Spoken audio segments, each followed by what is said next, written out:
Immortal, this is fire.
Immortal beats.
Joking. Not another one?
Immortal Beats.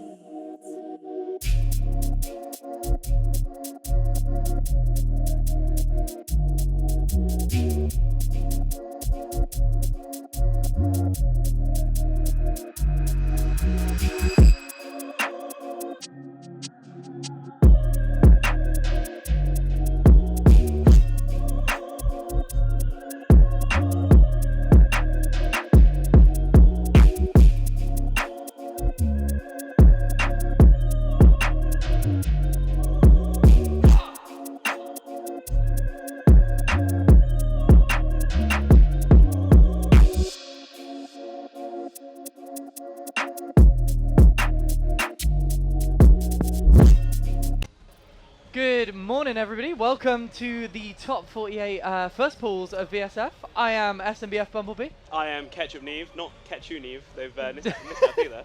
Oh no! Thanks, production. How could they? But that's fine. We're going into top 48 first pool. We've got quite an interesting pool, I think. Fishman, who managed to stumble through with a bye from Verix DQing, but definitely earned his place, making a few good matches and first major. Yeah, first major, first big tournament. Come here with a little bit of nerves, a little bit of not knowing how it's going to go. Yeah. It's come a long way and is going to face a mountain to climb. Yeah, Segi is definitely, we have in the region, we have what, 5 Millias. All of their names start with S except Kelvin, and they are all absolute machines in the game. Oh yeah. Segi is, we see him as unbeatable in the university tournaments. He's up there. He's definitely one of the best. But upsets can happen. They Upsets have can happened happen. in this tournament. Yeah. And there is every chance that our local fish could pull something out of the bag. Chip and Millie are both low health as well. Yeah. So it can, they're low health characters that don't have necessarily big damage, but they definitely have damage when they get there. Both with the mix. Chip has a little bit more defensive options. Yes, with the DP. With a DP. Millie has maybe the worst reversal in the game in terms of consistency. Anything. It's awful. But it is still 9 frames. But has a lot higher mix. Yes, so exactly. I really think it's going to come down to if Fishman can consistently whiff punish anything that Stegy does, he can capitalize on this matchup. Once one gets going, they can steamroll, Yeah. and I think that's how they'll go. I don't know how the matchup is. Feels like it'd be vaguely even, but I don't play Millia or Chip. I think both have enough M ability to counteract each other as well. Like, yeah, definitely. I mean, they have so many air options between them that it might be a very aerial matchup, or it might be too volatile in the air that they both want to keep it on the ground. Keep it grounded. I mean, I know Fishman, he's got a good shimmy game in the middle ground. His whiff punishers can actually be really strong. It's one of the things I know he's worked on quite a lot. I was gonna say he's the things he's been working on is the mental and like you say the whiff punishing. And having come this far, he's got the confidence behind him. He's got the confidence boost of going through the pools in winner's side coming up. But he also knows the reputation of Stegy. Yeah, I mean Stegy is, like I say, he has a reputation for a reason. We do university tournament fighting games. He comes to my local. He's won every local he's turned up to against me, Scarfelt, Phoebe. A lot of very strong players. He's won most of the University Fighting Game tournaments, except I think Gideon's beaten him once, Cryo's beaten him once or twice. But it's Steggy is the boss character of those brackets. When he turns up, he comes here to win. You can see the look on his face. Yeah. There's not a glimmer of emotion. No. Oh, yeah. As a Millia player should be. You know, there is... Oh, there's the Uni players in the background. The Uni players going off for Max Verstappen. Oh yeah, Max Verstappen from the SMBF local. Plug to Sodium Showdown if you're not going to UFA. If you're not going to UFA, there is a brilliant local. I've been past 2 years. It's got a great vibe to it, very well run. We are not at the lanes this year though. We are at the Jam Jar, bigger venue, more space, over 2 days. And I'm going to plug Drowning Pools in October. If you want to come to the Crypt in Liverpool, the venue's brilliant this year. It's going to be well run because I will be TOing it with Xander. So if you came to Wake One Trent, same people running it, plus Scarfelt, a few other people from Drowning Pools. It's going to be really well run. We're doing our best with it this year. We are so excited. It's going to be a great year for tournaments, no matter where you're going. Is. Like, starting off the British year of tournament strong with VSF. Definitely. And then we'll see where it goes. Yeah. You can already see on the set, Fishman's rocked up with a smile on his face. Yeah, look at him. He knows what he's doing. Look at him go. We have decided, for chat, we have decided we're going to plug our own. Yeah, so I'm supporting Steggy. And I will be supporting the fish. But neither of us really want to support their character. So actually maybe we won't. This is essentially the matchup of mosquitoes. Are they butt check? No, this is a butt check. This is so me and Tiger have a running joke. We were watching the Brazilian major, and we thought it was butt check, but it was just a game. Oh, the Brazilian butt check. The Brazilian butt check, yeah. I heard about this. So good. I was watching a couple of sets the other day with Iris, and every person who didn't accept the button check didn't bind their dust against her. Twice! Twice! That happened a few times as well over the course of the tournament. That's why I always button check. Yeah. Got a button, and I used to play different layouts for different characters, so I have to button check. I see. I've gotten into the ritual of going through my buttons 3 times. Yes, And see, then it's so easy to change them by accident on PlayStation as well. Oh, On PC, it's like you have to select it, but like... But, here we go. Steggy versus Fishman, Chip and Millia. First game of the day. Gonna be a big set. Bright and early. We've got a full audience as well, so we're hoping for a lot of support. They've had to move from the some crowd. chairs back as well to fit a few more people in. Yeah, you can see Luke from Streets in the background. Oh, Luke from Streets. Okay, here we go. Both of them playing very cautiously in round start. But there we go. Millia starting the mix. Good Same block. side. Meatless Bad Moon. But DP's into the corner. Ooh. She knows the Shadow Clone isn't quite real. If you mash on it, you get that damage out. Oh, this is going to be a lot of damage. You're going to get the wall with super... What's the post-wall mix? Meatless Bad Moon? No, JS. Okay. That TK Bad Moon is such a scary option. I know. The thing is as well, Steggy's one of the few Millias that's really not scared to do it meatless. He does get annoyed when you block it meatless because he thinks you're a bad player if you do. But I get it, because it's not an option you should be looking out representing.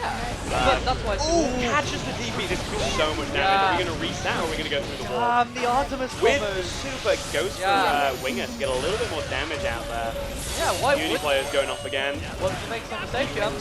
No, she has to catch the backdash. Nice. No burst for Fishman there. That's such a shame. I mean, Steggy just seemed to read him all of the time in this first game. Yeah, I mean, Fishman was trying to whiff punish, but Steggy was punishing those whiff punishes. Capel early. And another one, you can't 6P that, you have to air throw. Or some characters in low profile, straight to mix again, cross up. Nice. And swaps back to take him towards the corner. We might reset before we get there. There we go. Well, through the wall. Going for the winger again for the damage. Is he going to kill? It is. Chip is low health. Yeah, Chip health, man. Got a weirdly high guts rating though. Yeah, well I mean, his health is incredibly low and his guts is pretty high, so it balances out at him being really low health anyway. Yeah, so true. He kind of needs it. And great cross up DP. OGG catches there, no conversion though. I think he could have if he was ready, but going for a bit of metered mix. Yeah. Steggy blocking like a champ though. The wrist is getting cranked up though. But good mash out from Steggy. Yeah, there we go. Reclaiming Goes to the same side. High there. Gonna go through the wall. Into the haircut. Set the voices for the wall break. way. 50 meter for Fishman, but no DLC anymore. I think this is going to kill. Yeah.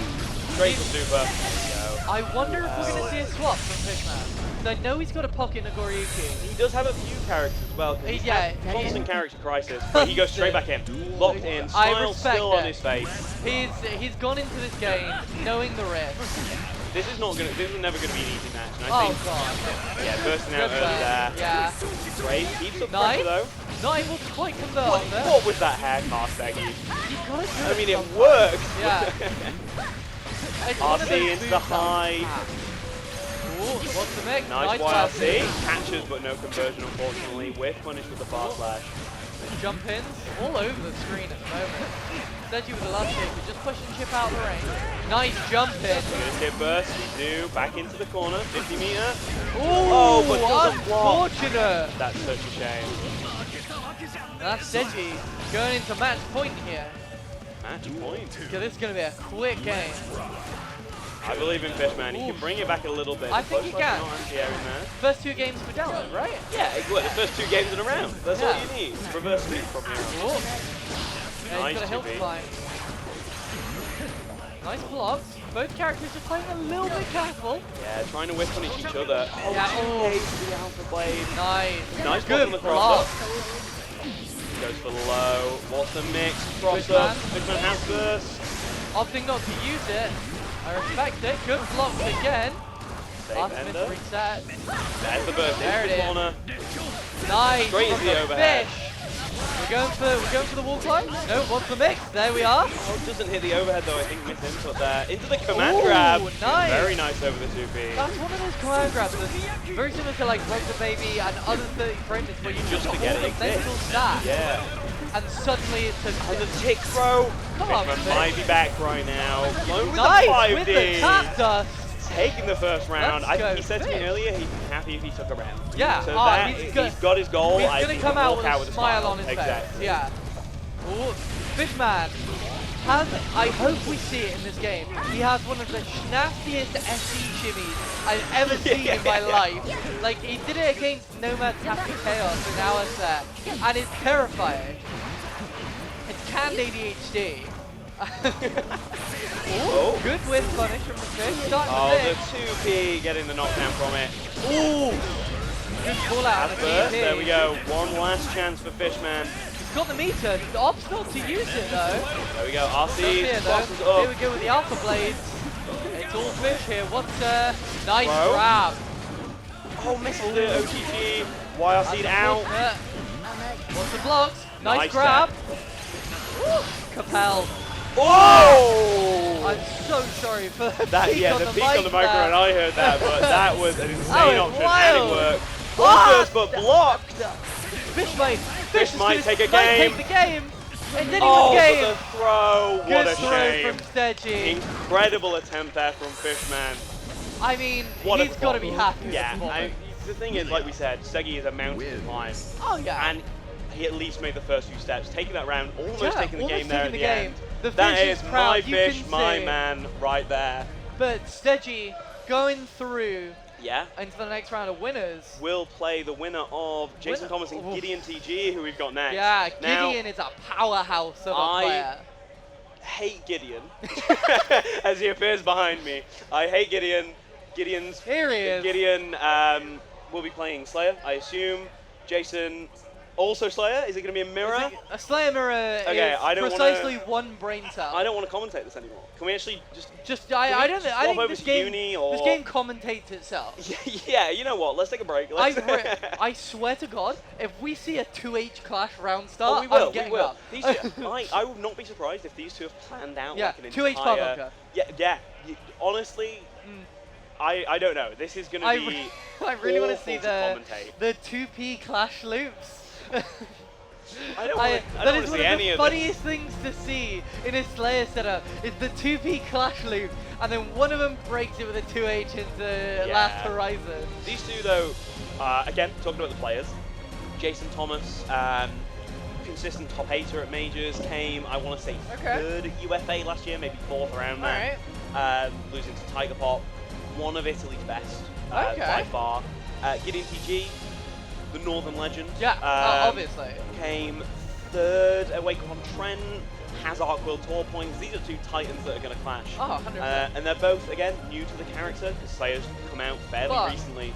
Slayer is also Unga Bunga, the fighting game character. But both of them play him like, I don't want to say they play him with brains, because they don't. No. I think they both use that to their advantage. They're not just... You saw nothing. No, that didn't happen. Let's move on. They both use the gorilla parts to their advantage, while also actually having a lot of decent setups. And so I think this. We joked about this being a very commentates itself set. Yeah. This is either going to be the worst set we've ever watched or the best. Godlike. Yes. Well, it's one of those things where it's like you're playing a gorilla character. If you're not using the Unga Bunga silly pressure, you're doing it then wrong. you're doing it wrong. It's wrong. like if you're playing Leo and you're not flash kicking everything. Yeah, I mean, it's, Duck165, Mr. 165 himself, we always made fun of him. When doesn't he DP? He will dash DP all the time. It works. You had to do that as Leo, especially. The big brain thing is you call it conditioning. Yeah. I mean, get the clicker out mid-stat. Click for draining your opponent for conditioning. So we'll see what goes on here. I think they said it'll probably be a Slayer mirror. Okay. Both of them have multiple characters. I know Jason has a Nago as well. Usually one of the best Nagos in the region. Gideon has a Nago plays into Slayer. Me neither. I think I heard a rumor, and this could be wrong, so don't crucify me. I heard a rumor Nago beats Slayer. Okay. But I don't know about that. I can see that. I can see it once you're at high blood, the long range normals probably stopping him getting in. But again, slow movement on Nago. It's a slow matchup, so I think. But by the looks of it, we're seeing two Slayers. But this might just be for the butt check. You never know. No, they said here that it'd be a Slayer mirror. Yeah. But Jason might swap off, and then Gideon also has do. Gold Lewis, Johnny. He plays everyone. I really want to see the Nagoriyuki Mario Party minigame. Yes. Classic. Let's go gambling. I've got a tiny bit of health left. Time for you to hold 7 50-50s. Yeah.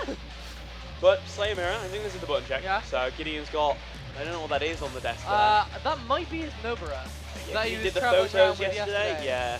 I look drunk in that photo. I put Miss Charlotte to Nobara's head. I wanted to do I saw that one. Yeah, I saw that one. Lore accurate Nobara. No spoilers for anybody in the chat. I don't even know who that is. Not a JJK fan? No, not. I've watched like 4 episodes and then I got distracted by Hunter. Yeah, I've never seen Hunter x Hunter. Well, the fighting game's Let's get ready and the fighting game looks well, it looks so bad. In the best way possible. No, it looks. You have this such diverse cast of characters in Hunter x Hunter, and the one you decide to add is the bomber. The guy who appears in one episode. The thing is, you have to add from different arcs, and he is the villain of that arc, and there's things you can do with it. I am excited for it. He looks cool. I am so excited for Kurapika. Kurapika looks so cool.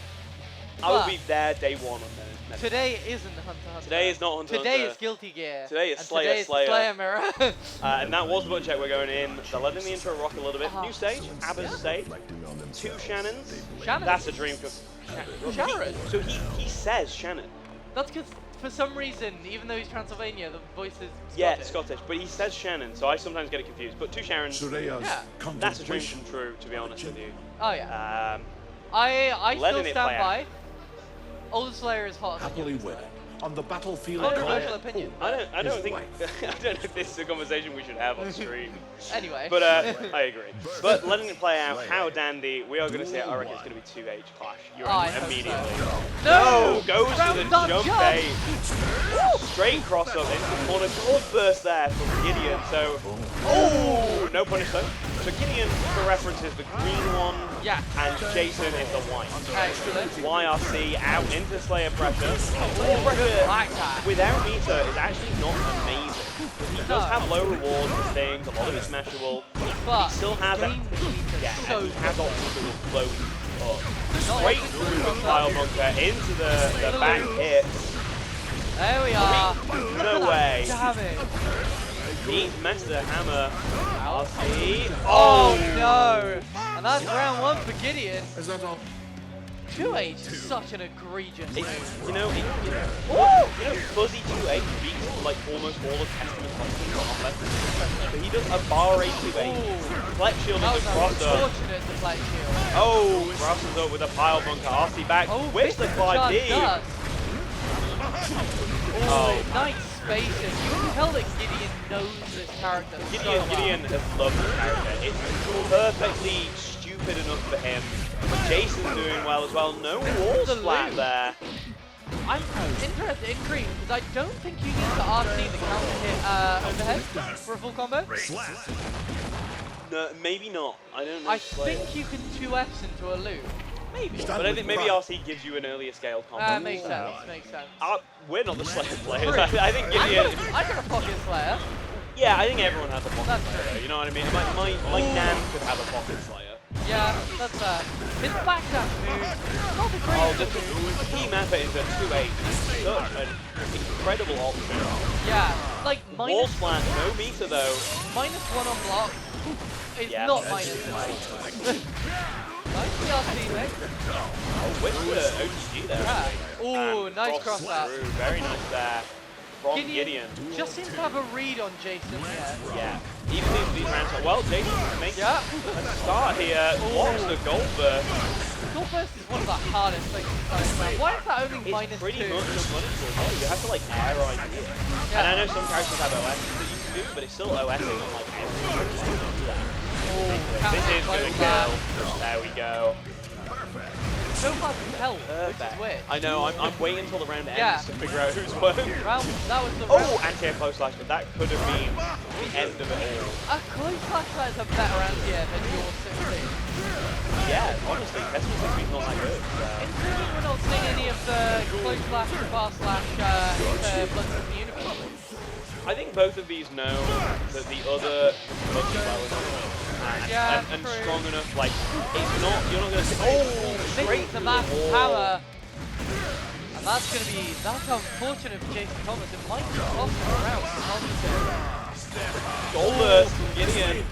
Lyle Bunker PRC cross through. This might be it. Yeah. Base of Gideon 2 up now. Are we going to see the switch from Jason? That's one of those moments where you just like, you've got the burst, there's no way. You have to. You have to You might as well burst. try. Yeah. Okay, look straight into the third. I respect it. I No do change. too. You want to stick with your Yeah. character. Ooh, nice Over map the far power. slash. Burst out there. Yeah. Ooh, good map punch into the corner. What's the mix? Nice 2K there. No cross up. I got hit there. I thought that was far right. It is the most This is gonna go. ambiguous cross up in No, it's not. Ooh. You're telling me there's a chance? 2K hits the 2S. Gideon on set point. Almost a clean 3-0 here. Ooh, 65K, but gets the ball with the 2H again. Through IBs, very nice. Burst I don't know out. how IBH changes the player. Probably, I mean, player can't micro dash, so I think IBFD's. Oh, miss inputs the super, that could cost. Yeah, never mind. maybe not. Yeah, I think Into the loop. No IBF. loop. You don't really put there. I think it's basically dependent. Yeah. Ooh, Nice throws it grab. immediately. That might be it. Tries to bait the burst. 6P, no loop. We're going to see the cross-up burst into the corner. Scrambles for This both gonna players. Oh, it does No. not kill. One picks up the heat. What's the mix? Gideon could. Nice. Oh, the 2S. Great patience from Jason Yeah, Thomas very well there. played. Maybe making a comeback here. We could see a sweep. Slayer's so volatile that it is always a possibility. Nice. Almost No a four. wall Okay. Tosses back Okay. through. Ooh, that crossed up. That is, I guess you expect to come Yeah. out of the corner and then you dash through. That- And there's the oh, bite. Gets the bite. game. You are just holding this block. Oh, Nice very nice shots there. spacing. Good patience from Jason. Blue Wild Assault's speed pressure going. There we are. Team Ooh, Mapper good 2K. flash, is Not it? going to kill. Gets the game. Ooh, Jump good job. out. Jason has meter. Got a chance. Punishes here. This could be a lot of damage actually. Into the loop again. No, goes for the reset instead.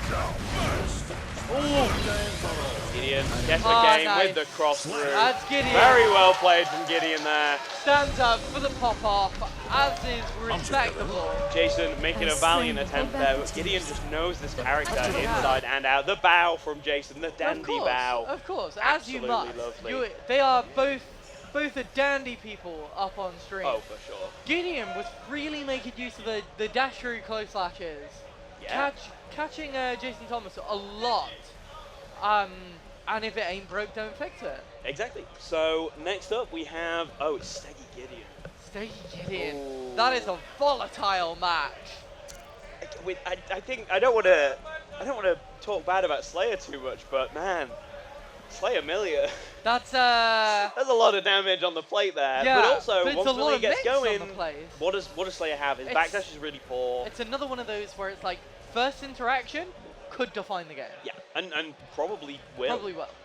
Like obviously you've got your options, you got your bursts, you got your YRCs. But whatnot. Slayer's reversal is so slow that what are you gonna? You can't really get it out in pressure very But well there. on the other hand, his super PRC then is so potent. It is, yes. But he whiff punishes with it as well. So say Milia tries to do a far flash. Yeah, or like, you know, I mean, Stegi's not the kind, but we did see it against Fishman, the hair car in neutral. Yeah, say he's not Serrani. Yeah. But all Milias share that one brain cell. We could see random hair cars in neutral, and it like Slayer's super travels so fast. It goes so fast and so far. The only thing I think beats it. So I was thinking about this the other day, because it travels in a frame, full screen. The only thing that beats it is you're already doing Curse's Happy Chaos because it moves you out of the screen. Because as he's traveling, so does the screen. Makes sense. And that makes it whiff. I saw it happen in Tiger Pop's round 1 yesterday, and I was Of like, Tiger Pop. vindicated. Of course it's Who else would do such niche tech against Slayer? Tiger Pop. It's like I saw it once on Twitter, and they're totally right. He's the only person who uses ABBA 236K like it's broken, which it is. That's why Tiger's probably the best ABBA out there. Yeah. I mean, Tiger Pop, my favorite Reading-based Happy Chaos player. the shooter from Slough, as we say. Yeah, I mean, You can't put that. You can't put that on him. He's not from Slough. he's not from Slough. Reading. He's not from Slough, but it is really funny I don't mean to say. diss any of our Slough mutuals out there. No, I mean, I don't want to talk too much about Tiger. Tiger's lovely, one of the best friends. But we will be seeing Tiger in pool 2. We won't be commentating now because I'm in that pool. Yeah, we were originally going to. Yeah, but then it turns out, actually, no, I have to play the game. It's crazy. Well, how could you? I know. Playing the game? It's You play scandalous. Testament, right? Yeah, I played it for Do my you sins. actually play the game? Or are you playing? I would argue Testament has to play the game more so than me. I had someone the other day telling me Testament is not a zoner. They're a set play character with keypad. That was me. Yeah, it was That you. was me. You a got I had some rushdown set play character with strong keypad keep away tools. That is the absolute most. That is so rubbish. You can't say I had somebody tell me this and that someone was me. You cannot look at me and think that my brain is going to retain information. Yeah, real actually, yeah. No, okay, let's stop talking about Testament. Slayer, Milia. First interaction, here we go, straight into Slayer pressure. +4. Ooh, never mind. Ooh, 6 speed nice out 16. into the corner. Both of these characters, again, have pretty full useless pressure though. Ooh, Safe with the embers on ultimate. everything. Same side. Side. First out gets Nice. hit by the overhead PRC. Are we going to see a loop? Yes, That's we it. are. No. Drops the Drops loop. it. That's a shame. Good match. What's the mix? Okay, Nice. here we go. Cross up low. There we go First out again. to the corner. Stingy. Wake up close slash. I respect That's it. crazy. I rate it. Stingy really Low. capitalizing on the stagger pressure aspect of Milia. There we go. The bad move from JH going through the wall. This should That might kill. Hell yeah, Okay, it no will. super as well. Didn't want to give the extra burst. Stingy playing such a volatile game here, but capitalizing off of the mistake. +4. Oh, No. okay. That's gonna be GG's. big See you next damage. round. Is this gonna be dead? No. No! No way! No shot! No shot! Okay, not quite. Look at that, That was though. That is one. criminal. Okay, there we go. GG's. That is That is criminal. crazy. Absolutely criminal. I knew Slayer could do it, but I didn't think we'd see it so soon. I really want to see a Last Horizon in this set. If he'd had Last Horizon, I would have Oh yeah, 100%. 100%. I don't know, Last Horizon suffers. Oh no. Last Horizon suffers from scaling. It does, but rightfully so. Yeah. It's It's a unburstable. 300 damage. Nice Ooh. throw on the deflect shield. Call out. Very good call out. Going for the low. It's a love shaker. 50 meter. Back up. Okay, Gideon's gets hit one advice I recall to Iron playing Slayer, throw out random 2Hs. Oh yeah, and it you catches can everything. see that he's doing it here, and it's catching. What frame does it load from? Oh. I think immediately. I think it's like frame 4. Oh, misses the loot. Oh, 2+. Unfortunate. That might actually be the mistake that cost him the game. Can you imagine? Never mind, back throw. Great throw from Gideon just look at that expression. Yeah. He's as surprised as we are that worked. Can you imagine a scenario where you have to say I'm 2+? No, I play Testament. I can't imagine that. Plus frames, on plus frames, On on plus plus frames. Like, oh, player in danger? What? Okay, keeping the block simple. 2-8 after Pizza is so crazy. It's basically so well for him. Ball by the Nice 2K. Artemis. Are we going to see? Oh, the 5-team whip. Ooh, good goal burst there, good option. Gain that meter. Like, player with meter just Nice. so potent. I know, and he builds so much more. He's already back on 50. Cross up.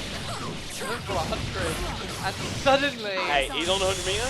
Last horizon And time. suddenly- 1-2-8. Suddenly, a life lead means nothing. I think. Oh, here we go. Okay, okay, PRC into no. Double cross up. Ah, he's criminal. Oh man. Crosses into the corner. 100 meter for Good Steggy. YRC. Next, overhead. Gideon, hold 2-8. The crowd goes wild. That move, that button Twitch is one of the best normals in the in the game. Yeah, This 100%. is probably the best way in the game. Yeah, I think I'd argue that Testament is also very good, Yeah. but I don't think it's this good. No, there's a lot of good 2Hs. Yeah. Oh, there we go. Guess the game. Let's go gambling. Jumps out, throws in the corner. Steggy What's also the has next? 100 burst. Compel, close flash. Oh, nice nice match. 2P. And the 2H again. Yeah. Burst out, almost got 50 And meters. that's gonna be it. Just in time to make it Gain for 2-0. Gideon. This is tournament is like set point. It is set point. Miserable wretch. Is Steggy gonna swap? Steggy has an He's hammer. thinking. Could crack the hammer. I feel like Abba Slayer is also so volatile. Goes back Yeah. in. Sticking with his main. He's locked in. He's locked into the There's the JH. very thirsty can fight.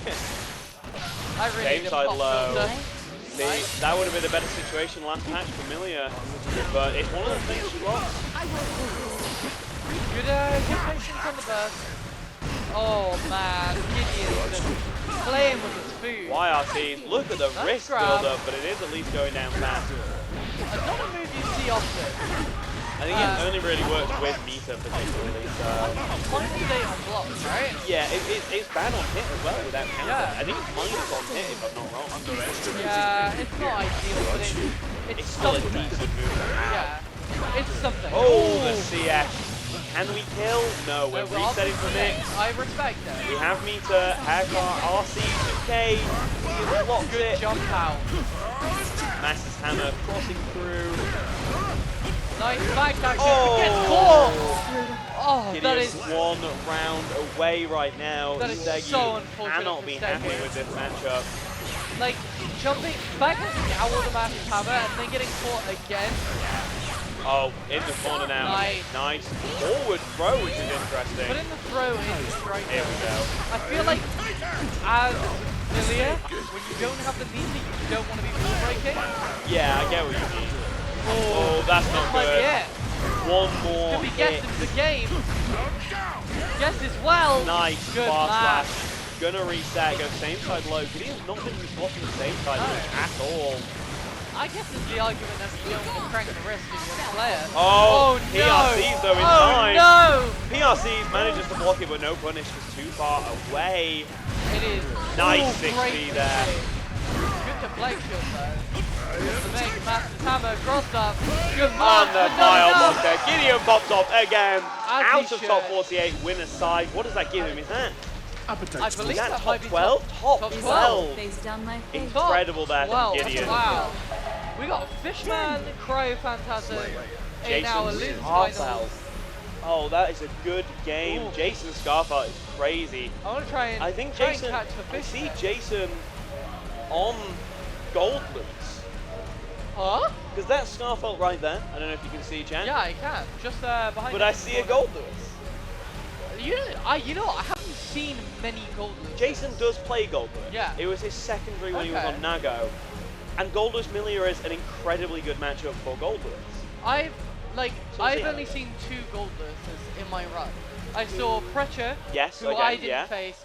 I saw my round 1. My round 1 was Stokes, I think, who Yes, was okay. Gold Lewis, but I think quite newish to the game. Yeah, okay. But we haven't seen too many. Gold Lewis is, I think the half circle inputs put a lot of people off. I Yeah. don't think he's necessarily that don't know. difficult. I don't know if you've ever seen the Reddit image of the names of the half circle inputs. Yes, it's Of, the card game. No, it's the monkey's uncle, Oh, the right. gambler, No, I haven't seen that one. the late breakfast, and the devil's input. I was going to say, because the thing is, they actually have names because Yeah. of the card game. Okay. So the Guilty Gear card game, brilliant by the way, I've played it, it's absolutely brilliant. Basically, they have to name all of Gold Lewis's Behemoth Typhoons. yeah, Because they makes can't just sense. have Behemoth Typhoon, Behemoth Yeah. Typhoon. They all have different properties.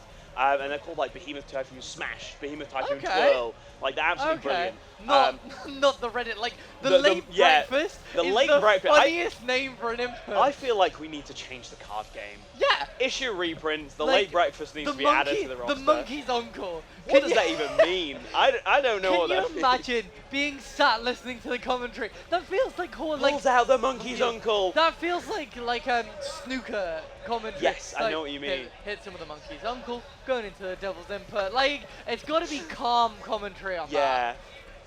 Oh, Yeah, man. no, the card game's, if you haven't played it, by the way, Oh, yeah. the Guilty Gear card game is brilliant. We brought it to locals. We have it here today. Olaf from the Wild Tide, shout out the Wild Tide, brilliant community, has brought the Hell yeah. game. We were going to do a tournament, we don't have the time, so we're Yeah. just going to do casuals. But- Every character feels like They're themselves, in-game right? powerful. So, Leia Whitefang, for instance, you get into back turn by winning advantage, is what it's called, Makes sense. and then you wild swing. So Okay. you pull from your deck rather Yeah. than your hand, and everything's like double speed, double Okay, damage. sick. And then if you win, if you wild swing correctly, you keep your turn, as Okay. Leo Yeah, does. yeah, makes sense. It's brilliant. Faust is brilliant in Yeah. it. Testament is very good as a As Testament you fan. would love to see. Hey, maybe everyone doesn't feel like their in-game counterparts if Testament's good, but like, it's a very good game. I love Bridget. Like, that's my in-game counterpart. Yeah. But man, she's a boring character. She's got Yeah, the lore. I didn't want to respect say it. But like, that's why I cosplayed Elfel. Yeah, And Elfel- also, but- that's the mix. I know BP Tang was saying it yesterday on the con. Yes. It's like, the cosplayer mix is you sit down and you go, guess who I play? And they're like, ah, Okay, but oh no. Iris is here. Imagine Iris sits down. Oh, Yeah. you're here as Luke. Who do you play? Kai. What are you doing? Yeah, like, no, man, she came in as Testament, coming Yes, play that as was an Slayer. absolutely brilliant cosplay. We actually talked about. We have a Testament Tech Discord, Oh, and yeah. someone put the picture of her in that she posted, and Hell was yeah. like, "This is insane." That scythe build Oh, was I the saw it on most Twitter, like yeah. we were building it together, mostly her, because at that time I was building Phelan's stuff, Right. Okay. Yeah. which is the best £20 cosplay build that I've ever done, including 300 meters of garden twine wrapped around a PVC pipe. I was losing my mind. Insane. It was something, but yeah, it was like you can just hear the creaking of plastic because it's 3D printed. Yeah. Okay. Shout outs to, by the way, if you did see the cosplay props from myself, Mishala, and Iris. Yes. Shout out to @cosplay refashioned on Instagram. They are a small-time 3D printer who did it for us. Did it at such a reasonable price, such excellent service. Like, Seeing you two do cosplays, maybe I might You should. see what I mean. The issue is, the next tournament out is UFA. I don't want to take a cosplay abroad. Oh, God, That's yeah. gonna be getting a scythe through customs. oh yeah. They're gonna think I'm I'm doing gonna get a something gun wrong. through customs if I go to UFA. That's an issue. I Yeah, was, I feel like I'm not an expert in law, but I feel like that might be illegal. Yeah, I am. I was playing around in the flat, and I had the gun holding Yeah. it, and I was at the window, and I was quite literally told off by Iris Yeah, you for can't be living out doing my that. Lee Harvey Oswald dreams. Insane. Yeah, cosplay would be good. I don't know who I'd do. There's a big crowd amassing behind you. Yeah. I think the Scarfelt Jason game I think is so. going on. there is, as you can see behind us, the big crowd. I mean, Starval and Jason, as we've said, they're both incredibly strong competitors. Can I check the bracket? We can check the bracket, yes. So it is Starval, Jason, Cryo, Unfortunately, Trios, Fishman. That is a shame. Fishman went further than he thought he was going Fishman, to. yeah, I know Fishman will still be happy. I mean, you've seen. Oh you've seen god, that. yeah. That's He's good. got to be chuffed with that result. I mean, top 48 is still incredible for your first major. But yeah. First non-locally. I don't think he even felt like. So his first win at locals was the last locals we did. Yeah, I saw that. Yeah. And he'd been through a set where he was in his own head, he was dooming about the game, he was feeling quite bad. Constant character crisis. You know, constant character crisis. He got the win at locals, and I think that was the push he needed to go, you know what, I am a good player. He's always struggled with keeping on top of the mental game and stuff like that. But it is absolutely well done. It is such a hard thing for any player to stay on top of their mental. It is so easy mid-set. Like, if you're getting mixed and whatnot, you can get in your own head, you start playing worse. Like, and it snowballs. Yeah, it's so hard to forget that at the end of the day, you are playing a video game. You are here to have fun. The set's over, but I don't know who's won. Yeah. I'm looking now, but neither of them look happy. Who won? Who won? Jason won. Jason won. Jason so won. We're getting Cryo Phantasm versus Jason in our finals. This is the the situation with this. So both of them play Slayer. Cryo is also a Slayer player, but Cryo also plays Angie. Okay. Cryo has been grinding the Angie Slayer matchup. Because he hates the mirror. I feel like Angie Slayer is Angie favored. I feel like it's not a real matchup. I can't envision it. You know what I mean? You can't map a hunch at Angie in neutral because he spins at you. I think Far Slash is good enough to catch 2H. She's got the range. Like, Angie has enough mix that you can't backdash out of. Yeah. You can't interrupt. Slayer doesn't what does he do against Needles? I guess you have to JH. You have to jump with it. Yeah, it's like Rainwater at that point. Yeah. Like, you have to forward jump with it to punish. But I mean, this feels dire for Slayer. But at the same time, once Slayer gets going, what do you have? The parry is your main reversal option. You can cross that up quite easily. There's no flash kick on the table. I really want to see Sex with a Man on setup. You know, the hopping out the back. I mean, it's a dopamine-inducing parry. I used to play Angie, and that's like 80% of the reason. That parry goes incredible. Here's my question to you. As a Testament player, what's your Teehee dopamine rush move? I have some incredibly fake setups that I like. So, I don't know if I should say this on stream because I'm going to play later. But okay. I like to do 2K, so like mid-screen, 2K 236H, and then I do FRC JK. And it hits everyone, because everyone's like, you get a left-right off of it. Yeah. There's an 18-frame gap. No one's ever mashed on it. It's an 18-frame gap. No one's ever, and I get away with it every time. It's brilliant. That is so my Teehee movie is Rock the Baby. Yes, classic. Because it is the funniest thing. Actually, in neutral, just throwing out 2H. Yeah. Because people walk, you saw me on stream against Kelvin yesterday. 2H, 2H, 2H, one of them's going to hit. And then if they IAD at you, it only has like 12 frames of recovery. Yeah. My Teehee mix-up is Wild Assault, 2K6H. Yeah. Roll. Yeah. Because no, TK6H roll. Because it's like a 10-frame gap. You can 6P it, you can mash it, you can like most people can 5P it. Yeah. But nobody does. Yeah. And then it's a 50-50, you're holding it. Yeah. You've got to play Bridget like a degenerate. You've got to believe that they don't believe what I used to do, I love to do like 5K 6H, FRC, JK, JD. Oh yeah. Because you can also FRC down and do 2K 6H. And then if you have 100 meter, you can FRC again. I've been loving a BRC mix, which is just the most it's the fakest stuff. It's close slash dash cancel mix. Right. The first hit of a close slash, jump cancel it into a JK, and then JK again. If you forward jump, it crosses up. Right. And if you neutral jump, it stays same side. God. And it's the most like, tee-hee, you're back in the mix. Keeps going, it's never ending. When does it end? The mix never ends. You are, what is the saying? You are only minus if you are. And we're going to not say it for stream, we might have kids watching. But you know, fill it in. Yeah, fill it in. I think we all know the saying at this point. Okay. They both sat down. Cryo setting up his keyboard. Yeah, I have seen this. Keyboard He's got like a splitter into an adapter. I tell you what, it never works. He needs to purchase a mix box and Like- get used to the idea that he's going to have to play on it. Like, I can't understand bringing a full keyboard to the set. I've got my little snack box. Yeah, well, I've got, Which I think we both held T15. yeah, 0.2. I've got a T15. I've got the I have the extra buttons. You have you have the high profile. I have the low profile. Credits to the wife who did the custom art on mine. I also have my spare hitbox, Oh yeah. which is the Bento Box V1. Lovely, Ooh, small, cute, that's lights a up good purple. little- This is my spare. Very- I also have a Furin at home. I Okay. also have a mix box and an arcade stick. So I love collecting I goodies. started on what all of my friends describe as a stayplation. Right, okay. Which is a knockoff PS4 controller when I first started. I didn't know if I was going to get into it, you know, because Well, that was when we were on PS4. I played on an Xbox pad that broke, and I was like, I don't want to buy another. So I bought a stick. I went straight for it. I played on PS5 pad, didn't like it, changed PS5 to pad's kinda levelers. stiff, yeah. right? Yeah. I changed to levelers, so I changed in March. Yes. So levelers is all I've been, Yeah, fair I've been enough. learning. Because like I say, Strive is the first game, so I didn't have too much mental stack on the habits of. Yeah, fair enough. When I setup. swapped to stick quite early, then swapping to levelers, the only thing you have to get used to is the left hand. Yeah. And you kind of get used to it. I was playing Faust at the time. I am so great at P1 manually DPs. drifting down for safe jumps. Oh, Oh, shut up, Cryo. Stop it. what's he say? He was just flashing his muscles.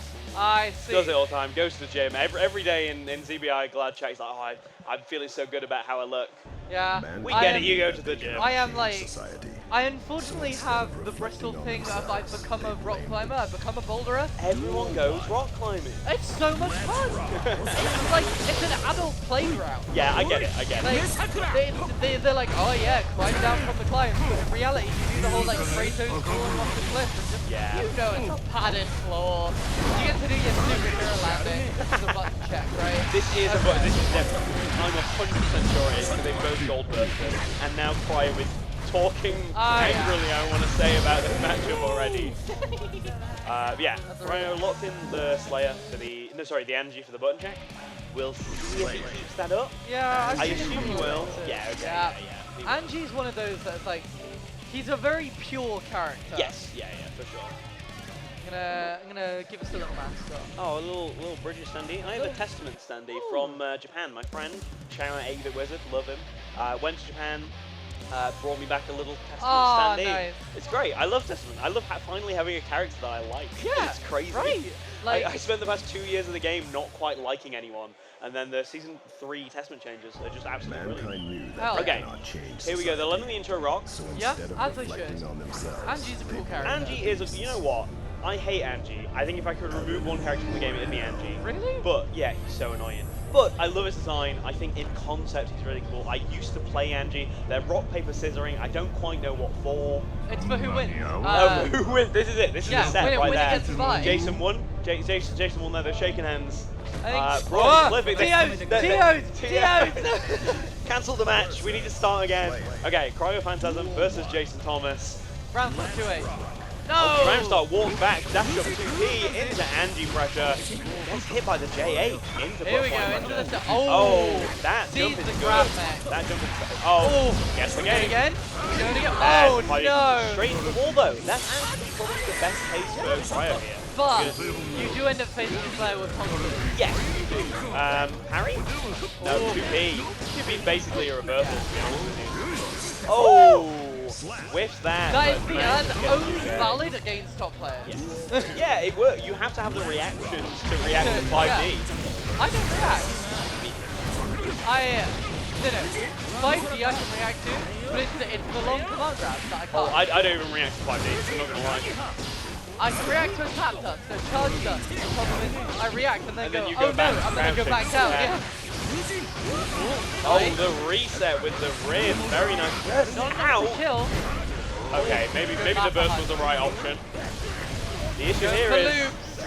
Cryo has 50 meter. Oh, opts for the mix. I think maybe try to parry there with Maybe a counter throw. hit. Maybe throw. It does work, but if it's meaty, you can't throw it because it Yeah, hits yeah. on that active frame. Cryo taking a moment, taking a breather. Yeah. Pretty messy first game there. It was a bit of scrambles, and I It think was. Slayer really thrives on the For scramble. sure. 100%. Ooh, starting off the map like counter hit 2S. Maybe tried to opt for the burst phase, didn't go for anything. Yeah. But Oh, didn't- there's oh the 2H. no. And then we're going for loops. I don't understand how you do the third loop of that. You have to time it very well. I think it's a slight manual delay on the buttons, because I remember laving it when it came out. Ooh, The nice throw, empty jump. baiting parry if needed. It's Cryo. also baiting the deflect shield as Yeah. well when you've got the burst. It's an A lot of option you've got to options. consider. Oh, there we go. Cross that, man. Him. Slayer, Character man. is insane. I know, It's like, the fight. oh, the 2D Oh, catches. Is this gonna kill? Not It quite. might well. Angie helps. He's Angie got the has guts guts. rating. Yeah. He's got the Japanese guts scaling. Yeah, Angie and May. Only 2 characters with 5 guts. Sorry? No, Angie and only May. Angie. Which May's not- got 4. May's got 4. That's Only crazy. Angie. That is crazy. I believe May and Blyton have 4. Okay. And And Chip. Yeah, because he's a weeb, so he has Because weeb guts. the colonizer is so it's such a colonizer that he gets the Japanese bonus. Speaking of May, quick shout out to Rygan. That's my goat right there. He's just DM'd in our group chat. Hell yeah. Rygan housed me when I went to Helsinki. Lovely guy. Love you, Rygan. Miss you. Hope you're doing okay. Okay. Anyway, back to the game. Back to the game. Back to the game. Shout outs man. to the friends. Of Shout outs course to the we can. friends. It's Gay men in our strive. Hang on. Shout out to hang on, T for T hang on. lesbians. Is Cryo taking a phone call? Is he like booking a doctor's appointment? Or What something? is? What is What's he this? doing? What is this? Is Cryo taking What a is phone call? happening? I've never seen this. Steve, You know what? Potemkin. No, he has a Potemkin. He has a pot. Yeah, but pot into Slayer? It's Big just not damage. miserable. Big damage. You have armored moves to get through his True, neutral true, approaches. true. A new hard knockdowns on things like Hammer 4, which is True. frame 5 We did armor. see Matty hit some of the most disgusting He's Potemkin still on the combos. phone. What is Okay, there we go. happening? There we go. He's hung up now. That is the most BM. He's that is booked the most his doctor's appointment. That is Ichigo calling an ambulance before the fight. But not for me. Gonna send Jason out. Phone a friend. Phone a friend. That's good. Gideon, can I get matchup advice, Yeah. please? He's phoning Messi for how to play the character. Yeah, 2B round start. this is actually his first time playing Yeah, Potemkin. he's never touched pot. No, Cryo definitely has a pot. Back throw into the corner. That was a crushed up back throw. For the record. And who's the grappler now? Yeah. Who's the grappler that now? Pot's the grappler going into brutal pressure, but it back is. dash through it. That's I did crazy. not need to back dash Me through neither. I mean, I guess it's not easy if he did it like that. Yeah. It might have been Or if delayed you're- by I accident. guess if you're going for like the last frame of Garuda being easy. Probably back dashable, go God straight through. damn! Cryo at least trying something new here. Is it not 2-1? I think it's 2-0. 2-0, sorry. 2-0 to Jason. I think it's 2-0 to Jason. Another throw. Another throw. Going cross up. Good defense from. Oh, here we go. Hot Burst time. out. Very nice. I really want to see Brown talk. Oh, tries to flick. That's a shame. Ooh, back nice throw. grab. You're not that plus, baby. This is not me. Like, safe. No, it's not. Never mind. I think Garuda's got like 28 frames. It is. It's ridiculous. That's why I like it on Testament. You can't outplace it. That's Okay, here we go. FRC Oh, into there we Garuda. go. Garuda loops. Oh, And that's there we go. Man. That's GG's. And Very that well is played from Jason. Game for Jason Thomas. Cryo tried a Going new into strategy, top but 12. Jason's just so incredibly strong. Oh yeah. Having a hug. He just ran the game. Like, yeah, we're going to be Okay. going to a 3-minute ad break in a moment, but that is going to be our pleasure. Our, from yeah. myself, SMBF Bumblebee once again. And Ketchup Niv, and We've been your play commentators. Testament. No, You should play play Bridget. Testament. Bridget's funny. Testament's really Rock fun. the Baby's the best move in the game. 2H is the second best 2H in the game. But yeah. Okay. other than our characters, we've seen a lovely set. Like I say, go into the ad break. Thank you very much. and then we'll be pool replaced. 2 will Choose decide. time. I might be on stream if I make it far enough. Good so luck, fingers Ketchup crossed. Neve. Yes. Good luck. Thank you very much. But see you later, folks. See you guys Thank later. you for coming. Have a good day. Enjoy the ad break. You're joking. Not another one?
what is good, everybody? We are back with more top 48 action here for Guilty Gear Strive.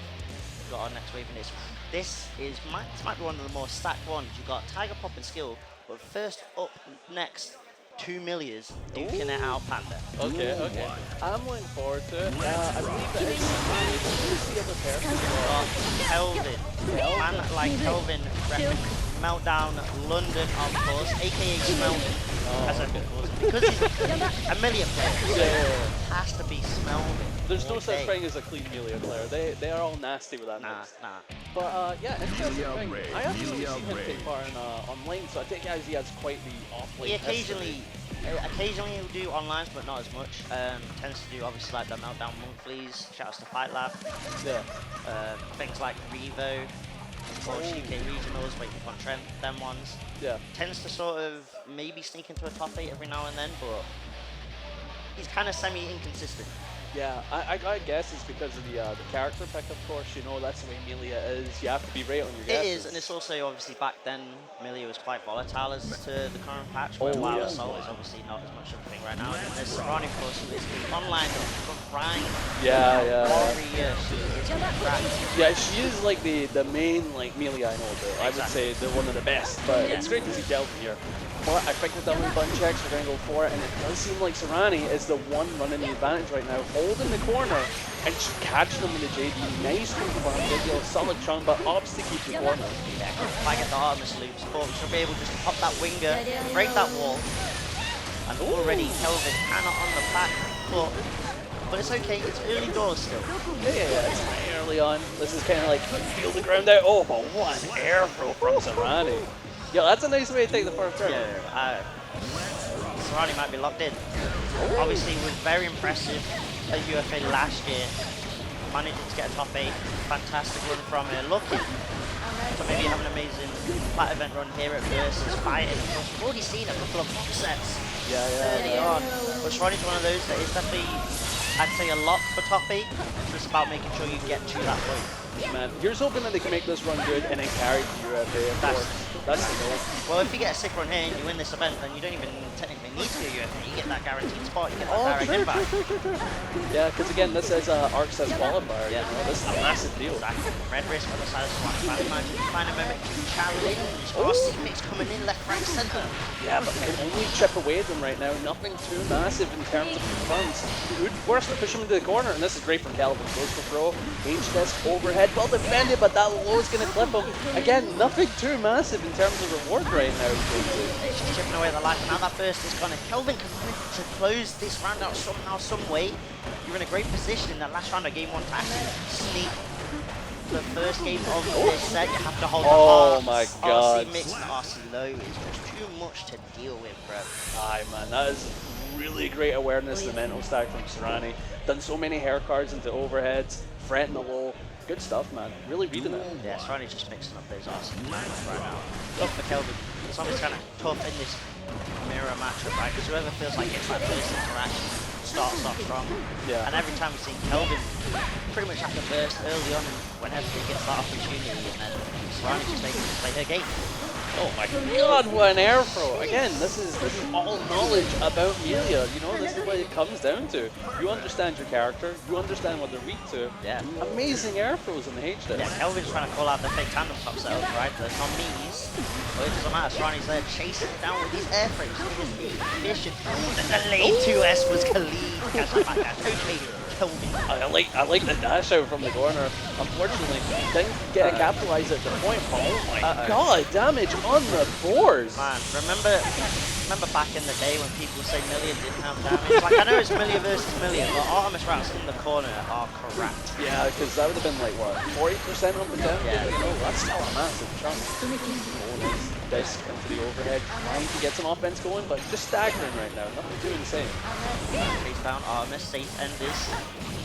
Ooh! Close as they go, trying to bait the burst, reset.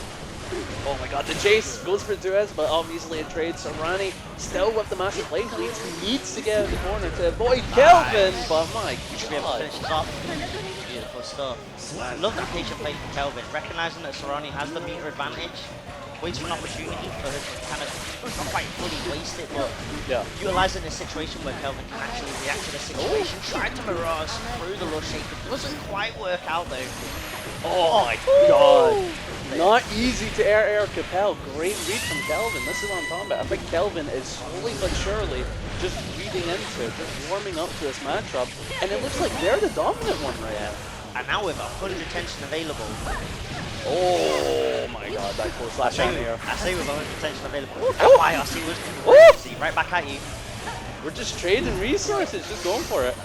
Nice. Oh, the stare down FDs. Sorry, oh, the sorry pickup.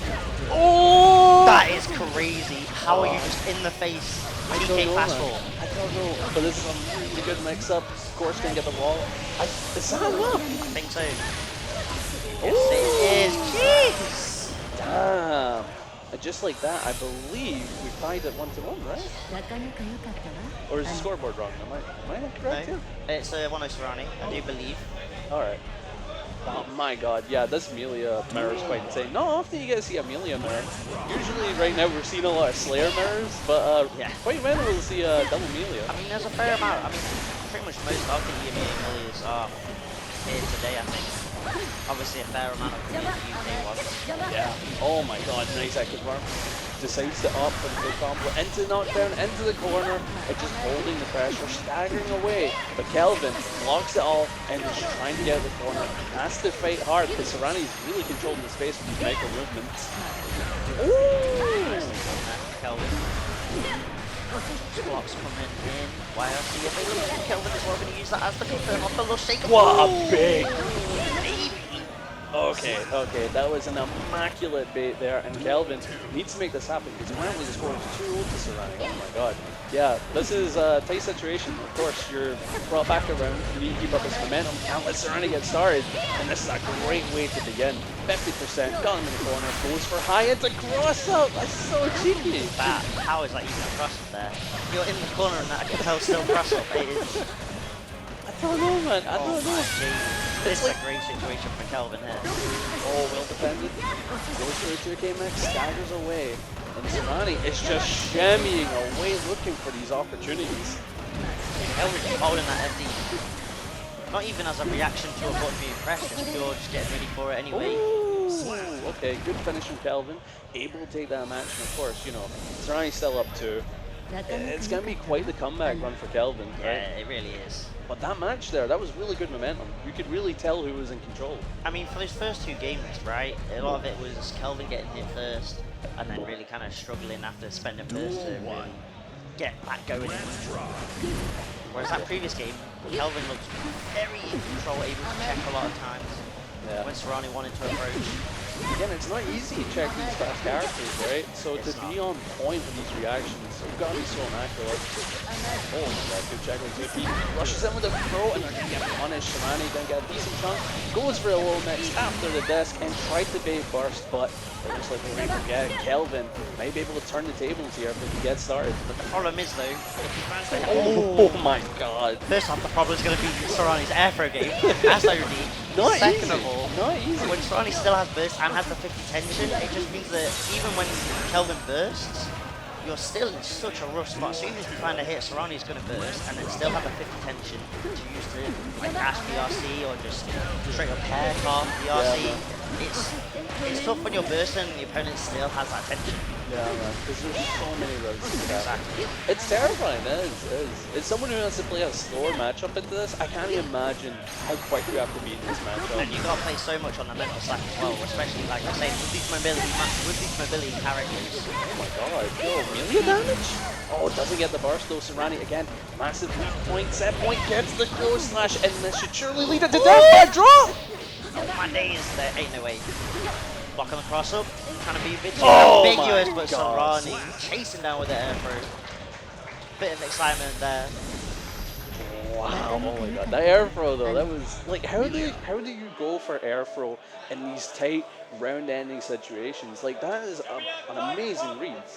Amazing read. I think it's just the fact that since it is the mirror, right, you kind of, in your brain, you're thinking, maybe what would I do in this situation? Yeah.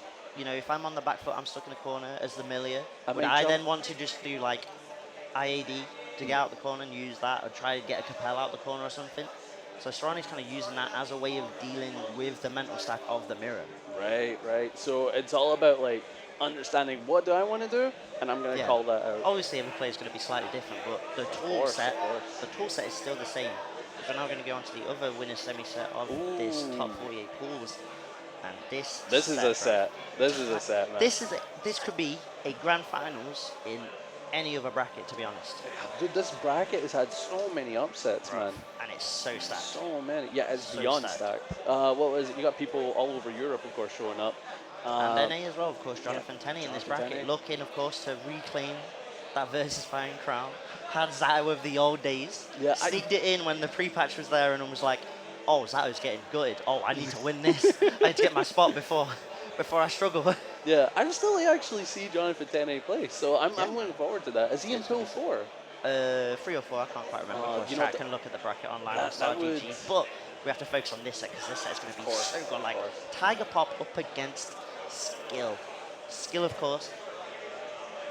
Very much a purely offline player. Yep. Hasn't really done too well in the past couple of offlines, though. Not getting top 8s at Mix-Up and OTB in the 13th, 17th region.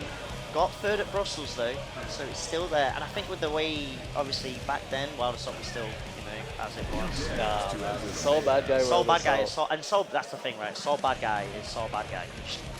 You can't make an estimate on what a Soul player is capable of. And then on the flip side, you've got Tiger Pop. Didn't do too well at Evo, arguably. 17th is still godlike, don't get me wrong. But even Tiger Pop tweeted about how he was a bit disappointed, some of his motivation wasn't there. But then he comes to Mix Up the gold event, wins that, breaks that duck for him, that curse for him. Yeah. In the previous season, at pretty much every gold event, plat event or whatever, could never actually win. He got through to the World Tour Finals via points, because he kept grinding and grinding and grinding, but never actually got that big score like he got from Mix-Up. That's a shame. Always obviously dominating the UK regions and things like that, but never quite made it to that point. And now he's got an opportunity here at VSFighting to break another curse, which is getting that direct invite. Yeah.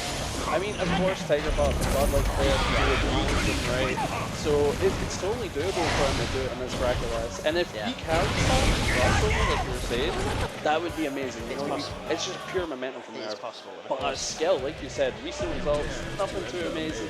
But he's another well-recognized You can never player. count. The thing is, it was probably just a case of he was more focused on ground build Street Fighter, so he grinded those games more during those times, and maybe he's back focused and locked in. And so I take it as man's back now. He's really going for the grind. Maybe. Of course, these two Also a stick player, might I Hey, mention. that's crazy nowadays. You see that?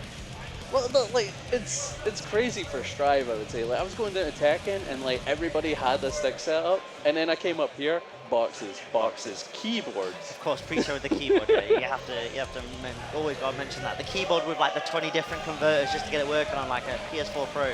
Oh my god. Yeah, this is gonna be sick. Last time, of course, these two players did meet offline. Was at UFA last year. Top 32, and Tiger Pop took that 3-0. Oh my god, they're popping up for Uni, that's much as for sure, but Bro, they're hopping off for Gideon right now. The noise levels Sunday are going to be godlike. Oh my Gideon God. and winners. Gideon and winners top 8. Can you believe it? I'm shocked, but I'm not too shocked at the same time, right? Gideon, God tier player, He's man. been on the up and up. Yeah, he keeps making top 8s. Slayer's his character. Me and Tiger were actually talking about this on his channel for Reload, for his bi-weekly, and we were like, we're waiting on the Gideon set to come up, and we were talking about Gideon, we were like, yeah, this is the most Gideon character in Strive. Like, the type of character where he gets a funny counter hit, does a funny combo, and all you need to hear is Gideon start laughing, and you're like, yeah, this is a Gideon character. This is a Gideon character. No, you're absolutely right. He pilots that character insanely well. But the thing that's terrifying about him, I think he's an absolute momentum killer. Like, Oh, yeah. Slayer, man, he's that character where, like, I've said this before, where if you're playing in, like, say, a first to 1 or maybe a first to 2, might be the best character in the game. Yeah, man, it's so tough. He's so quick. But thank God, first to 3, right? We get more matches. Thank God. It looks like Tiger gonna go for the Aber in this Soul matchup. Interesting decision, because obviously with 236k intertwine, I feel like personally you wouldn't want to run that into the Soul matchup because of the free frame. But Yeah. Okay, gets some of the burst off. That's a great confirm. The snowball effect that you get off Jealousy Rage alone is rats. Yeah. Look at all that bar getting refilled up. Tiger's routing with this character. It's unbelievable. Oh man, yeah, he's immaculate on the character. And it looks like Skill's not even getting a chance to start as Tiger Pop is just on the up and up and up. And yet again, manual uninstall, use the super to reinstall so you get the hard knockdown whilst being in half bar Jealousy. Yeah, no, you're right. He's really optimized the Jealousy state. Yeah. He understands that to a T. He knows how to get it back. He knows how to Well, recover it. when Amber first came out, Tiger was saying a lot of the routing is kind of similar to Chaos in the sense that he wants to refill the concentration before doing the super. So in that regard, it's like managing the Jealousy Rage like you would Tiger's concentration. Yeah. It's how he said he plays it. Oh, Abbott. Oh my god. Imagine a world where everyone got an Abbott 2S battle. Imagine. Oh my god. See, I always thought the Temkin 2H was going to be that, but nah, man. Abbott all day. Jacko wishes. Jacko wishes. Oh my god, poor Jackovic. Oh, against the bro weight Skill is the one they're getting momentum started, but that 2K confirmed, looking for burst, heck grab, gonna get some damage, but of course Skill's still in it, but the Danzai gonna catch him on some form of backdash, I believe. Yeah. This Tiger Pop goes up 1-0. Yeah, it's one of those ones where you see the Danzai on your wake up and you can't do anything. Yeah. You can't do anything. The armor will soak Volcanic Viper, so your reversal option's gone. You get guard crush, you have to hold the mix. It's genuinely the movie tool of Guilty Gear right now. It really is. Oh my god, nice 2K confirmed. Able to rush in, keep that Jealousy state, gets the overhead, but the Jealousy's gonna run out, he needs to look for an opportunity to turn it off. It's going to build up a little bit. Okay, very nice, very nice. Able to keep the state as well. And, oh my god, this just doubled it up, Jonesy. Look at that. And you've got the RC available, so even if skill tries to back off, keeper of the keys. If it hits, great. If it doesn't, you're hella plus. It's blessed. It's too good, Look at the pressure you have there. All of it was 6H. Wait, no, is this a scout comeback? Again, Star goes for the 5D RC! Oh no. Oh! You could see, I immediately looked over, skill shaking my head. Yeah, Got the 5D hit so late on that. he delayed it so much, and I think he was looking for backdash, genuinely. Because, like, you know, a lot of players, they like to go for defensive backdash reads, and that would have been Maybe wondering if Tiger was going to go for the instant burst after 5D hit, but that's such a risky option. I don't see why you would look to bait that out. Should be able to get a time rate here from skill. Oh my god, I love it. This is the first time in the set that we've seen that damage. There's a 1 HP, goes for the gunflame RC. Yeah, that was nice. You get to do a lot of that, you know, gunflame RC, it's 50-50, it's safe, you just go for it. The first time really good skill gets to press buttons in the set, and it doesn't take a round because of it. First time on a Tiger, installs up. Skill might be looking peanut butter and jelly right now, I can't lie. Yeah, oh my god. Tiger Pop, of course, just keeping that Jealousy state. He knows how to hold on to it. Ooh. 6H. Oh my god. Yo, soul combos are clean though. The changes to Heavy Viper. Nasty. Soul right, soul routing is so crazy. I like this from Tiger Pop. Very smart usage of the super. Plus. Ooh, the 2S pulling out the manual uninstall. Nice, good stuff.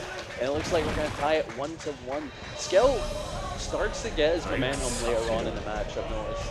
Like, Yeah. I've noticed that with all bad guys in general, they're either dominating right away or they have to make a comeback. And there's no in between. I've never noticed that. It's still like back and forth. It's either go for it or make that comeback happen.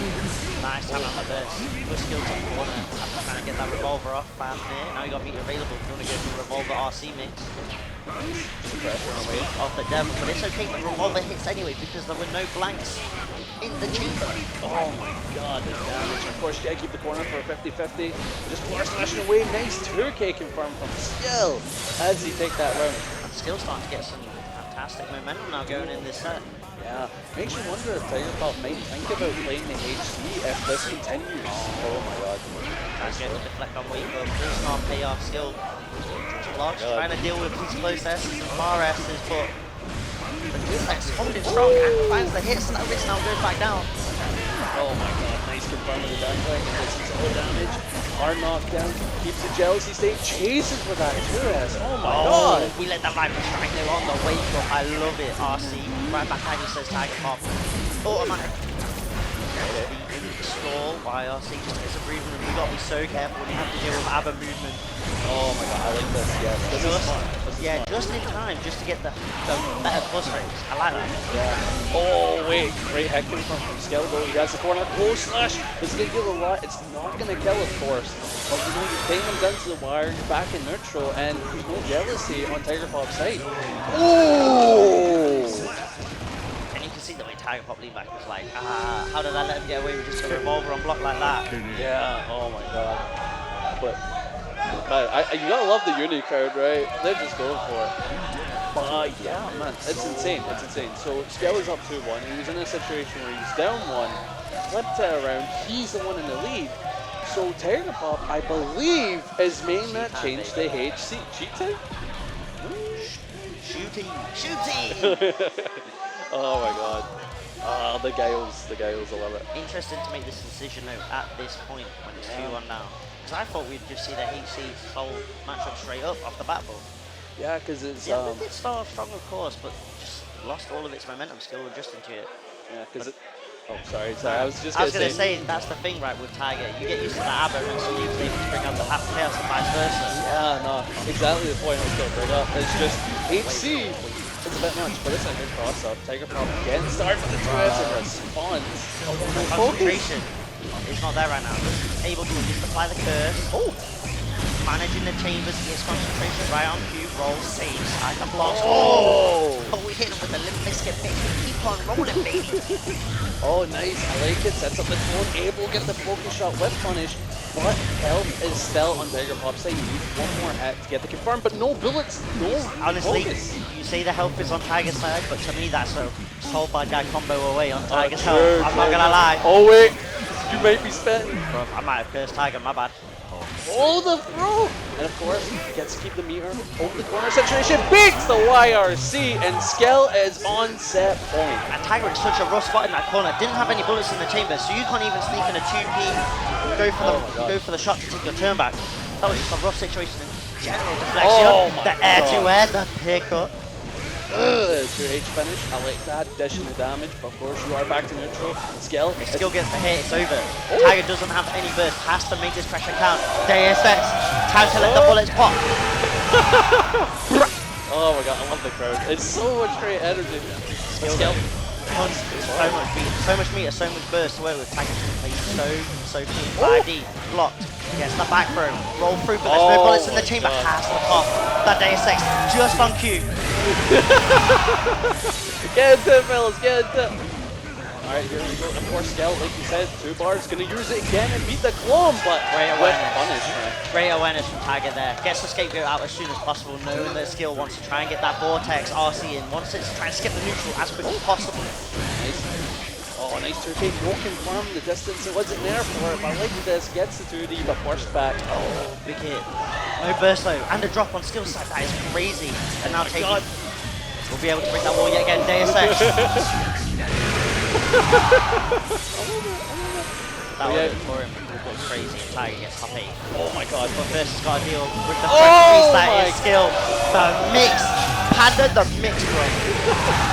Joji, we are seeing something immaculate, but he's on 1 HP. He's so bad guy and still doable. Nicely done. Very brave play, man. He went for it, Vortex, but it wasn't it, man. The recovery of the curse, man, just recovers just in time. I love it. I do love it, the crowd. But here we go, going into the final match. And like you said, this could be a grand final. Exactly. And they're playing it like it is, I'm not gonna lie. Someone's got to tell them they still got a set after this. Whoever wins to try and get into top 8. It's like, I know you got the adrenaline, but you got top 8 after this, bro. You need to make it happen. Gotta manage that single bullet in the chamber, at least get some reloads off. Low concentration, and the CEX concentration. DRC.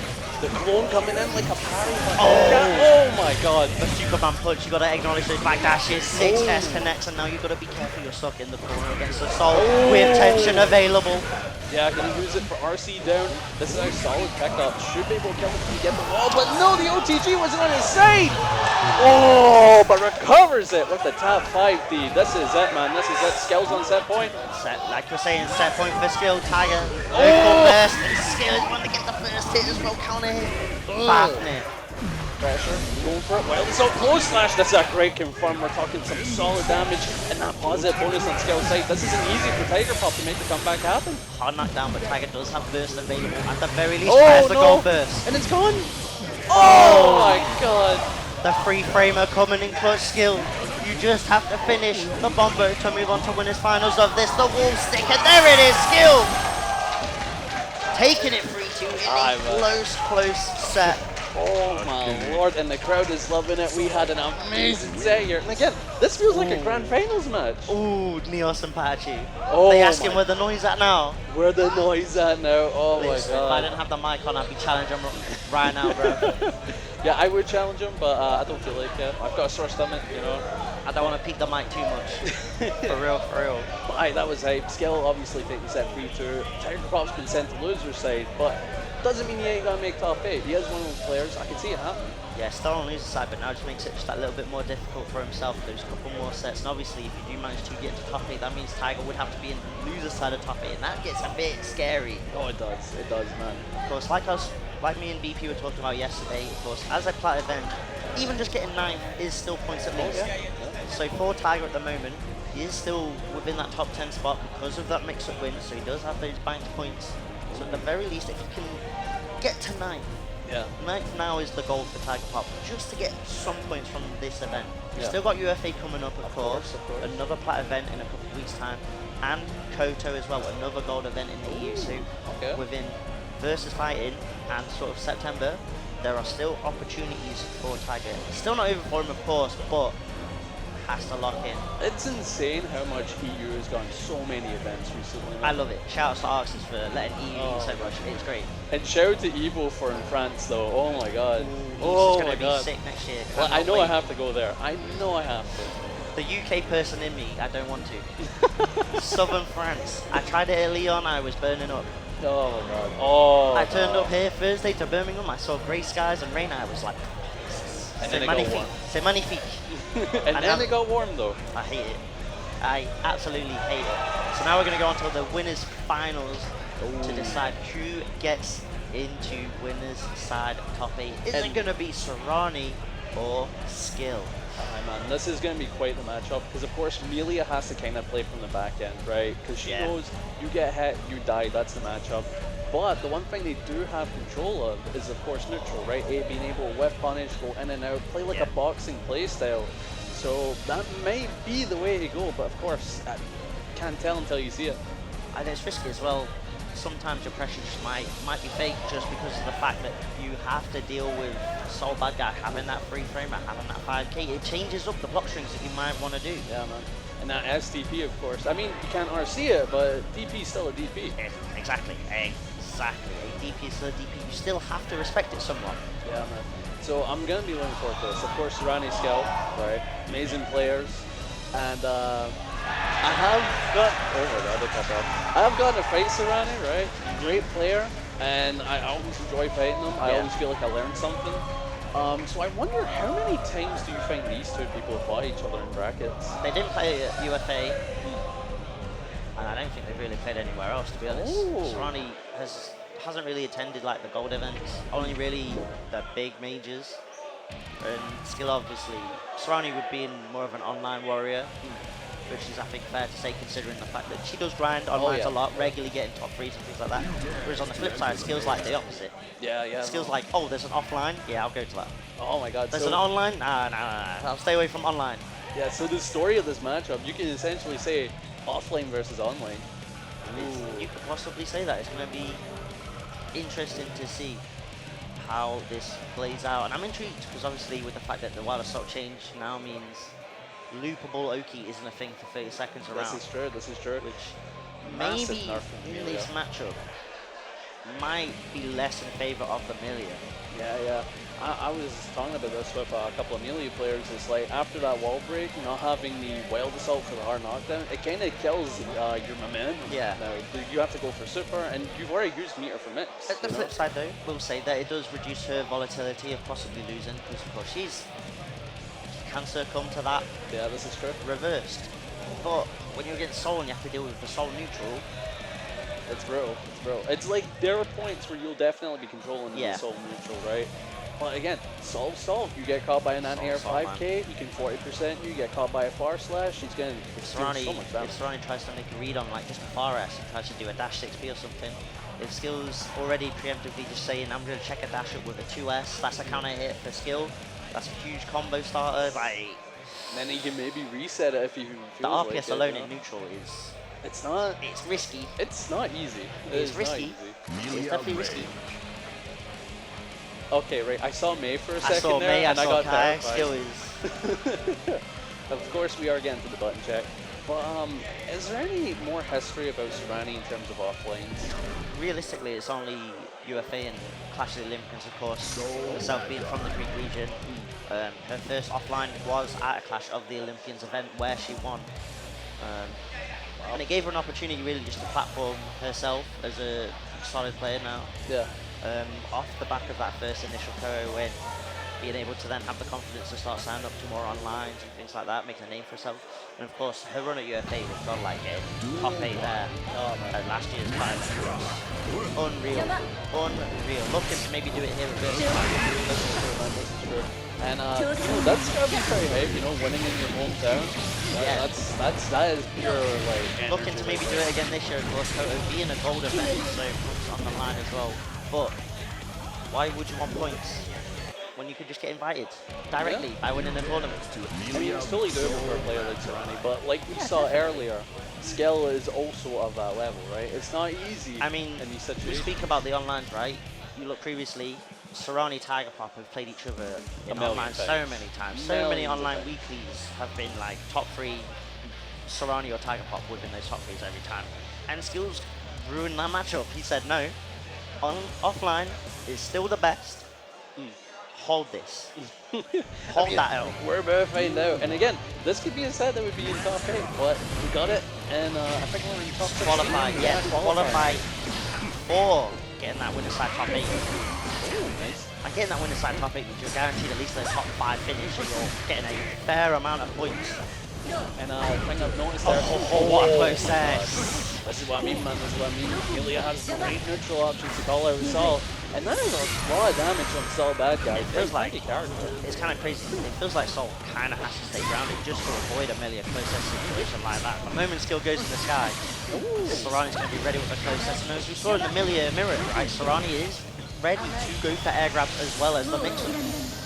Winger not quite going to be enough, but at this life deficit, still most likely to save it onto that burst. Oh my god, yeah, just rushing and staggering away. But great DP, Scout still showing, but what? 6p on the wake up. Serrani, brave on that, by the way. Love that Fafnir, love to see that. Yeah, I'm surprised that doesn't have E. That's really interesting to see. Oh, 5k on here.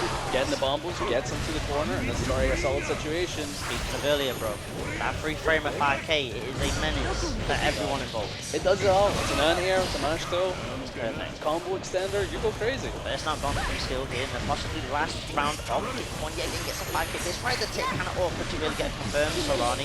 Oh, CeeLo off the hair car. Even Wild Assault is a routing. Baits the Viper. There is no buy there. Unfortunately though, because of the wall damage done previously, can't get a killing situation. In the 6 from Scout. Oh my god! He's not done. That's enough. Okay. Oh, me no. That is actually insane. That damage off of 3 hits, that is insanity. That's the scary thing with this matchup, right? Even if you have the life lead as Amelia, it's not really a life lead. Yeah. Like, I remember saying this to someone, I'm like, is chip mains, whenever they're playing the game, They just assume they're a one touch. yeah, from they death. always assume they're at 1 health. Like, they could be a max health, they could be at 1 HP, still the same no matter what. Skill just grabbing his water from the side, taking his time, taking a breather. You gotta appreciate it. These are the moments you gotta kind of like think to yourself, right? Take advantage of it.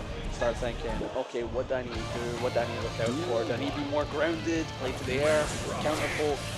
Or go for whip punishments? But what a 6p to start us off. Oh, I'm a bit worried. Red wrist. It's flashing now, It's flashing now, bro. Yeah, you.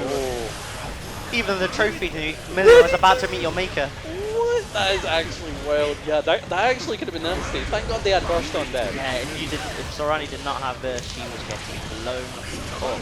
Oh, she Might still get blown up here. Oh my God. The wall kind of actually given her the opportunity to maybe make this comeback here with tension for 2S. Like I was saying before, right, if Sorani wants to try and go for a grounded option, like a dash button or even just a RS, 2S is going to really be a solid button in dealing with that 2D on the run-up. Oh my God, what a farm. This is what I love about Sol. He's such a build-a-bear combo character. He's so cool everything. Yeah, he's got so many amazing rounds. Sorani now with burst available. This is a great situation, but no, the Capel doing bits, avoiding the Sol. Jumps in, 5k man. Oh, that just block was OD. Trying to see if we're going to get the burst bait. Oh, I think Miss Thing's on there. I think he was looking for it. I think so. I think if you got the jump cancel off in time off that 2k, that might have been lights out for Sorani, but still Milia. Very capable of these daylight robbery situations. Resets with the cross of JH. What are we doing this time? Oh, the tandem top. Protects and serves. Does have another bar on deck, gets it to the rest, confirming this into damage. And Skill, obviously not going to give up the burst earlier, just going to hold on to it. You need that advantage. But what a great steal of a round there from Sorani. Solo, one hit away. I don't know, these IVGs crossed up every play. That is insanely difficult to do. It's ridiculous. Back to the game, going to get the win punish on that 6S, and now the opportunity first because there's no burst on skill side, there's no tension available. Oh my God.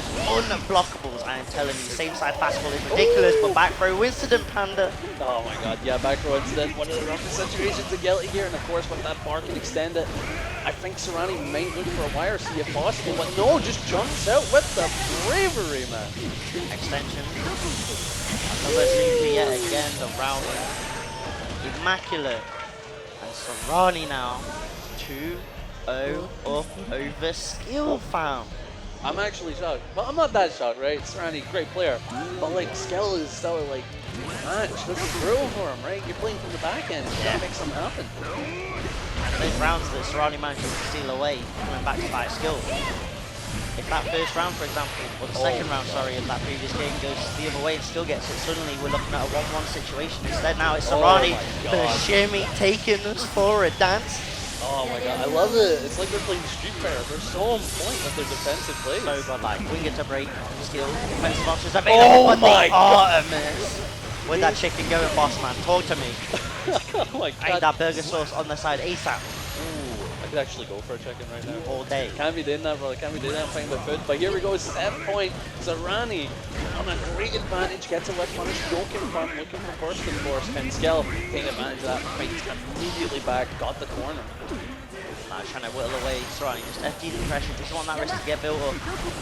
Nice. And a safe ending. Skill's going to maybe have to make an anticipation read and chase down the Artemis with an aerial button. Good. Goes for the heck farm, goes for the PRC, just trying to keep the corner, staggering away. I like it. Very slow gameplay. And that, yeah, it's making Scout get aggressive now. Tension gone as well. Darcy's not there, has to go for a stagger game, but Sorani does have burst available. Oh my God. What attack. Gets a jump in, this is nice. Able to get the // counter hit. This does a lot, but of course, not enough to kill. Still maybe unsure if that was a quick tandem top or not. Oh. Definitely didn't hit me. Oh, the Capel, the gap, L, and Sorani just needs to close this combo out. Winger to secure the dub, and Sorani moving on, winner's side, top 8 tomorrow. Man, congratulations, Sorani. Going with the pop-off and everything. I gotta love it, gotta love it. But yeah, congrats to Sorani. Top 8 winners say, you know, you at least get 5th place. So talking about points, you know, that's gotta do bits. Yeah, that is definitely gotta do bits if you're Sorani. That is fantastic, lovely stuff, amazing stuff there from Sorani, getting out of the pools of the top 48 side in winners, and a 3-0 over Skill as well. That is a statement. Yeah, keep in mind, him and Tiger Paw, but they went back and forth, game 2-2, Yeah. and that was a 3-0, you know, like Exactly. you said. That is mental. That is an insane way to start us But off. again, it was that shift in momentum from that game 2, right? If Sorani doesn't steal that second round away, suddenly, like I'm saying, could be a 1-1 situation. Suddenly it's a bit different. It's a bit different. Yeah, man. But Sorani, Milia, so capable of those kind of robbery situations. No, you've said it best, right? Serrani, really good at reading the pace, really good at turning the tides, and I genuinely think that they're some of the best at just like comebacks or just pure lockdown immediately afterwards. But who are we getting on next? So most likely we'll be getting the loser semi-set on, but right now I believe Tiger Pop and Ketchup Neve are playing. Oh, wait, Ketchup Neve and Tiger Pop in loser's side. And that's not even to play to get into Top loser 8, side top yeah. 12. Because Oh what it my is, of God. course, with this, the ones that go on to loser side from like the loser semis, they play later on today, of course, as there'll be some loser side top 12 to help decide who gets into loser side top 8. Man, that's tough. That's so tough. Like, that's got to be some insane matches coming up for both Tiger Pop and Neve. It's going to be shark infested waters. I hope these players brought their floaties because they are in the deep end. They are in the deep end. Couldn't put it Olympic better. swimming is needed to get these medals. Could not have put it better. But if either one of them wins, who would they be fighting? So Kelvin will be sitting on that loser semis matchup waiting My for God. one or the other. This pill has literally been like, if you love Melia, you're going to see Melia. Oh, you're eating. Well, kind of, but there's also the risk of the Millias losing. Oh, this is true. We'll say that. This is true. This is true. We'll say that. Oh my God. But yeah, one explosive set, and of course we do have to wait a little bit. And man, VSF, for my first ever major, I'm loving it. The energy here has been great, the people have been great. Yeah, Have man. you seen some of the cosplays that people have Oh, been rocking? shout outs to the people cosplaying. Oh my The God. Testament, the Faust earlier. Yeah. And of course Bumble. With the not the Bridget, the LFL cosplay, and then Yeah. plays Bridget in bracket. The mix-up, man. What is that about? I remember seeing that, and I'm like, oh damn, they must play LFL, must be pretty solid. And it is just an immaculate And that's the Bridget. thing, right? If you think the energy's starting to build up now that we're into top Top 48, eight. you've got to wait till tomorrow.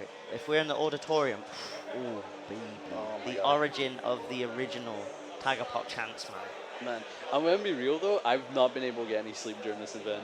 I've just been like too excited. Yeah, it's been an amazing event so far here at VSFighing, making sure you're showing some love for the TOs that have to hold it down here today, and of course, course. to Stream Production in the back, helping us out, making us look good, Yeah, realistically. yeah. Realistic, that's the best way to put it. And These cameras, they're all fake. This is... this is just the looks, bro. No, but yeah, I've got to say, I also love the energy from the TOs. They're just in the background, just going sticky note, and then you're like, oh, that's everything Yeah, man, you need. they to know. are having a blast here today. It's fantastic to see, and it feels like obviously with the way Strive is at the moment, the players are kind of reinvigorated, right? With DPRC gone, with the Wild Assault changes, players are now realizing, wait, I get to play Strive. It's Yeah. crazy. I don't have to deal with mix-ups for like 40 seconds and not get to play. Suddenly I get to play the game. It's going to be great. And of course, with the DLC characters coming out, fam, I cannot wait. Of course, Nah, you know Dagnud. He's excited for Dizzy. We all know that. Yeah, of course. That's the top TO in the EMEA online scene, of course. No, the Dizzy Love, and then Venom. I've got to say, I wasn't a Venom guy, but until I saw that like outfit he's rocking, I understand it now. I understand I it. can't wait. And then, of course, that new character from the anime show. Yeah. Interesting to see what kind of theories are getting generated for that. And then the Forbidden Door opening for Guilty Gear. Lucy from Cyberpunk, fam. And that's our first ever guest character in the Guilty Gear series. Am I right in saying Yeah, that? it is. Like, it is insane to see. Like I'm saying, it opens that Forbidden Door. Suddenly It now, does. like, sky's the limits on what you can do now for guest characters, maybe. Yeah, I was saying this to my mate. I'm like, how awesome would it be to see any character from your favorite fighting game in the Guilty Gear art style? There was a Twitch clip of, I think it was during a set and reset, Yeah. filling in some air, and me and Ken are just talking about the possibilities now. And I've done pins on the chalkboard, the whiteboard. You know, I've looked into it. It's like that scene in Always Sunny, Yeah, talking hair about Carol straggling from and everything. HR, but there is no Carol in HR. It's crazy. And I'm like, well, listen. You got Cyberpunk, right? So you got the Witcher series connected to that, Oh my god. which means it's connected to Monster Hunter, which means Monster Hunter's connected to Marvel, which means Dante could be a possibility. Oh my god. That's We could all I get want. Doctor Doom. It's all true. Shouts to the Doctor Doom cosplayer Oh my yesterday God. as well. I saw that. I wanted to actually go up and get a picture of him, but I forgot. Maybe all about maybe it. that was the sleeper Arxis agent letting us know, teasing. Oh That my SK's God. gonna post a picture of this random Doctor Doom cosplayer from Birmingham and be like, Could you imagine? You go to play Strive, you're like, oh, I just escaped Marvel, and then all you hear Foot is dive. Yeah, foot dive. Oh like my a God. foot dive clashes, and you start getting foot dive clashes going on, that would be gas. Alright, let's calm down, let's calm down. Alright, let's get there. But Because I want to go back to one of the previous statements he did make, which is the current state of Guilty Gear, and I would say this is probably the healthiest Guilty Gear has been And in a it's solid off a state. small patch as well. That's the crazy part, it's off a small patch. Yeah, man. You know, with the major patch coming up, like, what on earth's going to happen? Most likely the new moves for the rest of the cast that haven't got the new moves yet. So there's about 6 or so of them. But what else to the other characters, right? To the DLCs. Because obviously with this current patch, Aber and Slayer, not touched at all, because they were still a bit too new. Yeah. It's hard to say whether or not you can balance them when they're that new. Obviously, there are opinions about those characters. We'll not get into that too much. So with that major patch coming up, you have to wonder what happens to those two characters and things like that. Just to the, maybe even more to the system mechanics, maybe something new gets introduced as well as the start of the new season. It's hard to tell, but what we can tell is the loser semis for this top 48 pool to decide who goes onto the loser side of top 12. And here's the crazy thing. Of course, you know, Tiger Path has the HC.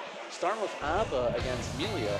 And I've heard from a lot of, like, Abbas, they really hate chasing Amelia at the second matchup. They think I can see that, but at the very least, you've got balls like the ABBA 2S, right? You've got answers for that approaching. You've got that amazing anti-air. And of course, these two have more than likely fought each other a ton over in the Meltdown London monthlies, right? And realistically, it will always be Tiger that comes out on top. But that's the beauty of these majors, right? You never know. Like I was saying with the skill set, right? Tiger Pop last time he met Skill, he was Skill 3-0, and suddenly now losing to Skill in a game 5 set. Things can get different in offlines. Yes, man. There have been bare upsets across multiple games here at VSFighting. Anything is possible. Shout outs Kevin Garnett. For me, one of the massive upsets was Andros getting knocked out by Hockey. As much as I think Hockey's amazing, right? You think, oh, it's Andros, surely. Yeah, it's insane. But The comfortability of your home from online side compared to offline is different. Because we're now going to get the last set of this pool here underway. And it's Kelvin starting off strong. The first one on Tiger. Positive as well. We'll be able to get the hard knockdown. This is a fantastic start for the Amelia right now. oh yeah, goes for flash, keeps the pressure going, wants the wild assault and jumps in to beat the throw. And just like that, Tiger Pop playing from the back. Wait, does it? Oh, that's Kelsey. It is going to be enough. What a strong start from Kelvin. Beating the smells and accusations from Snake Belmont. Also, I like that small optimization of not picking the wing and super, going for the death because you want to get as less burst as possible. Yeah, I like that. Goes for the double blocked. Curb Stomp gets a 2B challenge, despite the fact that the Curb Stomp is main is too. Still not the S narrow. It's still up, yes, let's be real. And then it becomes -1. That's so tough. It's quite bro. It's quite bro. Oh God. the slow shimmies. Do we call that a waltz? I suppose that is the best term for it. Tiger Pop popped off with the waltz and just got back in. That's no shimmy right there. There is no youth in those steps. They are slow. Oh! Okay, First baited, Snigger Bass fishing style, and now full jealousy to go. And that's what's scary with Tiger Pop. He starts going for throws whilst in jealousy rage, gets the hit, say goodbye to the life bar. Yeah, man. That's quite nasty with that BRT. Able to set up a triple overhead. Keep that in mind, triple overhead. It's so tough to block, and that's the risk with Amelia, right? You don't have that bust out option. So you just have to hold it, and as Amelia as well, you're paper mache.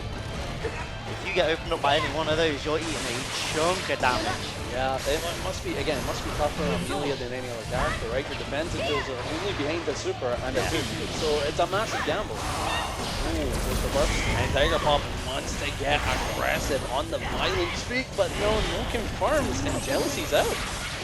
I like that. Kelvin played really smart on move. The question is for Kelvin, do you maybe pop burst at some point now that you're stuck in the corner? I'll be worried about some sort of activation. Get the kind of pop really to confirm, and now we get the RC. Oh my god. The set up, the frame kill was sick. That's disgusting. I like that. He shows you a normal, you think first. Nope. Finding the hit. sticking same side, defense on point from Tiger Pop, of course. Experienced in blocking the Milia, like we mentioned, so many sets against Serrani, so Oh my god. not afraid of blocking out Milia. Pressure, wake up winger. Nice. Getting them decent damage, of course. Jumps over the super, and that is quite the misplay from Tiger Pop as Kelvin takes his first round. Good stuff. But be careful though, we saw that happen game 1, right? Kelvin starting off strong and taking that first round. Yeah. Oh, I like it. Stagger through to be able to get the counter confirm. H-Test into the overhead. Getting some decent damage and resets in the corner. I like that, just bashing away. You don't want to deal with just hovering in the air against an amber with the risk of 2S on landing, so Yeah, air dashing away, I like that option. probably looking for a web 2S to get that punish like you're Exactly, yeah, exactly. I'm just trying to control the space right now. He's now pushed to the corner thanks to Compel. He's finding a hit here. Oh, just like that. Just a full bar jealousy confirms into Kel. Tiger Pop still saying, you know, I've got the lead for a reason. He's running it. I don't want to say deja vu, but it feels kind of similar, and I'm worried for Kelvin right now. Same, man, same. I mean, he does have the corner, it's a great advantage, but of course Tiger Pop just fights his way out. And look at the damage. Dan side. Oh, hold that. Oh my god. Here we go. 2H. Next hit is it for Kelvin here. That air throw. Still surviving. Oh my fade away. god. Air dash back, man. Yo, okay, Tiger Pop's ABBA is immaculate, man. Yet again, Panda. I'm sorry, yet again. It's 2-0. But it's one of those that you always start GG or the TOs would like put a little bracket on it and say it's close. Because it's gone to final round each time. Kelvin's got that first round each time, but Tiger's able to get the next two. I know what you mean, man. Score doesn't represent how the match goes down. Exactly. And again, we're seeing it once more. Kelvin starting off strong, forcing the early burst from Tiger. Well defended. Just rushing him with those slashes, the 2H, goes for a double roll, and of course, it's going for the super. But he caught something. I think he messed up a fuzzy jump. He tried to fuzzy jump FD, so you get just the sliders with huge flush frames. Oh my god. And I think Kelvin might have missed that up. Shame, man, because that might cost him here as Tiger Pop landing with the curb stomp. Can he get some solid damage, of course? And you know, you reset your jealousy, you have neutral control. This is not going to be easy for Kelvin. Makes sense just to go for immediate dash DRC just to see if Tiger was going to do something. Tiger expecting it. Oh my 2S lockdown. Ooh, into the curb stomp. Nasty stuff there, and just like that, we are on set point. They were cooking with this character when they called the move intertwine and tilt. They knew about that second part. Oh my god. That is the best way to put it. Tilt is involved. But great stuff from Kelvin though. Get some good damage at the start. Went for the wall break. I do like that Kelvin has saved that burst though. It's that risk where you burst against Abra when they're jealous up because they're just immediately going to move back in. Abra's movement during jealousy rate so insane. Faster than Jeff. Faster than Jeff. Oh my god. You're missing an opportunity. Oh no. That's brutal. That's toxic. Oh my god. No. Oh my damage. god. Look at that red panda. Oh god. And he confirmed it to the wall for the break. And of course, that's a positive bonus. You're in neutral against an ABBA that almost has no jealousy. You can deny it. But what is that air call out? Bro. What is that call out? He didn't do air throw. He didn't do Danzai. Key grab. I'm telling you, Abba's the door to darkness. All day. Oh man, do not doubt Tiger Pop. He's Yeah. done the second farms. So Tiger is going to go to loser's side top 12. So later on today, we'll most likely see Tiger Pop play again. But you have to say commiserations to Kelvin, right? Yeah. I mean, you put on a great show. We absolutely loved it. Loved seeing Amelia. And, you know, at the end of the day, Amelia did go through. So you do see it as like the brothers doing work. At the very least, But we're going to be moving on to the next pool. And because of that, we're going to go on a quick 10-minute break. So be sure to stay tuned. And, yeah, enjoy VSF, fellas.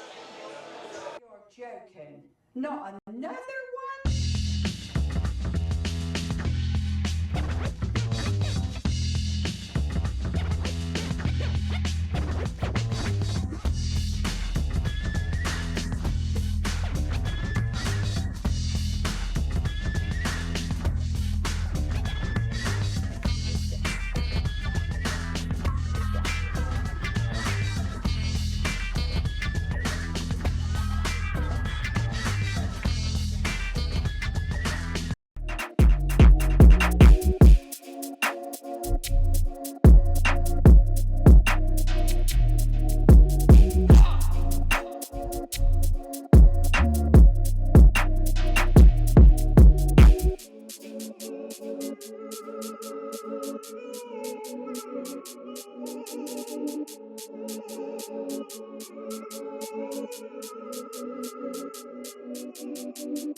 is up, ladies and gentlemen, boys and girls? It's Guilty Gear Strive. It's our 4th pool of top 48 today. My name is Keno, and joining me today is the excellence himself, C4IQ. Just on the start. Oh, yo, let's go. I've been here all games commentating. Feels good. I didn't have to play MCI yesterday. My shoulders are nice and relaxed, but the plays aren't going to be, because, as everyone's been saying, stacks, you know, the classic. You look at all the names in the bracket, anyone could get into top 8. I mean, we've already had some upsets already. Andros getting knocked down into the loser side for this pool as well. So, might be seeing their run later. If they can get past man like Panda, you've just seen him on the mic. Yep. Now you're going to be seeing him in the streets. Oh, it's Jonathan Tene, though, going up against French Krilou. Krilou we've seen a couple times, obviously on the online set resets and stuff like that. I think they're in the top 10 on the set resets board. They got in the top 8 a couple of times. Obviously, Jonathan Tene doesn't need introductions. Last year's champion with the Eddie still, and he's already off. Pretty start with that counter hit right there. Jonathan decided to lose that round start by picking that way, but if anyone's getting done between Jonathan and the team, unfortunately, he's not here. So, the kick-ass and two bubblegum, and there's no bubblegum. The team is the bubblegum, and we're all out of bubblegum. We need to push the agenda with these characters, alright? We need to have like the winning combat. It's all about momentum and experience, not about your buttons. But unfortunately right now, you're on the back end of this ABBA right here. So just find a way to get Eddie in, though. That part is unfortunately just gone down for ABBA right there, though. Not a whole lot of jelly on the side, so not a lot of activation into it. It's going to be trapped in this corner. Eddie's going to be running out. My man's not paying the red no more. You have to understand, Mr. Tene, Sir Jonathan, plays Dragon, can't run up on him. You can see that, you can see the dash. Even in jelly mode, ready for the jab. Quick back dash from Frilo. Yeah, she can get the side switch as well. Wolves flat, straight into the super, and we're in that jealousy. Get that kill in. Made out of paper mache. Looking clean from Curly right there. Taking it in that first round against the Americans. No, that's no gut. The yellow belly. Scaredy cat. No combos are going to do like by accident. By accident, that's crazy. Miss input, get 40%. It'd be like that. It would be like that when you're trapped in the corner like this, though. Unfortunately, this Eddie bot just seems to be consistently linked with Jonathan Tene right now, though. Back out, though. Big reflect coming out. It's not going to stop the pressure, though. Top 5D.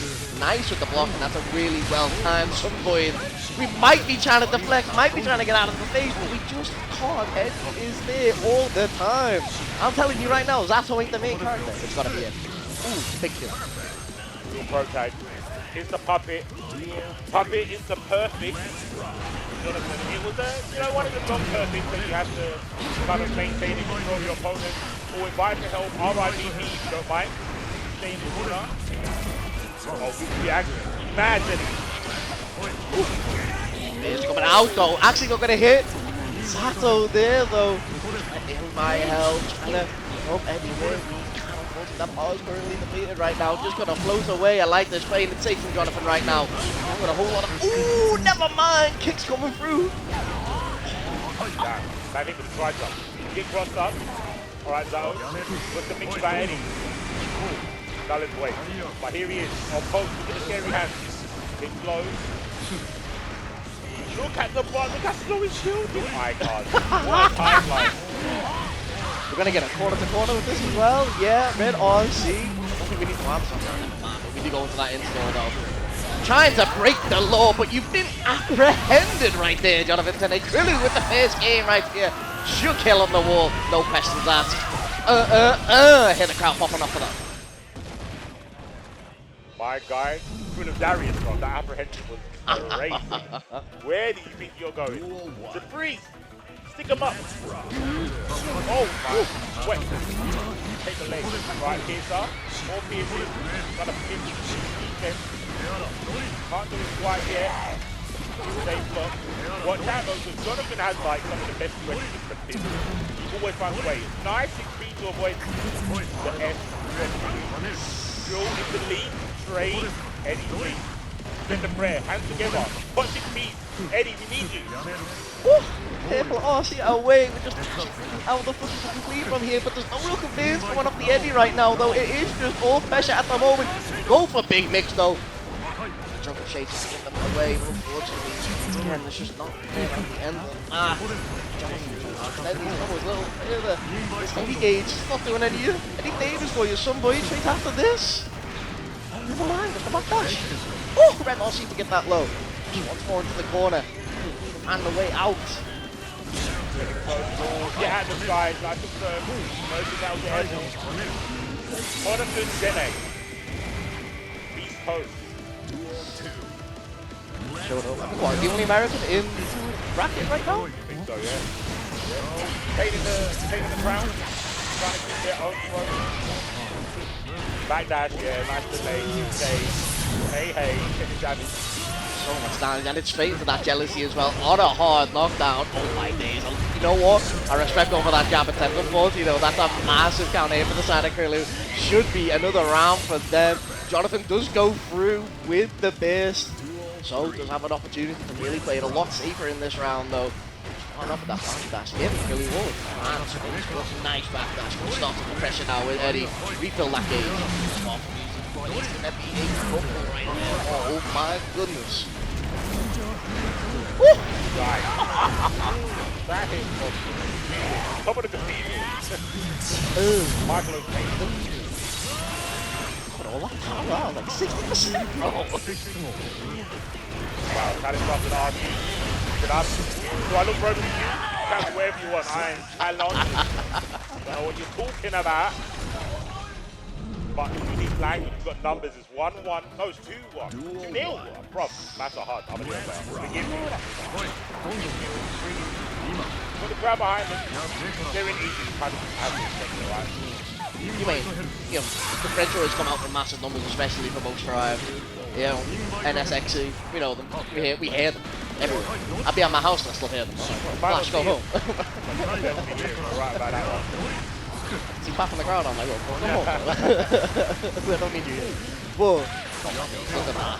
Risk games, no shit. Yeah, at the end of this, I can beat it, never mind, that's unfortunate. Right there, this is going to be another frozen, another mix opportunity. Eddie is out in by hell to keep him trapped, and it's just more pressure going out. We do eventually get that on the perfect first round for Jonathan Tene. Gonna have to start building these games back. Back. I'll put it into his off. Look at it any game. He takes about 50% of that. Yeah, smart doesn't really knowing that he has to take some full. But don't forget, has got a Zao, which is weird to say. Every Zao has an Eddie, but not every Zao has a Zao. That's rude. Oh, that is rude. But look at Jonathan. You can play with that Eddie. You might not like it, but you can do it. You want to have a work-life experience. Unfortunately, you got to put the work in. We go straight to the Amorphous, though. Going to be breaking on that wall. Jonathan Tene going to start slowly building these games back, though. 2-1 right here. Last year's champion trying to stay in this winner's side. Up against Curly right here. Maybe found out. 2-game download. Let's rock. Okay, that's a good person to get out of the doing a favour though, giving up the advantage. I told you though, the illustrious 2S's hitting their mark. Coming out, we eventually get it on that low, and that's going to be huge for Jonathan Tene right here, breaking the wall with that Sunvoid. Hard knockdown with the refill gauge. Go for more of that pressure. This is what we know Jonathan for. And we got more, even more going up. Amorphous against this wall. Not going to be there, but it's even more. Bro, guess support life right here. The pixel, the final pixel gets to it. Block RC up in the air. Wow, what a counterpunch. See though, really did. Got to watch out for Eddie. Got to watch out for block stun. That won't be enough. Jonathan ready again for the jab check. Stay away from me. My catch is low key. You don't want to catch it. You don't want to catch it. Oh my goodness, he closely couldn't keep it going there, Curly, but it doesn't matter. We've got another counter hit lined up right there. They're coming off the shells. They're diving at us right here. Big down the air. Alright.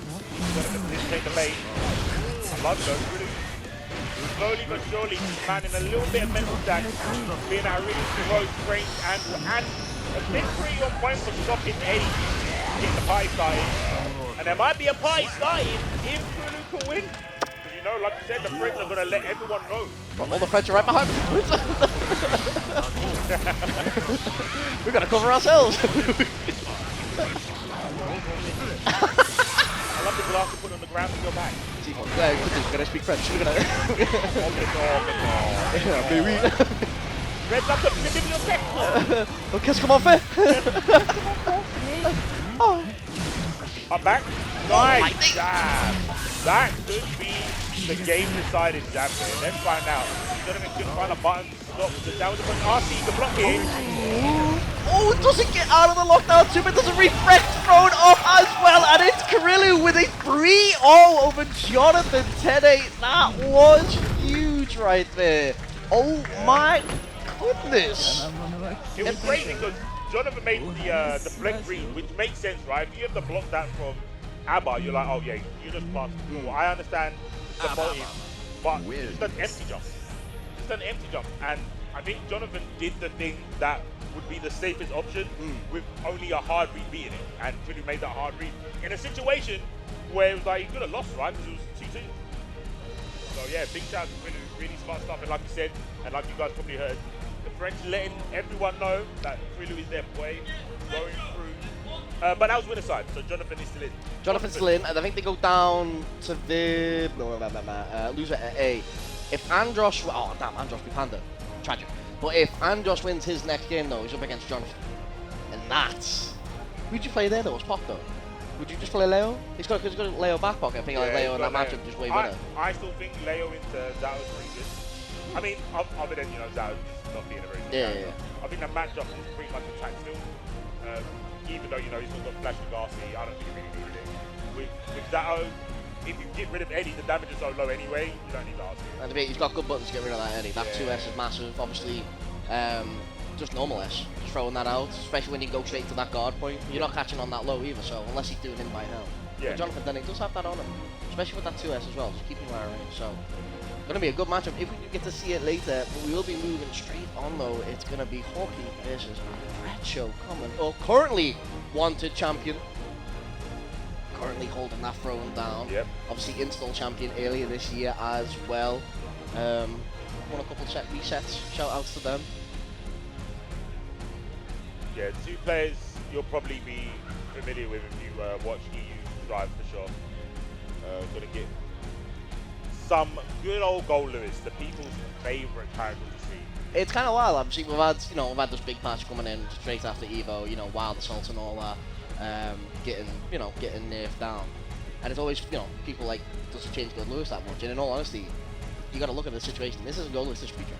Yeah. That's all feature right there. They do a fantastic job at just getting rid of obviously so much pressure from themselves. I think we've seen it earlier.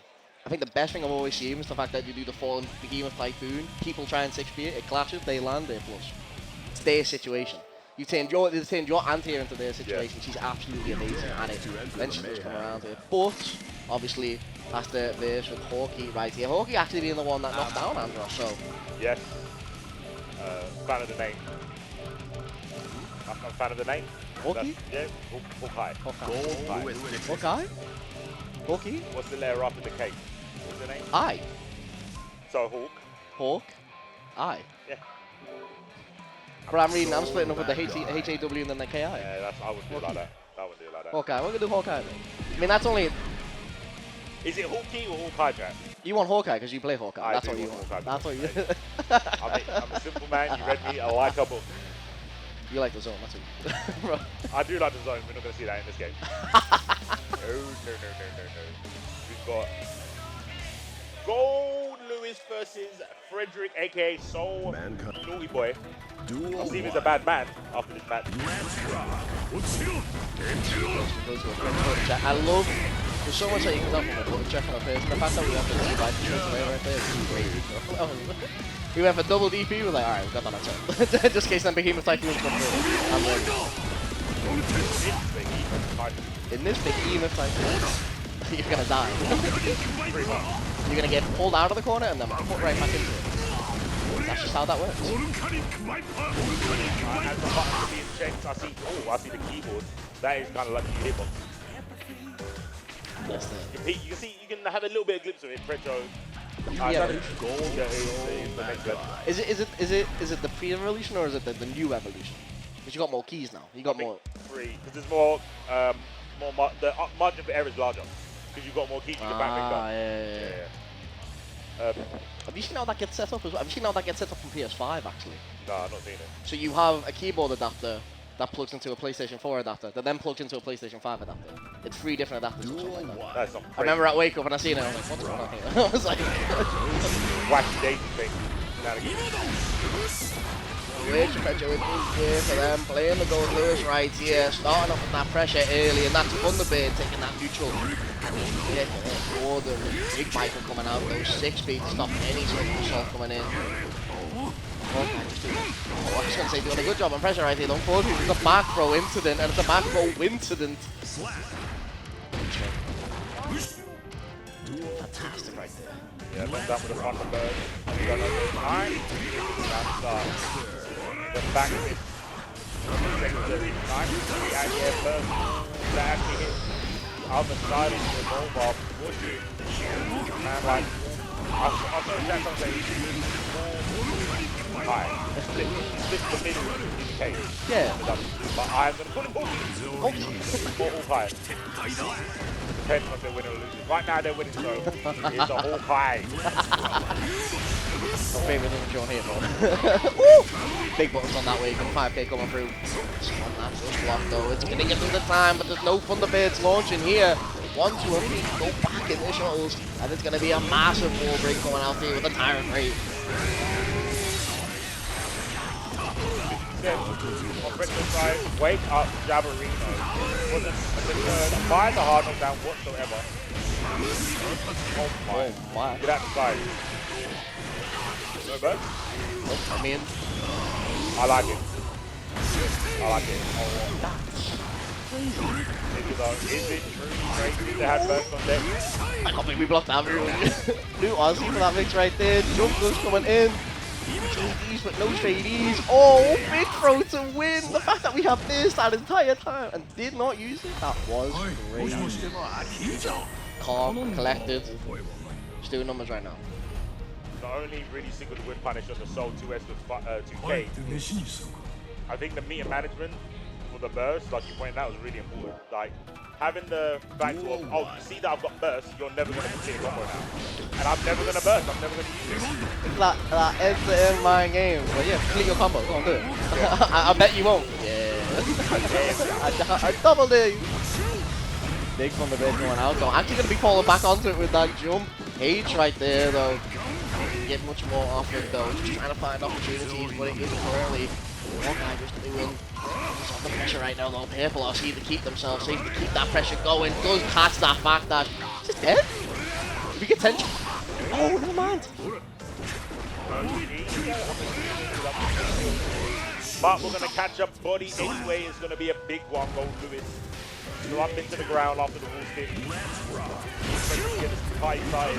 Again, that's going to play from all high. What I was going to say is, oh my, it's not there. Dragon up on the jaw. They really went split me up on that angle. Ooh, massive. On that double overhead though. Should be able to get that wall break. Never mind, we're dropping our combos. We've got front throws. Look at our pressure coming in, we've got 5k. Oh my goodness, why are we pressing? Get off of me. I'm trying to walk off. I'm trying to walk over here. Look at it, mushy. Dragon on the guard door. Crowd liking it. The crowd cheering for Soul. 2024. What an era we're in. I said yesterday I'm in the wrong timeline with the Marvel events. I'm clearly in the wrong time. We're lost. Well, I'm lost. Straight. I'm in the multiverse of madness right now. Camilla. Gold and burst for Gold Lewis. And here with the buzz, you know, secondary offense. Street Fighter 5 I'm here talking about. Yeah. Ooh. Big throw going forward though. More pressure coming out. Oh my goodness, 6-8 starter could not keep that going though, which is unfortunate. That would have been deadly on that wall right there. Y'all see, airborne. Ooh. Slingshot. Oh, Angry Birds. Oh, the skanky leg with the 5K. That's one of the funniest looking things on the game. Don't roll.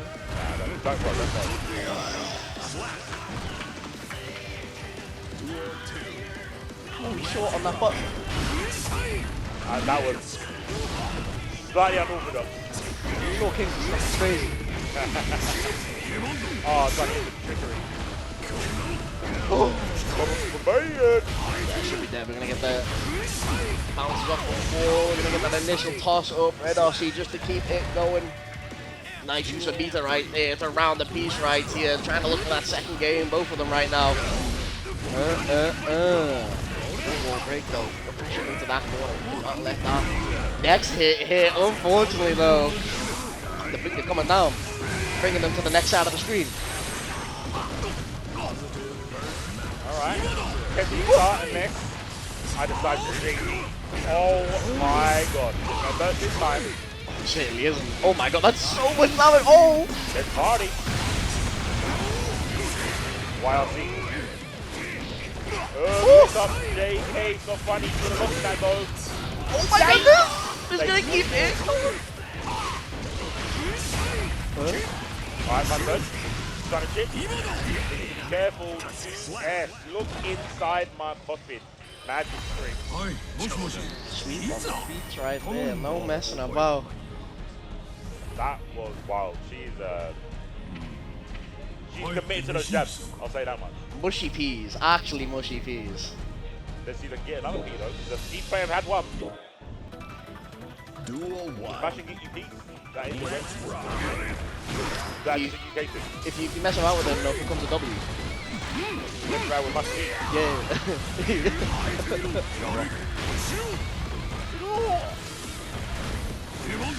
Trying to get a dash. JD once again hit, but the bird comes out. JK. Oh my god, there's clearly no jokes here, though. We're going serious for that victory right there. First round, more peas in the bag for Peter right here. On that set point right now. Big goal burst. EMEA style. Best time. Oh, bouncing off the wall. Now you're going to get broken off the wall. Off MJ style. Oh, ganking leg. Oh! Significant character just making our overheads like that. Oh my goodness. Oh my goodness. 2 P's coming through. Stopping that approach. Preacho should be moving on to winners finals of this pool here. Will be confirmed for top 12. Now gonna fight for that winners or losers side. Really think performance by both players. I think the kind of Gold Lewis hate has gone down ever so slightly because of Slayer, but I think it's still in the hearts of many people. But Retro, everyone kind of likes Retro to see. It's been adopted by Slayer. That's kind of crazy. Yeah, it has been. Unironically has. But yeah, Retro doing really well. Started kind of late compared to everyone else who got to a notable skill level. I think the first time I saw them was the set reset, and then I saw them at your tournament. Waypoint on Trent, the Waypoint team went out. But she's been around start of the year. I said before, she was in one install, obviously, and then I think before that it was just a couple of wanted, maybe set reset. Yeah. Maybe before that, but maybe it's definitely a couple of onlines in that regard. Maybe Travel the Wind as well. Seen it a couple of times, but it was definitely, definitely been a big breakout this year for them. It'd be nice to see them in top 8, especially for this Platinum event. Because unfortunately, I think she got 7th at Wake Up. I think she actually got beat by Herculean, that was it. I remember Got that. knocked down by Herculean, Herculean popped off. Shout out to Herculean, just not here. Yeah, But Resident anti-player. Resident anti-player. don't like that. Someone has to be, right? I mean, we need the example for worst Leo, so you know. We do need that. People don't believe me, but then Herculean pops up and like, look, this is what you want Leo to be able to do. But they're like, no, I like back turn. I like back turn. I like not blocking. Look, I like my stance cancel. Yeah. I like my overheads. I like pressing back 10k repeatedly till they mash. Hit confirming. I mean, I hit confirm it, but like, I'm talking when you're blocking and you're just like 5k. Dash forward. 5k. Graphic, okay. Stance cancel grab. that's the that's the toxic one. When you keep doing 5k, stance cancel, run up, just forward throw. It makes sense, you know, the old mentality of tick. And then it's like, you're gonna keep blocking, I'll just throw you. That's easy as. All the ticks sound like a bomb, then dynamite. Okay, man like Mileto screaming at the top of his lungs to get the new players up on stream for you guys. You are here watching some Guilty Gear Strive at VSFighting 2024-30. XII 12. 12, close. I was one off. I was trying to remember my Roman numerals, I was like, I can't read them. Oh yeah, they were on screen, I didn't even know. I was trying to remember them. Yeah. I read them off my towel. By the way, you can buy, if you've not already, you can buy flannels at the front desk, £5 a piece. Kind of clean, I like them. Good much. Kept me alive today. It'll keep you clean. It'll keep me clean. This is, keep me clean. This can't smell anything. It's been alright. It's been alright. It's only Saturday. Things can change, but at the moment, it's pretty good. It's like, it's not very well, it's not ventilated, but it's spacious. It's spacious. That's what I think helps. So it's not Street Fighter last year. It's, yeah, that was it. Yeah, that was. But if you are feeling stinky, and you're like, you know, I need to wash up, jump in the pools. Mine's like, that's a crazy site. Merseyside, FGC, drowning pools in October. Make sure you're signed up. If you're not signed up, I'm hunting you down, and I'm making you sign up. We've got Strive, we've got Marvel, we've got a mystery tournament. What Marvel? Marvel 3. Carry on. But I'm there, so. Oh, so it will be infinite. Okay. I mean, I'll have to sneak it in somewhere. Yeah, I get you. When I'm a phone side bracket, maybe. I hope Kaylee's not listening to this, otherwise I'm going to get hit. I see what you're putting. Shout outs to Kaylee. Shout outs to Merseyside FGC, shout outs to Drowning Pools. October 5th, make sure you are signing up. Is that? Doug. It's Doug wearing the glasses. That's amazing. They're pretty funny. I mean, Doug is purely an entertainer. It goes to show when you're like, look, I need some advice. I need playing Leo. You're the best one that I can think of right now that I can DM. And it's like, yeah, do wake up 2D. I'm like, what? Yeah, just do wake up 2D. And I'm like, why? No, it just works. And you know what? I hate it because it works. Can't lose. Let me have a look in the chat real quick. Actually, while I look in the chat, I'm going to do exclamation mark bracket to make sure it works. I don't need to because it's pinned at the top. Shout out to production, the best of the best. But yeah, chat, let me know what time is it where you're at, because it is what 22:02 over here, 13:42. I want to know where everyone is around the world. If it's good evening, good morning, good night. I mean, it's a platinum event out here for Guilty Gear, 200-man bracket, so it's got that world attention, got that world spot. Winner of this, auto qualifying already. And obviously, there's still points on the line as well. I think straight down to what? The top 16 all get points? It could be. You know what? I'll find out right now. So no, gold's only top 8. And then obviously, platinums move on a little bit further than that. Going straight into it, though. I don't think we're getting any voting check. We are going to go straight into it. Duck beating their last 2 opponents, though. Duel 1. Actually knocking out Hey Halo. That is crazy. They're ready for Dragon Ball this weekend, though. They'll be playing that in that World Tour as well. Been sweating it. Yeah, he talked about beating Jonathan. If you don't know, was like a broad-like Dragon Ball player back in the day before they made the switch over to Gear Strive. But yeah, Doug was saying, yeah, Jonathan beat me in Guilty Gear, but I beat him in Dragon Ball. And I was like, I think that's actually more impressive because Jonathan was a beast in that game. So I mean, Jonathan was fantastic. Yeah. Obviously, just as good in this game as well, but impressive. Duck right there, though, going straight into it though. You're hearing the quacks from the crowd. You're hearing, has he got the glasses still on? Nah, he hasn't. I feel like because it's Duck, I might have to do the Donald Duck. But that is not Or it's not good for your jaw. Just gonna come and take the ball, come on. You can't be doing that. Every flash kick is doing, making that sound of it, making that noise. Ooh! I'm bad. For that heavy flash kick though. Not gonna go for that run through instead, we're just gonna stay front sides. Right here, nice into that front side. Gonna be hitting on that 2K once more straight in.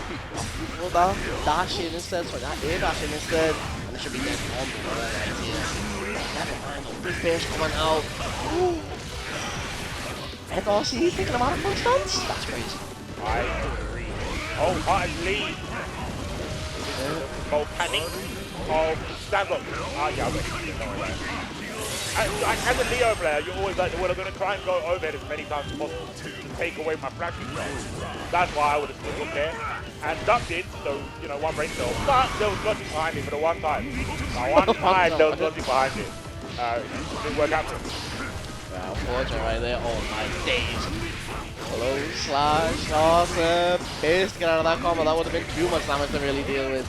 And the back as well. That's unfortunate that the run through's going to get caught out by that Viper Bolt. Oh my goodness, 2Ds.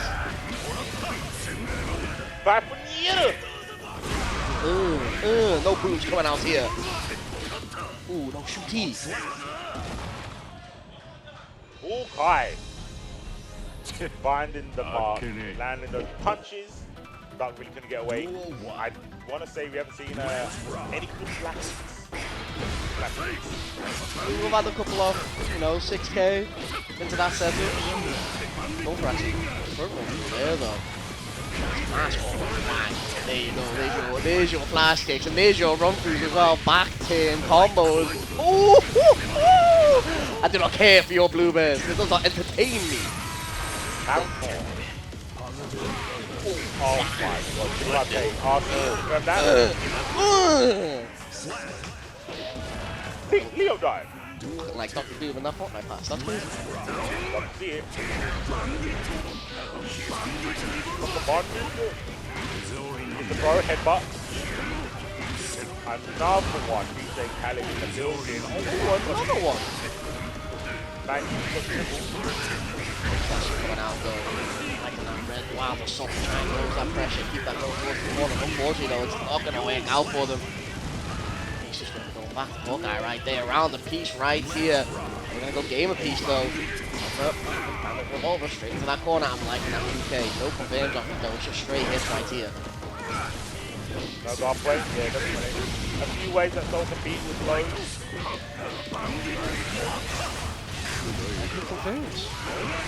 Tap tap. Tap tap.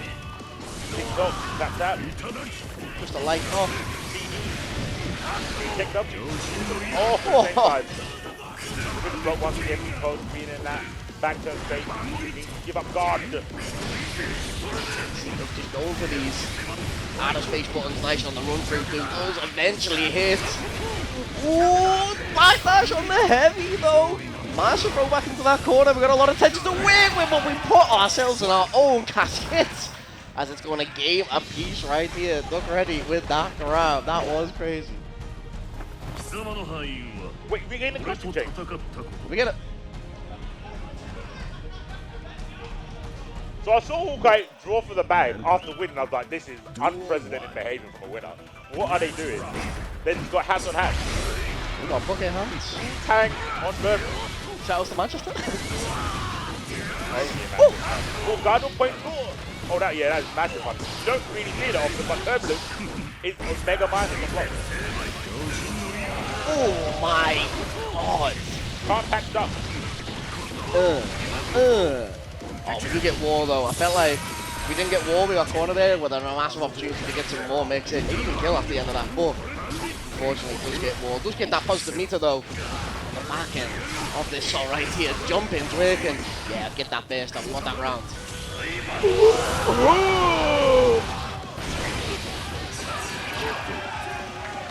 I know. You knew?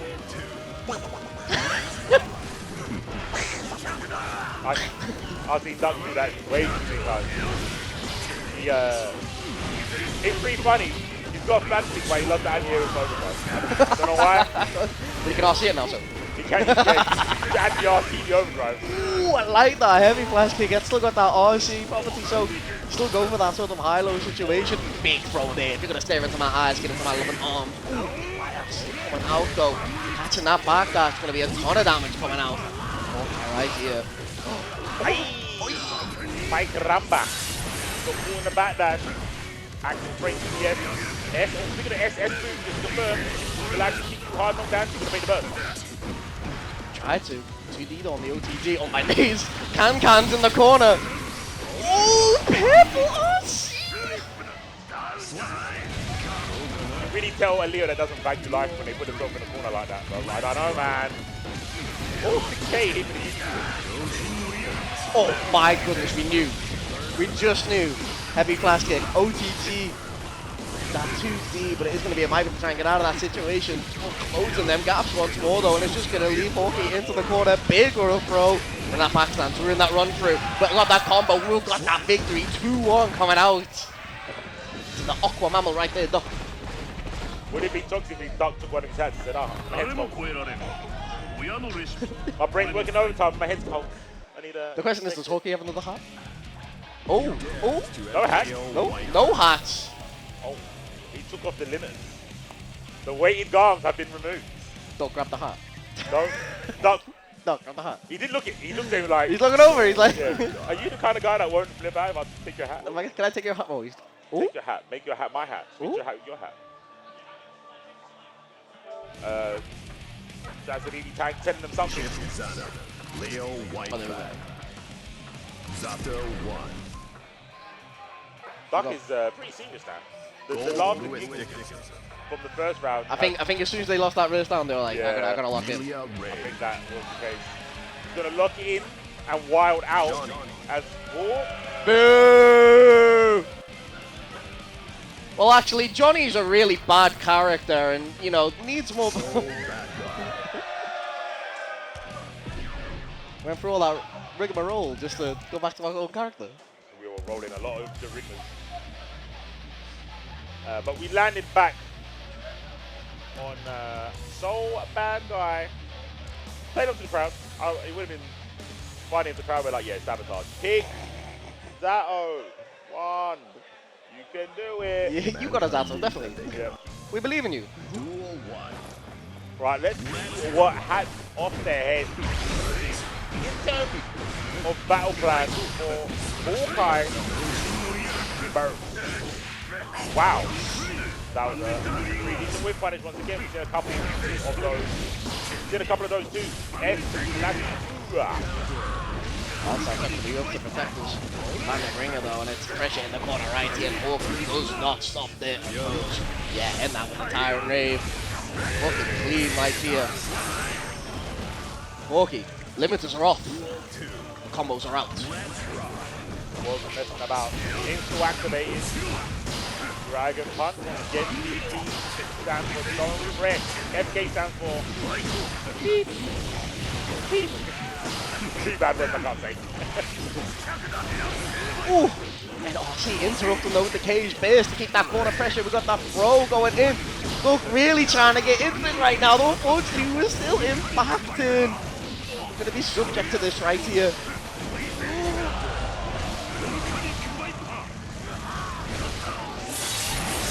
Understandable. That's unfortunate. Not allowed to whiff body. My days. Put the hats back on him. It's clearly. Duel 1. It's 2-2, and I'm not talking about new buying game input from the first. It's about a score. Deuces. He's catching that backdash. Back kick coming out though. Instant block on that means you're safe in that situation, so you can keep that going. Nice from Hawkeye right there. Oh my. It's a clean looking combo. Unfortunately, we're getting the drops. We did have stray hits though. I need you to count. He has done wake up flash every turn. Every knockout. Not that one. But every one prior, you wake up flash kick. 3 times back to back. Anakin, maybe. Then in flow state. Be careful. You bait flash kick here. Oh, big gold base. That's crazy. That's kind of. It's crazy that you baited that. I'm upset that you baited it. I'm about to get hit by it. Oh, just opening up in these situations. Flash kick coming out. Nah, we're not gonna get the meter. Oh, no, you had the hit. He thought the closest would be counter hit. Yeah, closest counter hit is the 6 8 Why? Tell him that it's human nature. Why? Bro, my man stood up and said, I don't play this game. You clearly do if you're this far in bracket. I had to say that, you're kind of silly. But it's okay. Salt is okay to be had when we're playing at these high stakes. Like I said, more impressive that he beat Jonathan Jene in Dragon Ball. Yeah. But couldn't beat all I here on the Yugi gear. Cool match.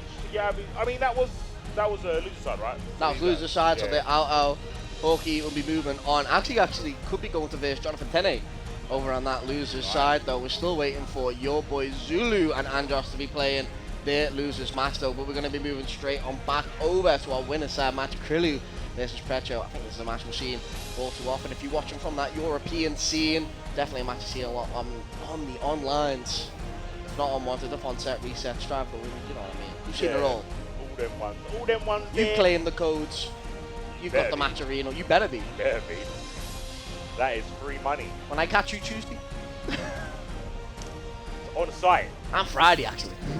Business on site. Business on site. Make sure you're claiming the codes today as well on set reset if you're over there and watching that later. Yeah, it should be. If you're not, you're bugging. But that is a qualifier there on set reset to get to UFA, which is cool.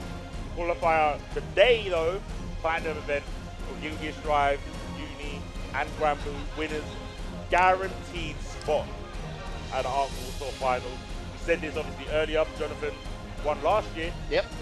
And that top 8 was insane. If you haven't seen it, you should definitely go back. Even though, you know, it's the older pack. But we had Razo Umisho. That was like... we had Sechi Tiger Pop. Sechi Tiger Pop. Mathematicals. The Mathematics. Yeah, Razo. We had Asuka. Who was the Asuka player?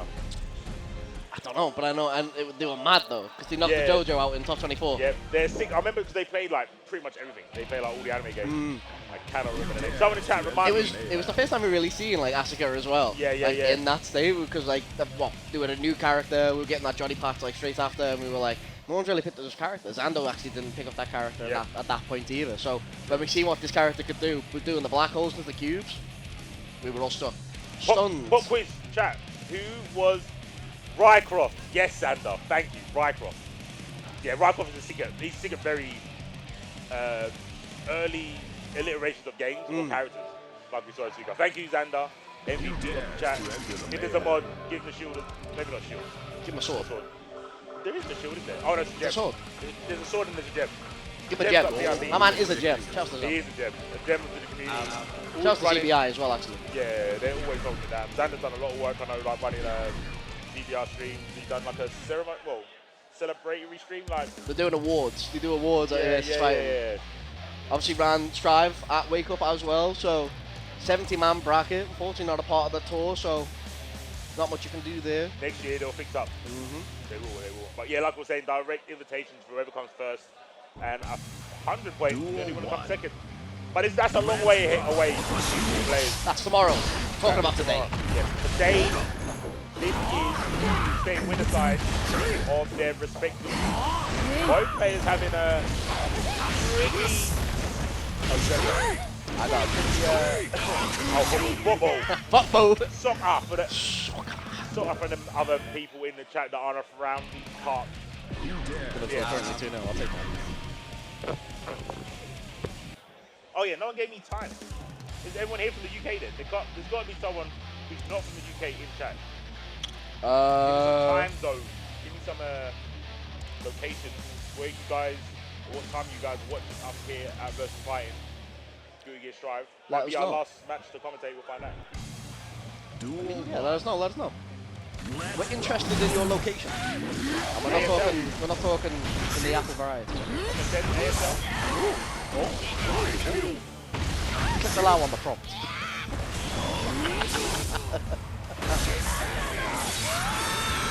I'm clicking allow on the damage right here though. Oh my days, back that's get out of that situation. But look at the health already. That is crazy. From the mid to out. Alright, It was big win. that was gas. The fact that we can get anything afterwards is kind of upset. Yeah. I thought, yeah, guard point into that. Never mind. At least Bill Fidelis should be fiddle. Yikers. EKBB. All the letters, bro. Alphabet. Opener. That jealousy mode though, there's no peanut butter right here. It's all sweet on that damage. Oh my goodness. See, that's why he was sneaky hand, bro. Some people go, put that sticky away. There you go, put his sneaky hand away. It's not Halloween yet. Looking like a Farmageddon jump scare, that's crazy. Damn, checks after that. Crazy. The tables have been turned. Fighting out though, it does get the round. Krillu trying to make it into this top 12. I mean, we've both are making it into top 12. Need to be on that winning side though. Can't be dropping down like that. Okay, fade away. Ooh. No. Not like this. That was a nobody. Open your heart. Reach him, go get him. That was crazy. That struck like that? It's like a wave pepper power on the wall. That was crazy. Alright, VTRC, more letters, bang. Got me close. Coincidence right there though. Shout out to the French behind. I'm gonna need the UK to make some noise. Yeah, we need to visit the UK. We're in the UK with the UKR. And we're getting out volumes. That is By one Frenchman. one Frenchman, brother. Neos and Flash though are low. Decibels. Duel 1. Decibels. Actually. Let's rock. Talking sound barriers being made. Seeing sort of foods. Perfect. Shooty. What that is. The wink and a smile as he goes down the canyon away from you, but you're taking even a positive bonus too. About 2% of the Jenny, dwindling down. Don't even need it. Out here in the canyons, but there's nothing grand about this for Picho right now. They're on the back end of this though. High, lows. Oh my god, keep that. Oh, we're missing on our key grab. We've got so much meter just to keep that going. We eventually catch the grab right there. So catch the buttons right there. Frenchman. Oh, Picho right now trying to get back into this. Yes, 468. Ooh, Oh, 346. Yes, 346 win. Yes, 346 again. but he was like, Oh, 842. Yes. I love the place, though. If you couldn't tell. love on numpad notations. Oh, straight with the Thunderbird. Anti-air missiles right there. Oh, back for a headbanger. Takes to a rock concert. Oh, we're trying to hit with the duck. Good block. That was wild. With the reflex, but we still got a dash RC? It's not like this. Not like this. Look at the focus tab. Oh, No, we can't be. Not on this pixel of hell. Not in this situation. Krillu. Exiting out the game as well. okay, alright. Maybe a little bit of online gaming. Like, I'm gonna say, we can't off their for it. We appreciate the sentiment, but like... That is a no-no. That is a no-no. That is a no-no offline. Keep that controller plugged in. What can you do? There's very little to say, like, Krillu's just clutch. What strategy do you do to unclutch someone? What do you say? Like, you can't react to most of the other stuff, yes, right? Even in that space at neutral where she's unreactable with a dash or a run, poke, sorry. I don't think Frencho was doing anything bad per se, other than like existing on the screen and having the big hitbox. It's a tricky situation because obviously Aber, Mankind. Krillu's so good about getting that Aber into that jelly state and just sticking to Frencho. They're a bit clutch. Yeah, like I said, they're a bit clutch in that situation. You know, it's they clean on the defense as well, even on the offense. I mean, clearly not right now though. We're going for that double grab right there. Rock contour out here, and it's just like this situation right now. Oh, never mind. I'll take my words back. I'm going to be giving that damage out. Purple beats as well. Okay, what can you do on defense? You are the secretary of it. Now you're not doing the damage. What are you about? Hard situation coming out right here. Unfortunate that the fight being correct off of that, but we do get the team of Typhoon just to end that right there. Trying to make this 2-game comeback though. It's gonna be hard. If you try to get like this one. Been known for doing before, unfortunately, it's harder in your face. Purple beat as well. I'm liking that. Installed in their face. That pressure going. We haven't got rid of much intention though. Thunderbird. Yeah, tap. Where are you going? No danger on us though. Not chain on the bottom. Yeah, actually, good point. He doesn't make damage there. Thunderbird is neutral. Yeah, and it felt like Trilu's at the stage of the match where it's like, I can win as long as I don't do anything risky. Yeah. But that is turned into sleep paralysis, and now they're just standing there getting hit with BTs, Thunderbirds, and stuff in neutral. There's no setup. Well, that's the thing, you need to be active against Preacher. We've seen in the first 2 games, Pillow was active, but the fact that it was like, look, I can slow it down now. You can't be slowing it down. You need to keep that up, keep on that road, Lewis. Keep that jealousy meter replenished, you know, with them pros, with them supers. Unfortunately, you get stuck into situations like this. What the hell? Oh my goodness. Swing, bada. Deflection, didn't have to interact with the pocket. For 1 yard. Cloud backdash. That's not warm though. We don't have a lot of person on deck. Big Bears coming out though. It's going to be Skyfish to try and get that. That was Kai. That was Big Kai. That was Big Kai. Big Kyle. Boom. Dusting grab.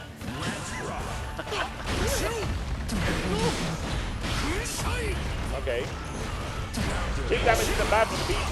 You're not gonna FD it, right? Big C right there though. You know what? I like that. Straight to that Skyfish, you'll get the untransform and it's moving Krillu away, which means the approach will be a little bit cleaner. Especially with that tension on deck. Thunderbird go for that left right. Heavy go for that left right once more. Same front side. Backdash on the top and so Skyfish is gonna be getting overheaded. That is crazy. Woo! Woo! Far end. Something. Oh, let's get out. Okay, allez.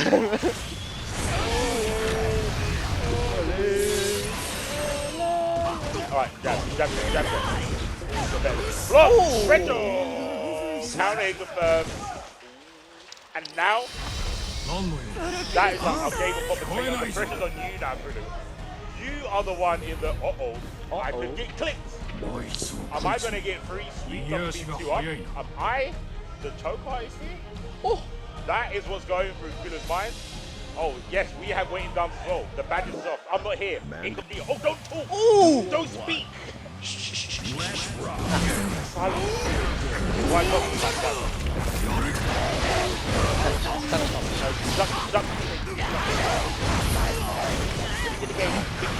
big screen. I know we're allowed to watch.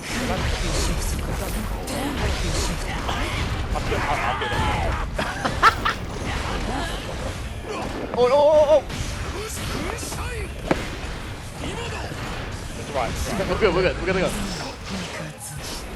Production is doing a lot of stuff in the background, but we are here. Games up. Oh, he's wasting. He's quite wasting. I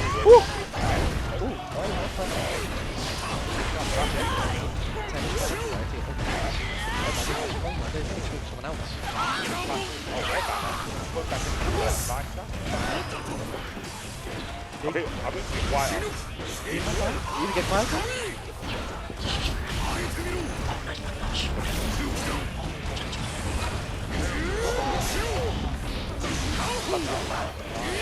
Massive damage here. Rise up. 355 though. I like it. Going for the 268.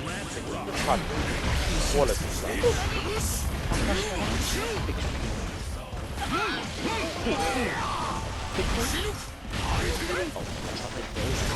Not ready for another one.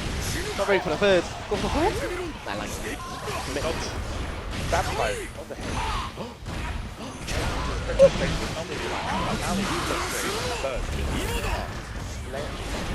Marvelous gameplay, and the defense was scrumptious. Righteous 2P2K and someone in the chat did say, I believe in the Pretro sweep.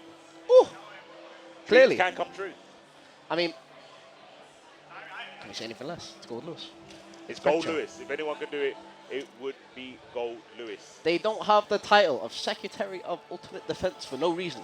They do not, unfortunately. But that was winner side, right? That was winner side. That's top 12 confirmed for both still. Obviously, Krilla going to be moving down into losers as they'll wait for their match over there. Preacher moving on through to winners. Massive for them. I think they're one match now off a top 8. So massive, absolutely massive for Preacher right there. I don't know who they're going to be versing. I think they're waiting for next bracket. Possibly. We do have some through though. Gideon in winning semi-finals. Gideon actually in top 8 already, waiting for their match. Oh, they'll verse Serrani. So that's Preacher versus Serrani in top 8. Nice, That's okay. crazy. Slay Emilia. And then Gideon will be waiting for next pool. And I don't know who's in next pool though. But look at our loser side though. Looking at that top 12 going into that top 8. We've got Jason Thomas sitting in loser side. We've got Skill sitting in loser side. We've got Tiger Pop sitting in loser side.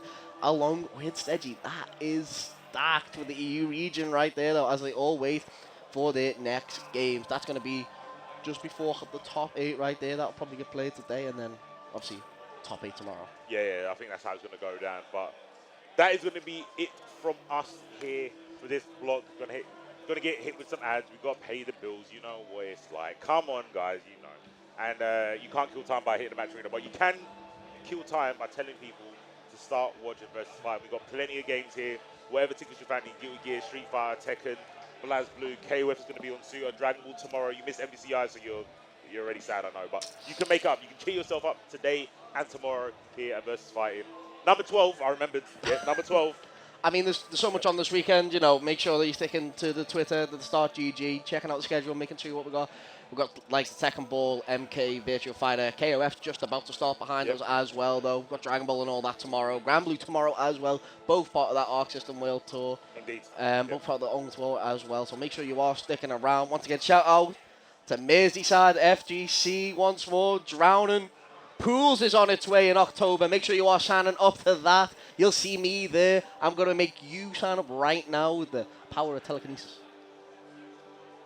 I'm going to use telekinesis to put the ad break on right now. You're joking. Not another one?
Welcome back. BP, Tank, myself and you bringing us the action here at VSFighting the Arc World Tour Platinum event. We are in the final phase of Top 48. It has been a banger day with a lot of matches and upsets because while we were on the break, Andros and Jonathan Tenier were actually facing off in the losers side of Wave G. And would you believe it, Andros has knocked Jonathan Tenier out of the tournament before Top 8. What a drastic change in result compared to their performance last year. Hasn't even managed to get joint 9 to even get any points from this. The American representative is going to actually go home with nothing to show for it, which is crazy. Because, you know, this is what we were talking about. We're like, oh, it's like 2 years ago when we were having 10A and all these Zato players showing up in Boston, just managing to fall shy. But Andros actually keeping it, and it was 3-0 as well.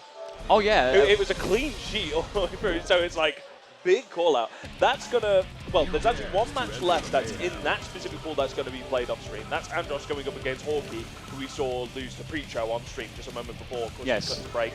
We're going to cut over to the last group before then transitioning to losers top 12. And that is, you can see, sat up on the stage, Patrichu. This pool's full of Frenchmen. Bro. There's the French, it's a French team death pool. It's absolutely crazy. I mean, the team kills that we're going to have to be facing off with here are crazy, but I mean, just the level of competition that is present in this pool alone is already ridiculous. I mean, we discussed it yesterday, Patachu unfortunately unable to make Evo and the mix-up due to illness. This is going to be a very big one for them. You know, direct invitation is on the line, a big points haul as well as the fact that they also had a top 8 performance at Combo Breaker. So this will be a big one for them. Looks like we are going to get started real soon. But Patachu versus Matty. Now, Matty had a very, very good performance in that Potemkin yesterday, didn't he? Matty was making content. If there's probably any clips that people were making while watching it yesterday, I think Matty was probably one of the strongest contenders, right? Absolute killer run on their way to this top 8, 48 position. Of course, on the other side, on winners, we've got Setchi that's going to be going to that will most likely be next. We've got a couple of losers side matches that are currently going on at the moment. Sunday faces off very own Cimatron 3000, all the way from Leeds. Shout out to SFO crew. Been playing Cimatron's been playing Guilty Gear all the way since Revelator. He was been a hardcore Johnny main since then. Still repping Johnny now. And on the other side of the losers, Mystic Smash going up against Nagori Duki. So again, a bunch of names that we saw yesterday still pulling their way through, just unfortunately on the losers side. Yeah, Nagoro Luki surviving in the bracket thus far after the knock in the losers yesterday. Doing a very good job of that as well. Now, Matty was the one who sent Mystic into losers as well. That's the Potemkin that we saw, of course, with that great performance. Button check's already been completed, so it looks like we are going to get the first match of Wave H underway. The final phase of Top 48 qualifiers. Let's get this one underway. The Sin versus Potemkin matchup. Matty has been on fire of late, but the questions have to be asked. How are they going to get in close? How are they going to establish the conditioning against Sin? Especially against someone like Patachu, who we know is very fearless. Yeah, that's such good control of neutral as well, right? Doesn't worry too much about a scramble. Is more than happy to let pressure enter, then go back into neutral and then try and contest. But very early burst there from Matty. Does manage to take the meter away from Patachu. That means that it's going to be very hard to try and overextend, but good blocks on the overhead from Matty, and then count hit. Hard knockdown into safe jump. Yeah, nice stuff so far. Trying to play it safe, doesn't work out. Patachu gets a chance to back off. Just going to have to hold this on block right now. Times it perfectly for the counter hit. Forcing the corner, busting through. The reversal's going to be shot down. Extending, of course, by using the resources, getting the wall break at last. Now, of course, they did have to spend the meter before for no reward. Matty still has a little bit of life to work with. I think the names need to be swapped around on the side of production, but that will take just a moment, guys. We'll get that fixed real soon. But Patachu, fearless thus far. Jumping for Matty though, showing they also have the same bravery. Nice. Be able to carry towards the corner. Order position now with the extension. FD is not really enough to help Matty push Patachu off. Re-engage once again. It is actually going to clip. Going to break through the wall. Hard knockdown. Still first on the side of Matty. So still has one opportunity if things goes down. Immediate spend once more from Patachu, fearless on those wall breaks, trying to force that advantage as much as possible. The hard knockdown from the super is so important for Sin. Right now, here comes the conditioning. Guard Crush gets caught by it this time, which is going to allow the pot buster to be successful. Matty will extend, and they are whittling the life bar away slowly but surely, setting that up. Gets the wall break as well. It's starting to get closer and closer here. Not done yet. Matty side the armor through. The RC's there as well and gets the kill and survives. Matty taking us to a final round in this first game, and the names should be flipped around real soon. Again, guys, thank you for your patience there as we get on going. Pressure in the corner once more. Pikachu, relentless. I really like Pikachu holding on to that versus previous round. Now has the opportunity to use it quite effectively to retain that corner position, but the backwards Mega Fist, rather I should say, but there's the super confirmed. Gets the clean hit as well. That's going to do quite a bit of chunk, going to lead into pressure, close S. RC into the double low, very tricky to see from time to time, but is it going to give me a clean hit into wall break? It's enough! As high health as Potemkin has, it's not enough to be able to survive against Pikachu as he takes game number 1. Yeah, not going to be enough in the end. They're really unfortunate for Matty as they did start to get a few very nice reads. Obviously, the armor, the attempted reversals to try and fight back. But Pikachu's been reading their opportunities really nicely, using the specials to get in, and Matty's going to have to start reading that defensively as well to stop Pikachu getting started. Good establishment of the corner very early on, but they have to sacrifice it here. Never mind, great punish. Securing that again, tapping away once more, 2Ps out. RC, counter hit as well. Okay, this is an improvement right here, BP. But Pikachu managed to find a gap to be able to aggressively dash in, slowly pushing towards the mid-screen. Not wanting to overextend with the stamina though. Like I said, Pikachu more than comfortable to go back into neutral, try and contest against Potemkin's air game. Gets the DP. Burst out from Matty. Okay, bursts out, survives for now. We're going to have to just back off and play it safe. Try and catch Pikachu out, but once more, the perfect spacing and range gets to confirm. It take us towards the corner. No burst whatsoever for Matty right now, so they haven't got a chance to back with that, but they bait it out. Excellent stuff for Matty right there. Now, they have switched the sides. They have got Pikachu in the corner, but once more, the escape is successful. Now, Ruby sets the pressure. Another check on the attempted closing of the distance. Good stuff. Matty survives that round after a very difficult start. Good stuff. Yeah, I really like how Matty's really trying to call out Pikachu's pressure sequences with that backwards Mega Fist, right? It's like, even if they decide to dash block, it's still quite safe on backwards Mega Fist. So, it gets to re-establish pressure. Counter hit bar, S got to go straight into the super. It's enough to break the wall. Gonna lead into pressure. Straight into the overhead and just gets a simple stamina confirmed. 7 golden letters. Now, Matty does, of course, have the burst to work with here, so has a bit of an advantage going into this final round here, but Pikachu relentless regardless and not caring whatsoever. Good the block. throw though, good call out, my goodness. And here comes the guard crush. Tries to get a counter hit. Pikachu does not bite. Burst down from Matty. Oh, nice punish from Pikachu right there, but a counter hit reads. Matty's going to get that extension. Big damage towards the corner we go. Trying to get the conditioning once more. The width on that one means Pikachu escapes immediate expenditure of the resources. Red RC confirmed. Going to opt for the wall break to get that positive bonus and the advantage coming up of that. This is a big one for Matty. This could be them tying it up 1-1. Busts out with the shield. Gets closer, slowly advancing. Pikachu picks his moment, just has to block. Does manage to super jump over the projectile. But the projectile from behind gets the scoop. Makes up the game. Deflect shield is there. If Matty wants it. Backwards Mega Fist, white wild assault. Not going to be enough just yet. Trying to get closer once more. Matty looking for the way in, but Pikachu staying relentless as ever, and the overhead attempt is going to be successful. Pikachu takes it and now moves up to 2-0 on the standings. The Frenchman looking very poised, but Matty is not letting this one go. Just so confident with that spacing to counter hit fast slash into diversion, right? Like I said, more than happy just to be able to do button beat driver, and then Matty decides to block it, goes back into mid-screen, playing around that spacing, and it's got such a clean hit confirmed to go into a follow-up from beat driver. Staggers the pressure. Mega Fist backwards from Matty. It's a good defensive option, but if Pikachu doesn't bite, you're just putting yourself closer and closer towards the corner. And once more on the overhead with 7 golden letters. Pikachu is on set point right here and looking to advance even further in this top 48 on the winner's side. Matty doing everything in their power to survive, but it's just being pushed back right now. Wild assault to confirm. Immediate wall break after eating as well. Maximizing the resources, getting the positive bonus. This looks like a snowball situation for the Sin right here. Pressure coming in from Matty, last opportunity, and there's the RC, got to get the charge by D, has enough meter to be able to go into super, and another clean hit. Pikachu so consistent.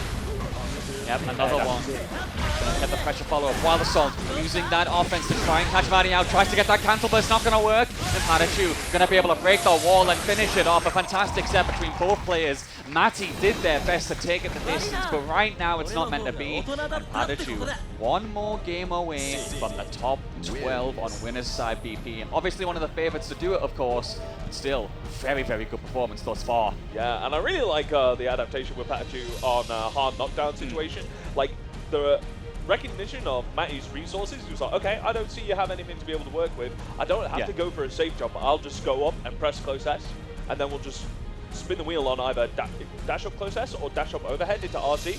But as soon as there's meter on deck for the hard knockdown, decides to play a lot more tighter, decides to go for the safe jump sequence, so that of course he's like, okay, I'm going to shut down the opportunity for YRC, I'm going to shut down the opportunity to be able to actually go into a wake up super, and it's just really, really tight performance. Yeah, I love it. Yeah, so really good stuff from them. Matty obviously does have an opportunity to still fight back. They will be going into losers quarters of this wave, which means they'll be going up against Symmetron 3000 in that losers side. Hopefully we can come back to the results of that one later.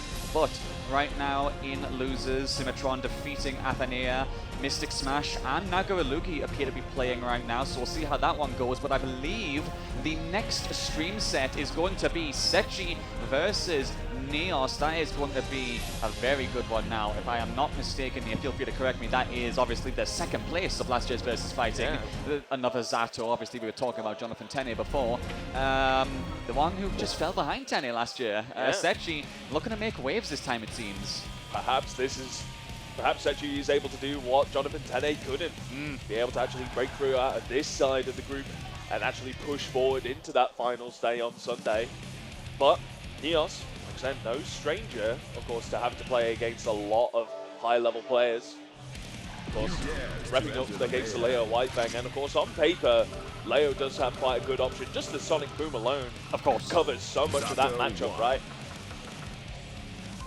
Yeah. And of course, we saw Neos probably arguably with the most upsetting clip. I mean, it was the hypest part, but I was super upset at the end of the day with Neos doing wall slump setups into guard crush. Oh, yes, yesterday that was actually really good. So you know Neos has got some disgusting stuff on deck, right? So if you're not switched on, he's going to absolutely rob you. Intentionally whiffing that massive club to the head I went to him afterwards and he's like, no, I heard you go over and like, I hate you. No, he's like, oh, I didn't mean to whiff it. I'm like, yes, you did. Yes, you did. Why are you lying to me? Why are you lying? Why are you lying to me? But yeah, Neos obviously a lot of accolades under their belt as well. I believe they made it to the Road to Evil finals this year. That was the one that Tiger Pop won, of course. But the fact they were even there in the first place, showing their level, showing the fact that they are a dedicated player in the EMEA region. Going up against XII, someone else who I think has proved themselves time and time again. You know, they've made it onto Wanted before. They've had a lot of W's at tournaments such as Salty EU, shouts to the Salty team. Other tournaments, I believe, possibly like the Wild Tide. We will see how they fare here. Zato versus Leo. Another, I wouldn't say uncommon, but certainly interesting matchup in terms of, you know, how you're going to try and navigate grounded in aerial games. Yeah. Of course, the big thing that XII is going to be looking out for, right, is as soon as he gets in corner position, XII is going to want to try and layer up to cover a flash kick on him, right? It's like, okay, if I'm operating at a space where Eddie's trying to cover most of the work for me, am I going to be able to actually layer the drill on top of the flash kick so that, you know, I don't get blown up immediately? Because it's so disheartening to actually get that corner position, just to then have the opportunity of reversal to ruin it all for you. Or even then, it's like, okay, say I'm operating at a spot where, you know, Eddie's doing the work for me again, and then decides not to flash kick, but then as soon as I try and re-establish pressure, just YSC to push me off, and then Eddie's gone. There's so many stopgaps still that does affect Zato, but I think Neos is going to try and not be so obvious as when he wants to try and exploit them system mechanics with YRC, just so that XII thinks that he's comfortable to actually be able to start pressure. Yep. Let's see. I hear people in the background obviously giving cheers for their players. Let's see who's going to come out on top. Obviously, this is to take on Patachu in the winners final of this wave. XII and Neos facing each other right now. Let's get right into it. XII on the left, Neos on the right. Shouts to production for that quick turnaround right there. Starting things off strong from Neos. There, the immediate dash into the buttons, but has to back off. Eddie's out, pressure's incoming. Good 6B. Immediate response from XII. Yep. Neos, of course, as soon as they got put into the corner position with the hard knockdown, decided to commit to the burst. But here comes the set play. Gets opened up low, carries towards the corner, sword available to be able to break the wall and refill that Eddie Gage into a hard knockdown. Hard knockdown. Like the dash. It drills another empty loan so far. 2 for 2 on the loans.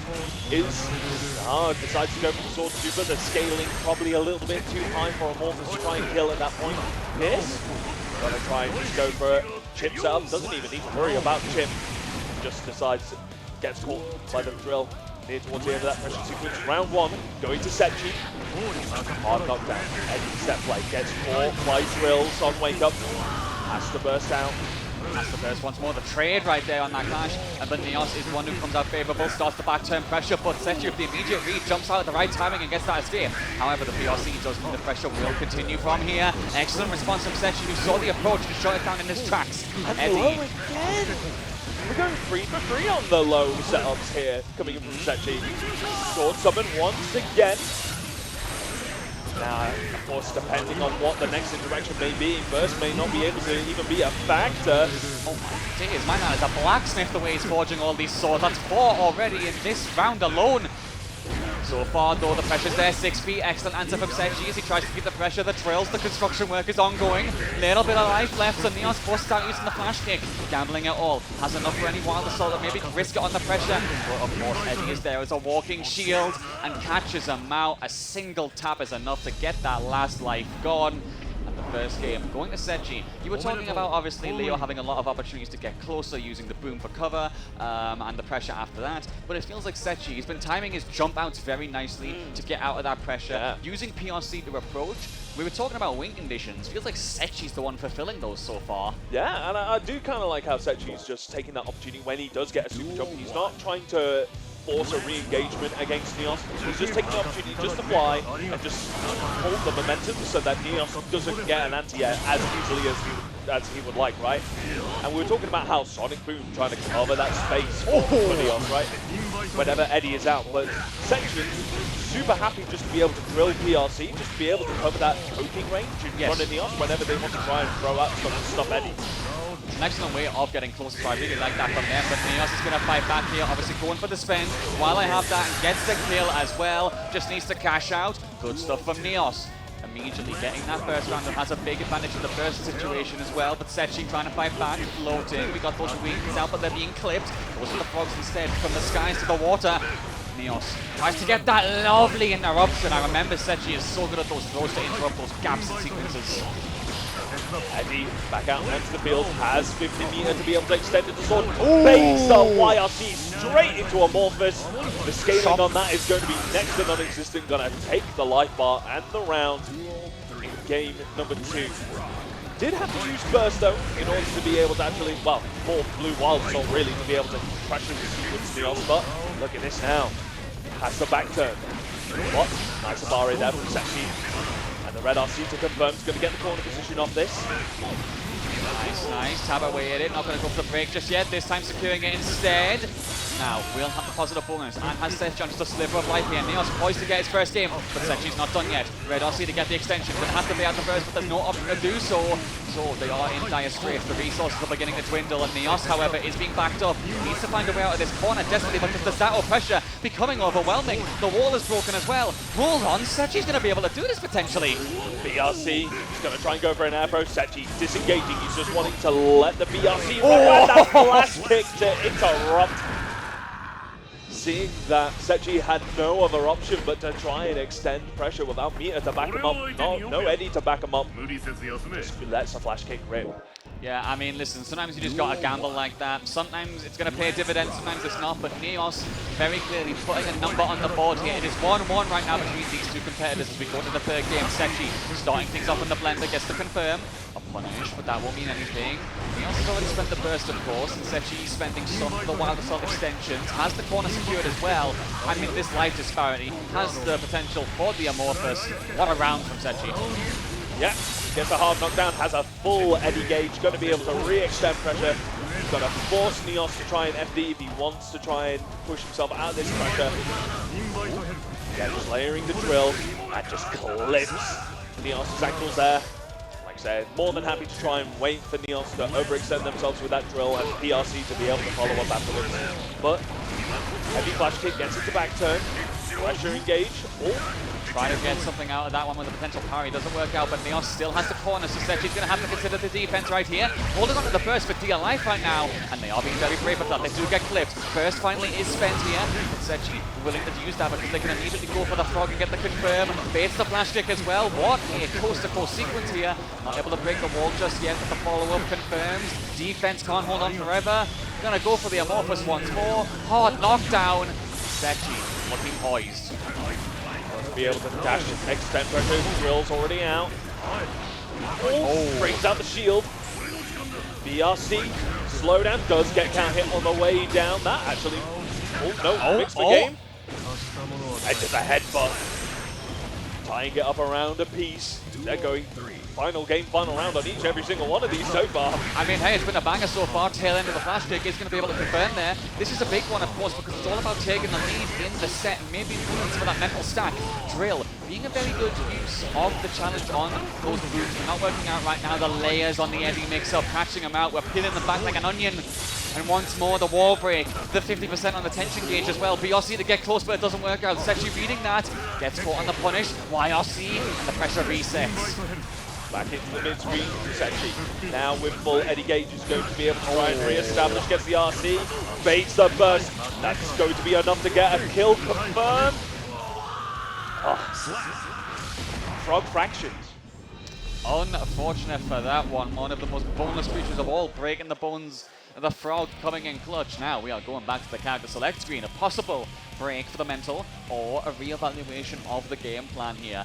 Like we were talking about at the start, all about using the booms, all about getting close as Leo to stop the setups in the set play with Eddie. That hasn't been seen much, I think, so far. As I said earlier in game one, I love the way Sechi is timing his jumps to near perfection to get out of the corner, for example, to time his RCs.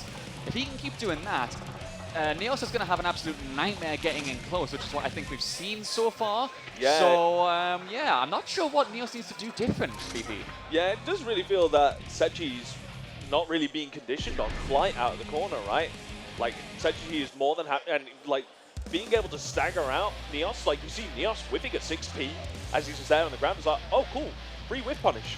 Drops down with jump H, 2k, 2d. And it's like, okay, cool. If I have Eddie, get to set up the left, right, high, low.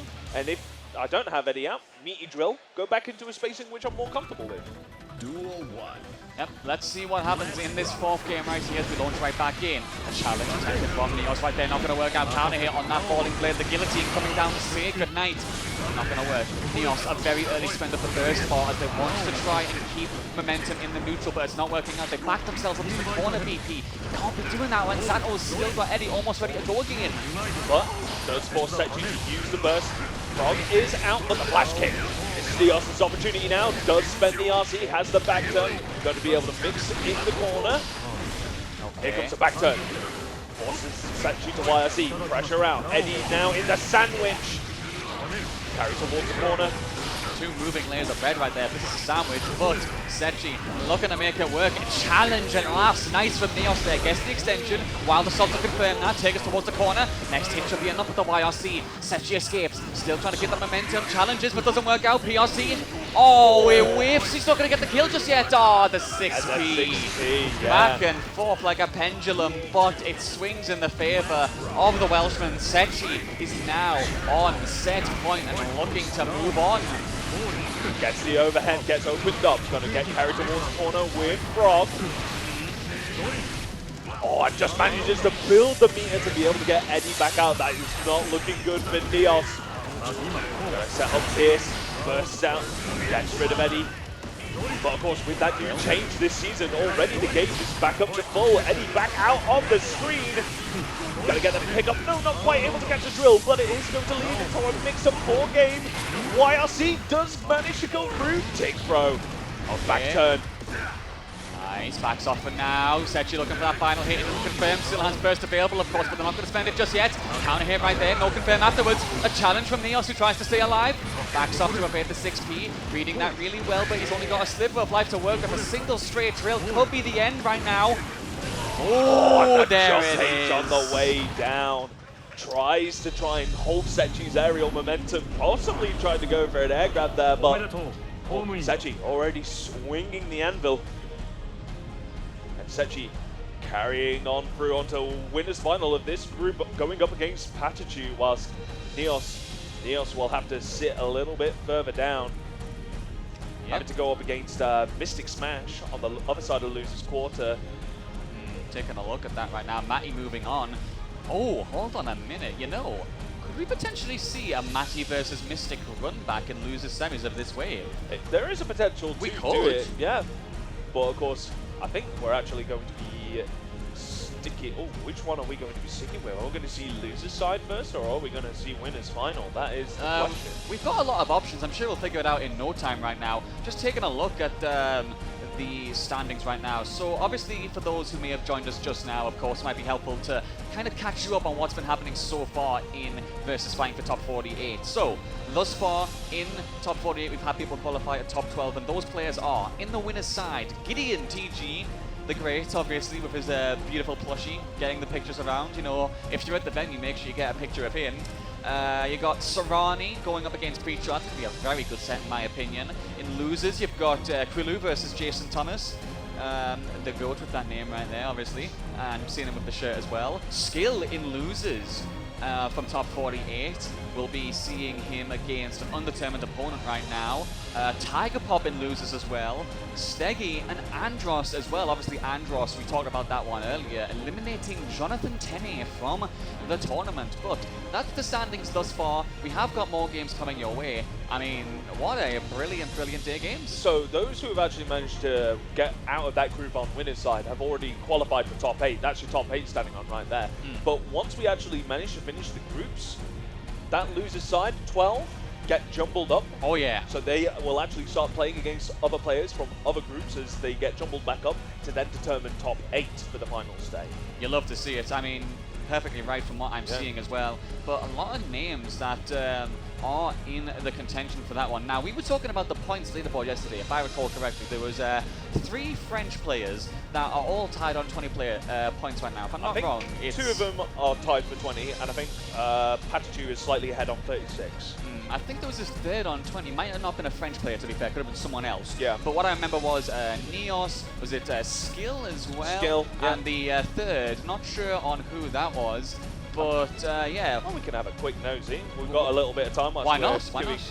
Like I say, if you guys want to look at the standings and also the Arc Revo schedule, of course, you can just head on over to arcsystemworks.jp/AWT2024, and you can look at your standings. So yeah, we were talking a bit about how Patachu is currently in 15th with 32 points, whilst Neos and Skill and Greecho tied at 20 points. Ah, right, okay, that makes sense. It was Pre-Show that I had in that contention. My apologies right there. But obviously very important because they are also there as well in this bracket. So still going to have to be one to see. There's a lot of players who are all looking to maybe leapfrog over each other, seeing who's going to take the lead. And another thing to consider as well, of course, is since there's so many players that are still in the bracket, one of them could also kind of just get yoinked out of the standings if they receive that direct invitation via the winning of the Platinum event. As you said, obviously, you know, first place gets that spot. But top 12 will at least get, I believe the minimum that you get is 9 points, right? So you kind of have something to take from it, at least from the top 12, as opposed to a gold event, which you would only get for top 8. So I believe we're actually going to be sticking on winner's side as Patachu makes their way up towards the stage. Nice, nice. So we are going to just flick on back over to the winner's side of this pool here, guys. Now, this is a big one. This is, of course, a qualifier on the winner's side, obviously for top 8, as you rightfully said. And it's a big one. Patachu versus Sechi. 2 juggernauts. Obviously, Sechi getting that fantastic second place at VSFighting last year. Patachu with his string of very good performances historically. Top 8 combo breaker. Really, really upsetting to see that he couldn't make Evo and mix up, because I do think he was by far and away a top 8 contender both times. But either way, this is going to be one to remember, because you've got 2 people who definitely are top 8 level, and one of them's going to send the other into losers. It's just the Shark Tank, but finally here. Yeah, and of course it might just be a case of how familiar Patachu is with playing against Sechi, because we haven't really been able to see Sechi perform on stage like this since really Season 1. And Sin wasn't even a factor, right? So it's only really been since Season 2. Like, since Season 2, with the release of Sin, Patachu was like, no, this character is absolutely disgusting, and I'm going to show you. And that was even before Sin got buffed with, like, bar S buffs and stuff like that. Patachu was making waves with that character. So it's going to be really interesting to see the sort of dichotomy between these two players, as Sechi kind of representing, like, the old guard vanilla tournaments for VSFighting 10. Oh my days. Plus Patachu, of course, from Season 2 onwards. Yeah, I mean, Patachu is He's still using that same yellow stick that he was using all that time ago. The I remember that thing is about as old as me. I mean, the lore right there. Once something gets old enough, maybe it becomes a lucky charm. Let's see. But Patachu is doing fine. Have to figure it out. Oh, is that a bad FC? Yeah. Looks like the buttons are good. Looks like the button check is over. Yeah, perfect. Looks like we are good to go. I see Sechi is on the left side, Patachu on the right side. So we'll get that underway real soon. Now, Zato versus Sin. Obviously, an interesting matchup to talk about. We just talked about Potemkin versus Sin before. And now we've got Zato, who obviously loves the giveaway game. Meanwhile, the youngling, the fledgling, Mr. Sin Kisuke, trying to get in close, trying to be aggressive. We know Patachu picks his moments very good of his specials to get in close. It's all going to be about how Sechi navigates that. Is he going to go for aerial movement? Is he going to try and use the walking shield? He's got options. I'm curious which one he's going to pick the most. Yeah. Of course, Sin does actually, like in the previous match, of course, Leo was unfortunately restricted to being probably on the ground more than what Neos would like. But this one, Patachu is more than happy to try and do these really aggressive air dashes in on Sechi. I mean, we've already seen it once, but Sechi with the pickup forces Patachu to burst. Oh, and the bring chat with the stamina dash afterwards. Nice stuff, Patachu. Sechi with the YRC wants to try and re-establish some distance, but jumping on the way down, manages to get Eddie off the field. VRC to make themselves safe, but the flight from Sechi calling out the Abare there for Patachu, trying to get an anti-air, does not work out. Patachu, hard knockdown, has to deal with this pressure, and the Abare again. Very, very brave stuff from Sechi so far, but it's working out as charm as Patachu tries to fight back. No burst available for him right now. Sechi clearly has the momentum advantage, and he does go towards the corner and secures it without having to spend anything. The kill right there, Sechi. We're talking about it, we're going to have to navigate stopping Sin, not letting him get started, and this is what we're seeing so far. Abare is present, but Patachu, excellent backdash read into the button right there. Big counter hit, big damage, already going towards the corner as well, securing that wall break. Immediate spin, fearless as ever, hard knockdown incoming. Going to be able to dash in deep, does not have to worry about the defensive options from Zato since there's no meter, no Eddie on deck, but they can't hit jump H, going to carry towards the corner. Now has the meter to be able to go into Amorphous. Yup. Get a good chunk of damage off that, going to be able to then go into pressure, micro dash, into drill. With jump H to set up the auto time overhead. PRC is going to land on the drill. Jump H once again be really alternating like that movement between flying aggressively downwards into jump H into just hovering into the middle of the air to sort of try and force Patachu to overextend with an anti-air, right?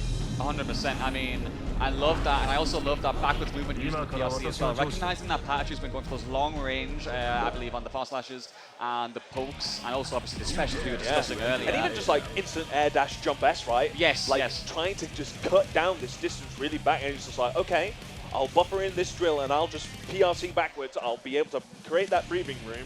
I think he got a counter hit as well for this. Get, at the worst, it'll get like a trade, right? And then it'll just push back out into a screen space where Sechi is more comfortable. It's like, okay, I can now safely summon Eddie out. If Patachu wants to try and aggressively dash in towards me, yeah, that makes sense. Now, we have been talking about this, I believe, on the previous blocks as well, commentators obviously with their knowledge, but also here as well, Patachu does wield a secondary Elfeld and is going to be bringing her out. Now, Elfeld definitely did get a lot of love in the recent patch as well, so another potential viable option. And a lot more aggression available. Going to be all about getting close, stopping Sechi, and maybe getting some conditioning with the Rex series. So we'll have to see what the options are. Right now, Pikachu playing it calm, trying to go for the projectiles, and Sechi gets close at last. Of course, just being able to have a projectile to be able to go either with Oki or control the screen space does help quite a fair bit, but there's that counter hit. Can be able to dash, convert back out into neutral. Half block the overhead spare though. Big extension, big damage, break the wall as well. Positive bonus, and the burst is still preserved. This is a much better change immediately. The Elfeld appears to be doing the job, BP, so far. So far, at the moment, 100 meter on deck for Pikachu. Does have a lot of options in regards to offense and defense. Yeah, just buffers in the super. It is going to flip against Sechi, taking round 1 in game number 2. Nice stuff from Pikachu right there. An excellent call-out maneuver from them. The grenade going along the floor. Make sure you hunker down, Sechi, because you're going to have to hold on. But peak aggression, immediate wall break, a nice response from the Welshman as he does. That has to fight back against the Elfeld. But Pikachu, hard call-out round start this time after the hard knockdown. Another counter hit. These two are going back and forth. No burst available for Pikachu, so he's going to be juggled towards the corner here. Rough situation for the Elfeld. Just gets caught. Nice response, Sechi. Look at how quick he can adapt on the fly. It is so nice to watch, BP. And it's super scary because you're sat there with 50 meters. I have the opportunity to YRC, but Sechi doing these really fast, aggressive downward flights. The flight path just landing instantly. It's like, oh, if Sechi decides not to commit to a button on the way down, this YRC is not going to work out. So Sechi being able to just be on the aggressor, be on the aggression, not have to worry about YRC. Heading back out of the field, look at that, just being able to get the projectile off the field, being able to take control. Sharknado going to be able to carry towards the corner, not going to get Eddie back just yet. Oh, the wave, nice catch from Sechi, and the confirm afterwards as well, forcing Pikachu into spending his burst because he recognized how close he was to being in big danger with the wall break. Another counter hit, frog smash to extend the pressure. The sandwich incoming, nice blocks. Pikachu holding on for dear life right now. Another dust is blocked. Red RC the follow up, but the defense still will not crack the cross underneath attempt. All these options, and finally the confirm. Excellent from Pikachu right here, taking us towards the corner. Gonna get the wall break, and he fights back last. 50 meter on the side of Pikachu, gonna be able to extend in the corner with this pressure. PRCs to make the throw safe. Good block on the fuzzy! Instant shield, well with the flex shield right there. Love that from Sechi, gets some distance. YRC to reset the pressure and take his turn back. Pikachu uses the flex shield as well, but to no real avail. The Eddie pressure continues as they continue to hold on for dear life in this second game. Sechi, however, gets the hit. Still no true confirm. 19 seconds left on the clock as well. We're dwindling. Eddie now on the field, forces Elfeld to block this sustained pressure. 10 seconds. Into the damn bang, Sechi pops off. Gotta admit, that one has got to feel good. I actually really don't see Strive matches go at the time and near ever.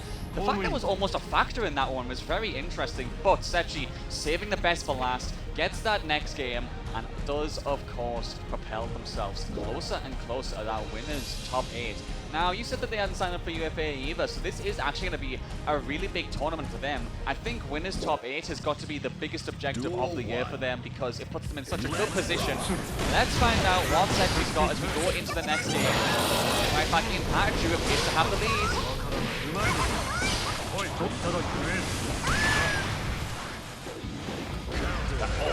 Pikachu finally being able to actually stop Sechi from going into that really delayed flight, right? And look at the return of this. Pikachu taking a very quick round in game number 3. That's more like it from Pikachu right there, getting that perfect. That's a good answer and a good message to Sechi as well. Big counter hit towards the corner we go. Oh, no confirm. I think they did whiff a button, but it doesn't matter. They still have Sechi towards the corner, but he gets the counter hit response. Nice stuff. RC, and then the Wild Assault is a factor as well. Juggling it out, wall break after using the sword, the blacksmith that is Zato and Eddie coming together once more, making all those weapons. The lance is there, the pierce is there. Good blocks. Those dusts barely caught Pikachu out. They are not the factor that is whittling this life bar down. Oh, the instant confirm at the RCBP. Going to be able to get a wall break with this as well. Both players with burst. Pikachu really wants to try and hold on to this, but gets baited, but no punish. No punish, you're right. RC. Sechi having to hold firm, could not block the overhead. That's such a tricky setup. Even knowing how to defend against the Wrecker series, actually putting it into practice is really, really difficult. Alright, so Getting again, themselves on the board finally, 2-1. I mean, it's do or die. It's a reverse sweep for Pikachu, or it is loser's side. We'll have to find out what it is going to be for them right now. As Sechi's got that Eddie sandwich getting started, extension after that one. Big damage incoming. First available on both sides. That backdash sweep from Pikachu is huge, but the PRC follow-up. Sechi, excellent awareness, gets to confirm. Now, stuck towards the corner, using the PS once more, setting things up. The Sharknado being used to great potency thus far. I think it's like maybe 2 for 3, 3 for 4 in this set. And even when, of course, it does whiff, we've already on the back throw on the explosion.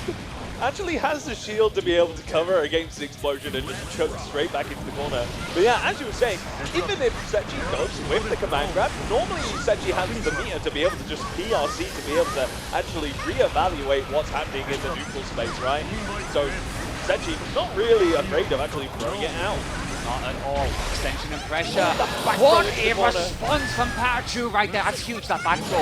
Now another one incoming. Will force Sechi towards the corner. The OD cheat attack, a bit more damage on the yellow RC to escape. However, Sechi desperately trying to build that burst meter back up as Pikachu spends their own.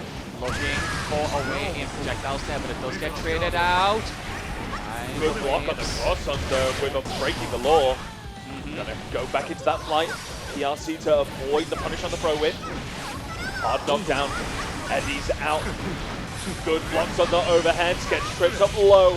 He can only block for so long as Sechi stands up.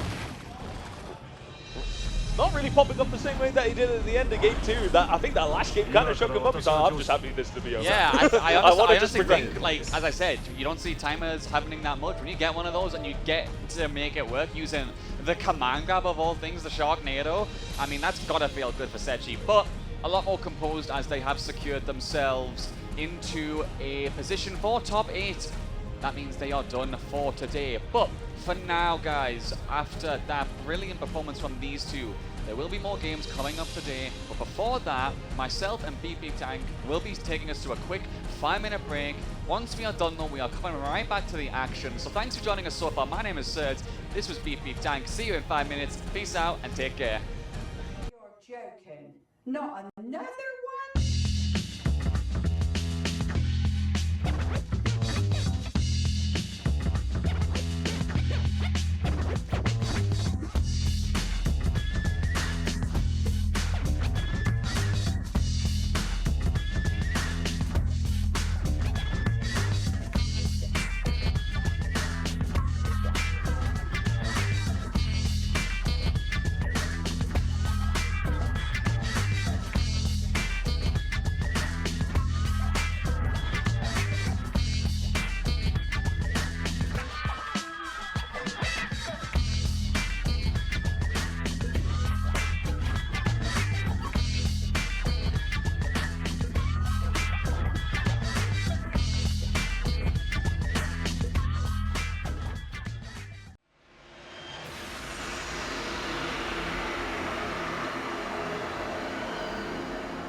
Immortal, this is fire.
I think, if I am not mistaken, we are going to be watching Steggy versus Andros first. Andros, yeah, and of course we were talking a bit about before, like, I was absolutely flabbergasted. People were just like, oh yeah, by the way, it was 3-0 with Andros versus Jonathan Tene. Yeah. Made it look absolutely crazy. Was he playing solo? Was he playing Potemkin? Because obviously, yesterday when we were having Andros on stage, they were just hard locking in Sol for the most of the time. Yes.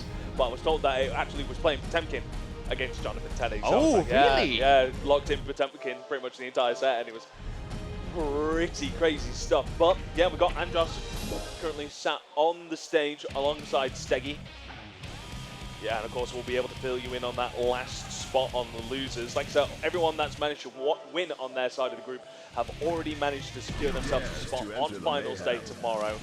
Of course, we're just having to wait on the results between a couple of matches between Neos and Mystic Smash. Whoever wins that match, of course, will have to play against Matty, and whoever wins that match will then have to go up against, well, they're going to be able to get into that top 12 running going up against Skill.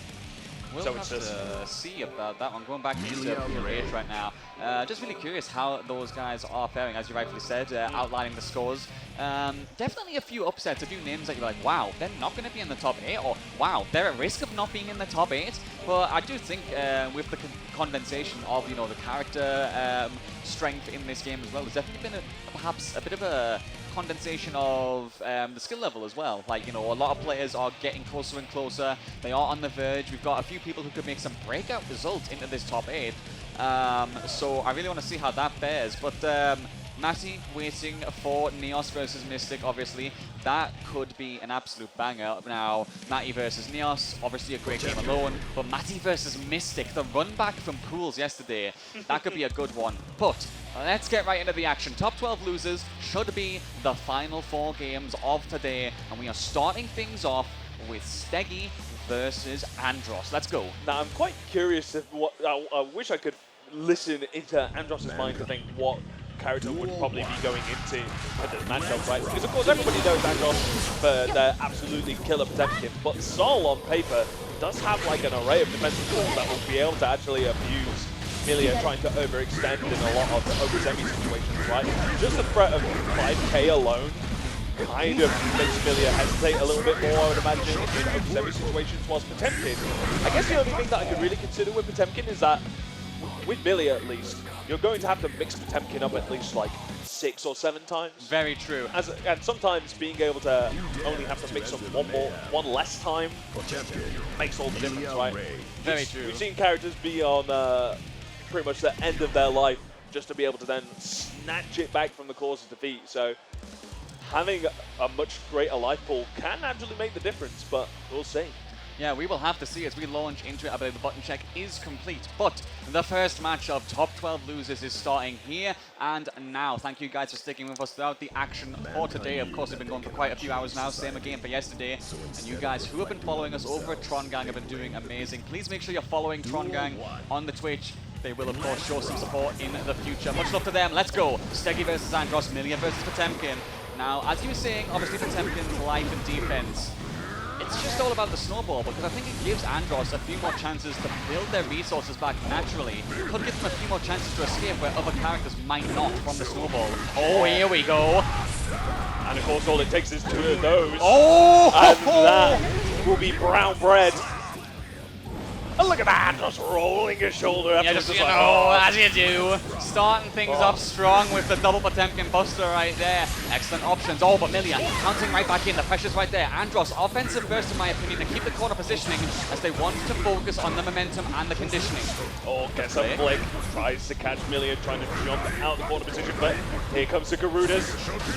Keeps Steggy locked in the corner, but the Abare does work out for Steggy as the mix-up does get applied. The mixerization gets put into the blending. PRC to avoid, and an amazing hammerfall to be able to armor through the Abare from Steggy. Counter hit into the super. It's a 6H. That's going to be enough. A quick game one going to Andros.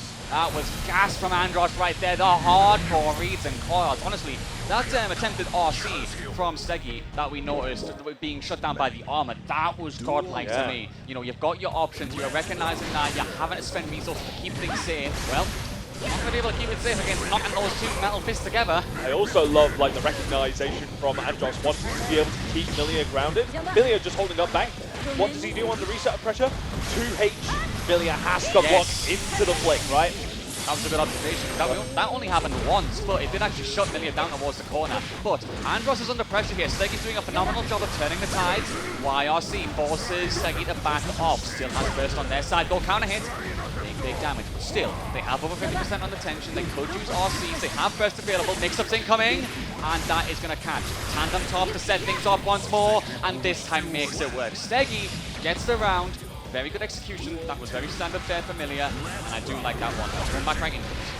Oh, gets a counter hit into the hard knockdown. Eats Garuda, and the delayed burst there from Steggy does work out. But hard knockdown once again, just a micro walk into the closest, trying to catch Steggy, overextending themselves. Gets a pickup, extends into a full charge, White Wild Assault into the 2H, 7 golden letters for Andros.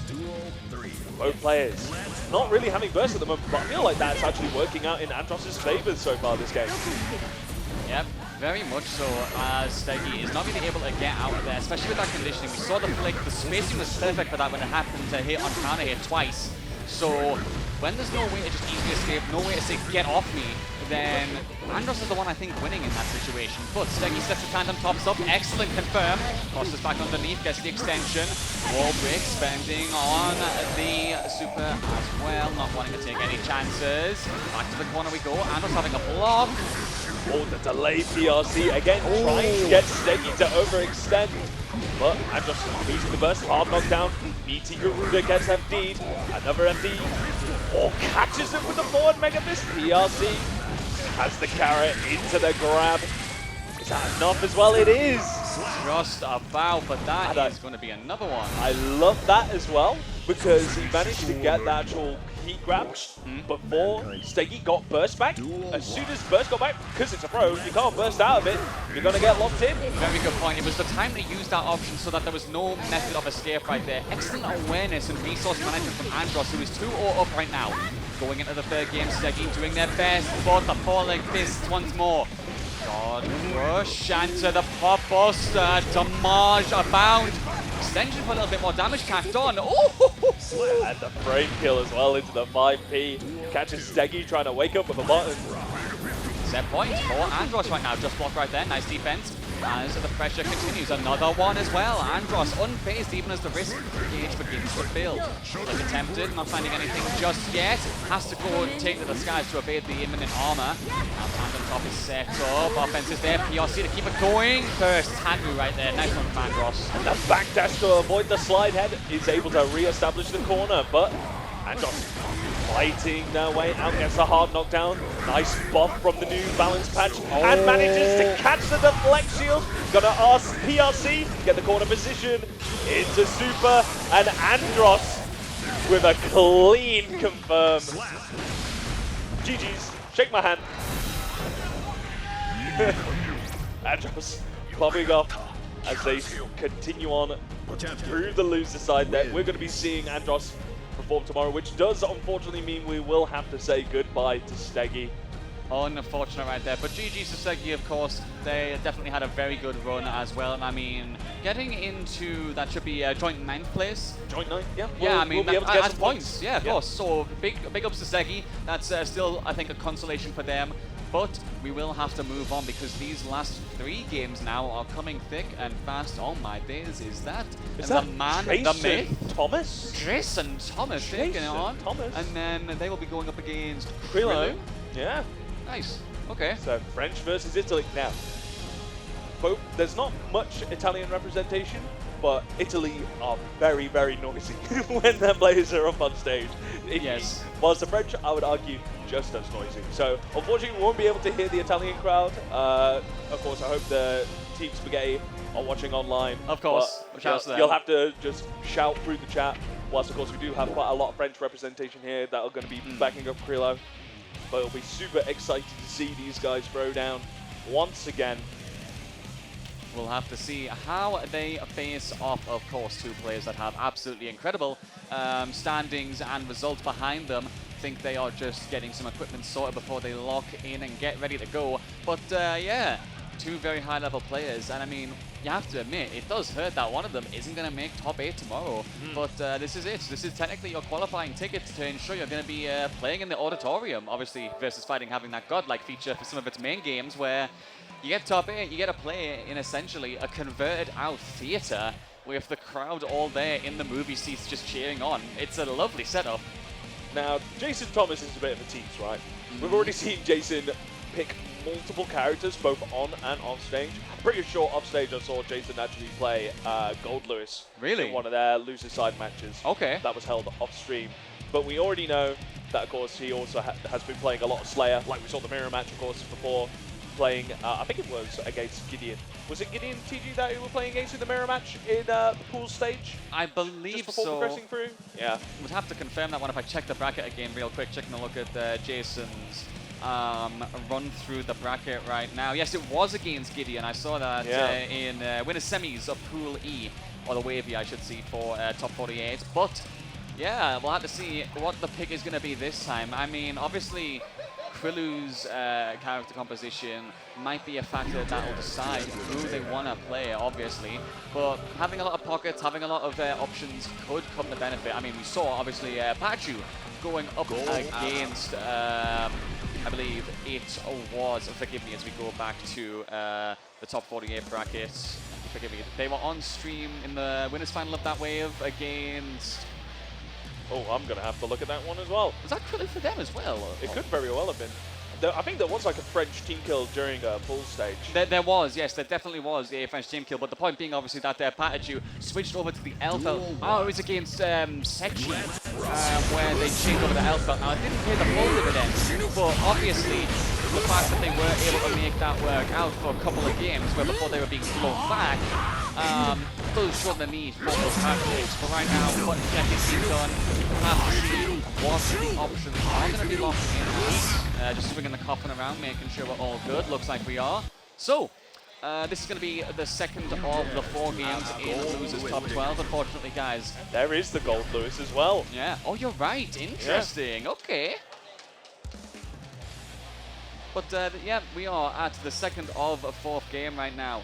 We are sadly drawing near the end of the action today, finally, after a long haul of beautiful games. But it is 3 p.m. local time right now. Hoping that you guys are all enjoying yourselves no matter where you are in the world. Let's get this one started. It is going to be Krilu versus Jason Thomas for that top 8 spot. BP, let's do this. So, Krilu already with the aggression gets the wall back.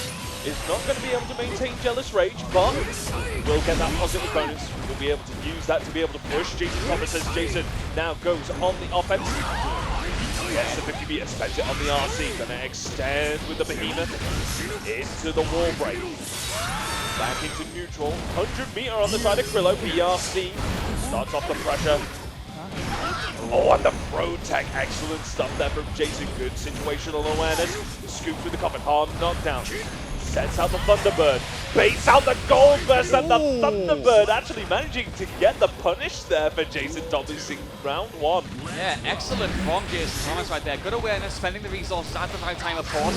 Really getting caught up by that one, trying to get those little 2Ps to get out of that situation. Backdash as well! Excellent defensive maneuvering from Krilu, but they are still stuck in the corner. They have to find a way out. That jealousy gauge still stuck at 50%, and they're getting caught by a red RC from the Gold Lewis. Big damage incoming. Wall break as well. Jason Thomas is looking absolutely phenomenal with the gold Lewis. And just lets the Thunderbird carry the mid-screen pressure for him. But the BRC is going to go into Jealous Rage, gets the overhead, spends the RC to be able to get the extension. Pops back up the Jealousy Rage gauge, going to go back into neutral. Just going to rely on those really scary bugs. Wild Assault to be able to cover the space. Not going to get the kill just yet, but the chip is a factor. And Krillu tries to get in close, but that little crouching button right there, calling it out. Obviously trying to evade, you know, the incoming Eyes of Doom from that super. But unfortunately, leaving them open, and that does mean the first game goes to Jason Thomas. Has to be said, the round one in that game is very, very comfortable. Krillu didn't even get much started with the Jealousy gauge either. That was an improvement in round two. Let's see if that continues. Now we're getting combos, now we're getting extensions. Walks out of the Jealousy gauge again, not wanting to burn all of those resources. PRC, nice call out. Now, towards the corner, spends it to get the gauge out and in the open once more. Jason Thomas, and now on the back foot at last PP. And what a change from the previous game, right? It always felt like Relo was having to break the wall, being only able to pop up Jealousy Gauge, but not getting a hard knockdown. Now actually securing both the Jealous Rage and the hard knockdown, being able to actually assert so much pressure, taking round one in game two. But Thomas starting off on the offense. Relo trying to hold this defense their way out, trying to get themselves a little bit of screen control, not working out as Jason Thomas goes in with the common swings, but Relo fighting back, manages to get his Jealousy Rage, using the guard just to be able to slow down the game. YRC there, a lot of distancing. Krillu took to the skies, of course. Counter hit on that assault right there. Now, trying to get in close once more, the air dash once more, but there's still no call-outs. Chip is being factored in, punished, and the floor is secure. Thunderbird is set up, Dust as a factor as well. Single pixel on Krillu's side as they go for the RC to extend. They're going to have to be thick and fast in this offense because first is starting a build slowly but surely for Jason Thomas. Another confirm towards the wall we go. They can't spend on the overdrives just yet. First is a factor. Krillu, you need to bait this. You've got to be on point, but you could get a godlike game right here. Nothing yet. Just tries to fold this defense their way out. Jason Thomas trying to go for the mix. Overhead into overhead. Goes for a last gamble. If that 5D would have got blocked, that would have been it for Jason Thomas in this second game, but staying alive. Got to carry towards the corner. Counter hit right now, starting things off with Jason Thomas as he pushes Krillu towards the corner. Jealousy gauge is popped, only half full, but willing to take that gamble. Locks himself right back out as they don't want to expend too much. There we go again, Red RC pressure, but excellent defense from Jason Thomas right now. Jumps out, still stuck, nice air-to-air. Ooh, Krillu, I love that. Now the Jealousy gauge is a factor. Guard pushes attempted, no follow-ups. VRC to make themselves safe after that whiff Wild Assault. Unfortunate, but a rebuttal from Krillu. The key, the locksmith is in town and the pressure's there. Extension once more, has 50%. Not gonna up for it just yet. Breaks the wall, looking to close out this second game. Deflect shield. Oh, just too far spaced out to actually get a hard knockdown with Behemoth. Armors their way through the Thunderbird. Relo tying it up one apiece. We're going to try and push forward. Gonna have to try and keep these resources in check. It definitely seems like Relo is having a lot more of a comfortable time getting those hard knockdowns from the wall break, right? Being able to then re-extend pressure, but there's a white Wild Assault for Jason Thomas. Gets clipped overhead, has to spin the wheel once again. But the 6P going into the same jump. He has to be able to transform into Jealous Rage, carrying towards the corner. PRC into the throat to make themselves safe from the whip normal. Nice stuff from Jason Thomas. Deflect shield is successful. Wild Assault is going to stop just a little bit short. The Coffin skidding on the ground and leaving the scuff marks. Gets the crossover once more, faking that one out. Nice offense from Jason Thomas. PRC to keep the pressure going. And as they leave out of the faultless defense right there, immediately getting caught. First round of this game going to Jason Thomas, and the momentum looks heavily favored back towards them. Gets Jump D, going back out into the street. Thunderbird going to be able to control the space. Nice long range draw right there just to calm things down. Counter hit as well on the Jealousy gauge. This is huge for Krillu. Big damage. Extension towards the corner. Opting to keep that going for the wall break, of course, and then resets it, builds it back up, and then breaks it. Now this is what you were talking about. Optimal situation for Arbor right here. Breaking the wall, getting the Jealousy gauge. Jason Thomas doesn't have the burst just yet either. That's going to be a factor. Resets it out. Oh, and the 2 Ps maybe catching Jason off guard so they can't opt for the burst, allowing them to get that round. Both players full burst gauge right here in this final round of Game 3. Going to go for the BLC, actually gets a count here. Going to be able to get an extension into the corner. Preload. Now with the 50 meter to extend pressure, he's going to fill up that gauge once again into wall break. No resources on either side, apart from the 50 burst gauge to be able to either white wild assault or blue wild assault, but Jason Thomas using it for the deflect shield, sets up the trap laser for the USS Enterprise.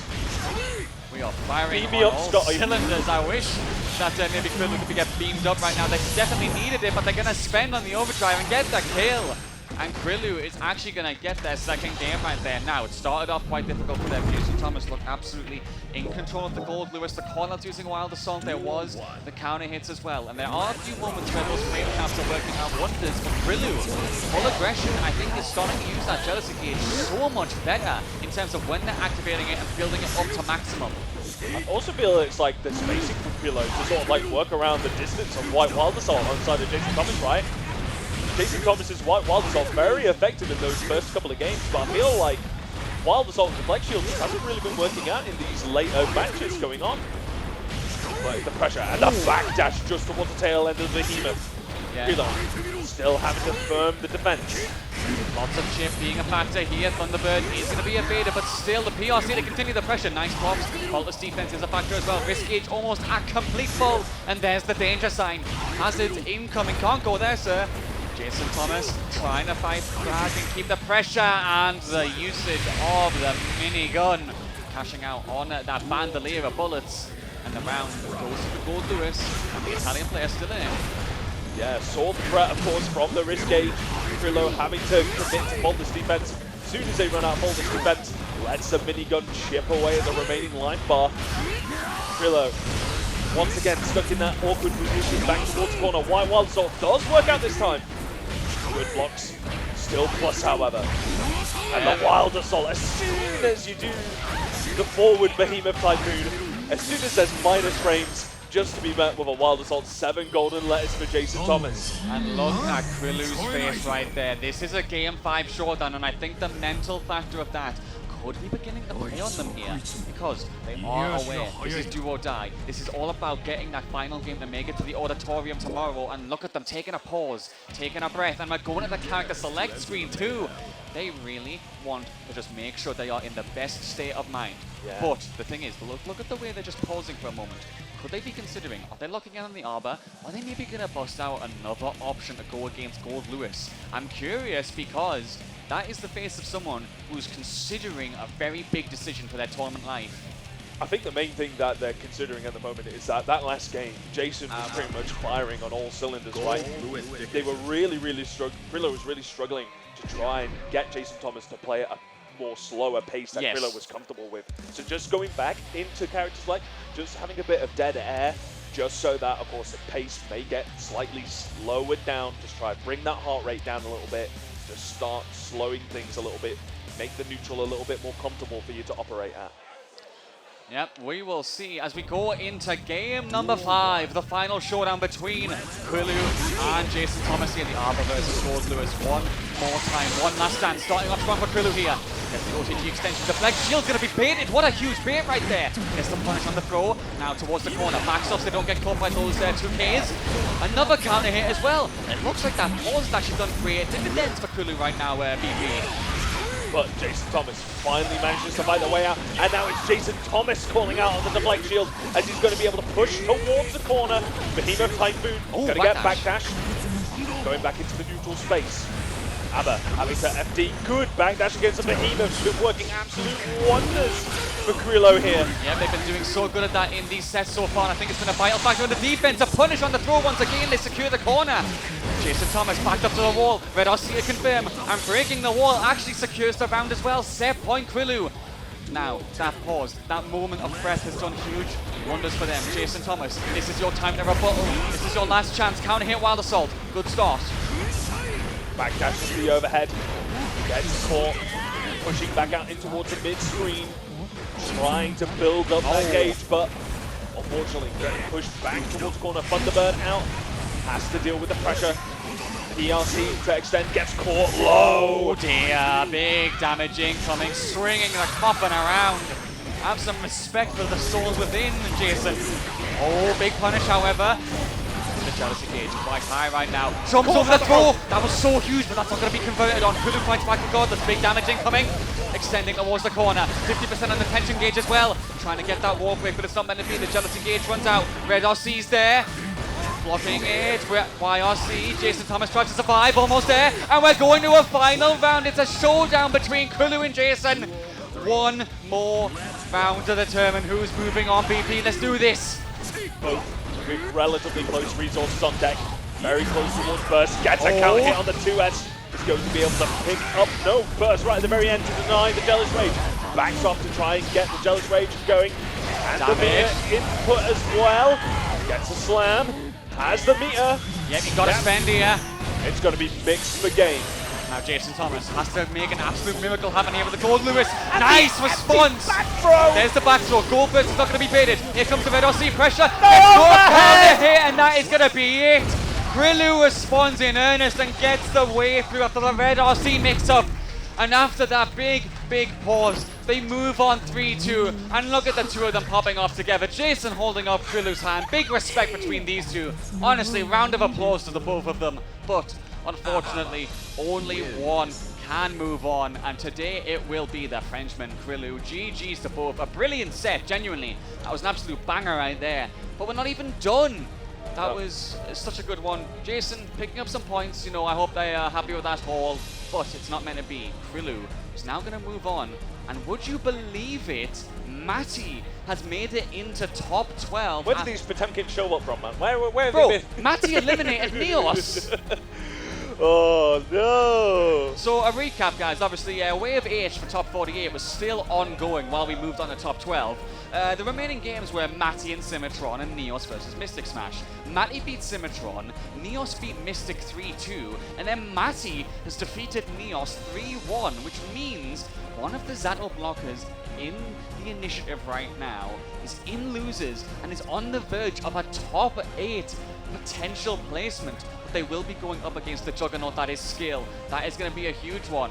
But before we get to that, of course, coming to the stage, the shooter from Slough, Oni's very own Tiger Pop going up against Patachu.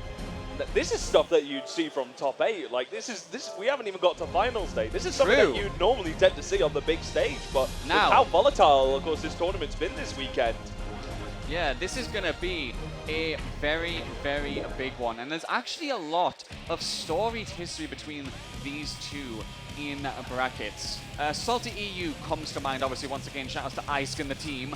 But Patachu and Tiger Pop have faced off in Salty EU tournaments a grand total of 28 times. And Tiger Pop has won those face-offs 20 times out of 28. So in terms of player favorability, I'm going to say Tiger Pop is the one who's the favorite going into this one. Patachu obviously has taken sets before, has got 8 wins on his own, but clearly we've got a favorite. Clearly we have got some work to do on Patachu's side, but it would be very huge for him to make this qualification. I'm really looking forward to this. This is going to be a massive one. Yeah, and of course it really feels like Tiger Pop has been struggling to try and actually get that big dub. Like we've had big wins from like the mix-up, right? Of course, we've been talking about how Tiger Pop is the only player here this weekend who actually is currently in that top 10 running, right? So Tiger Pop's main shtick at the moment is actually either to try and secure points even further, which is already kind of difficult because this is loser's side. Yes, this isn't even winner. This is loser's side, right? So it's like, okay, I want to try and be able to, if I can't get the dub, if I can't get this final spot, I need to try and push my point lead as far as I possibly can, right? Because I'm pretty sure Tiger Pop's going to be going to UFA, right? I think that's already on the cards for Tiger Pop. But being able to get double digits in regards to points to get into your total already is going to actually, I feel like it's Tiger Pop that has more to prove in this particular set. Now, you were discussing this yesterday as well, of course, with the French players being smart about their points because they want a quota as well, not allowing direct qualification. Being smart with your points is very important here. We're doing a button check right now. Between Patachu and Tiger Pop. Well, I mean, obviously a big shout out to a man like Jonesy, who provided me the statistics on Patachu and Tiger Pop. Obviously, that screenshot right there. Hey. You know, much love to him. He's been doing a lot of work. You can tell man plays Football Manager in his spare time. He's got the stats on lockdown. He's looking at the tables. He's cooking. But yeah, much love to Jonesy, much love to all the other Strive commentators that have hopped on today. And obviously a big thank you to everyone who has had me on thus far. Tron Gang doing an amazing job, and we are almost done today. 2 more sets still to go. Tiger Pop, he does what he wants. Let's do this. Please show some love to the production. Drop Tron Gang a follow as we go into it. I'm sorry, guys. I am going to be very biased this set. Look, all I'm going to say is, it's not gonna be us doing commentary. It's gonna be the crowd. It's going to be the crowd going to do some commentary for sure. But Patachu getting the overhead to start off the set, re-establishing pressure on the empty into 2S, forcing Patachu to burst. But it is a gold burst, however. Going to go into the empty low. Yep, let's see. Tiger Pop disengages into a gold burst of their own. 5T gets a pressure, going to be able to extend, puts the gun away into the tape row, into the RC. Okay, there is the clone right there, not working out. Big call out by Tiger Pop there, like sweeping normal. Wait for it.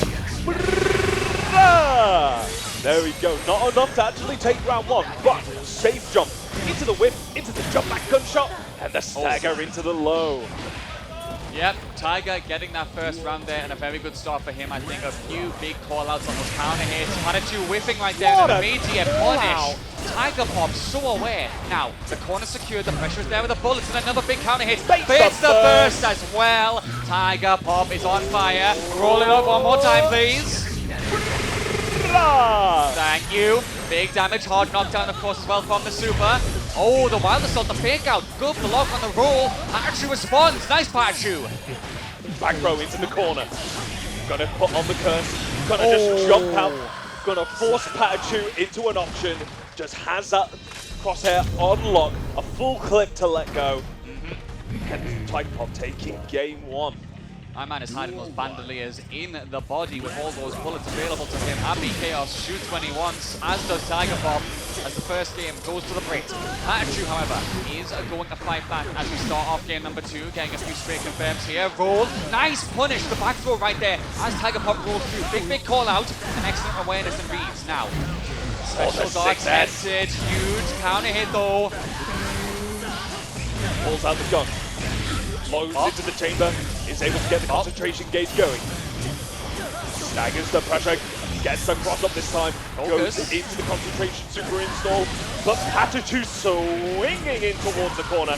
Gonna be able to pick up with the super, not enough!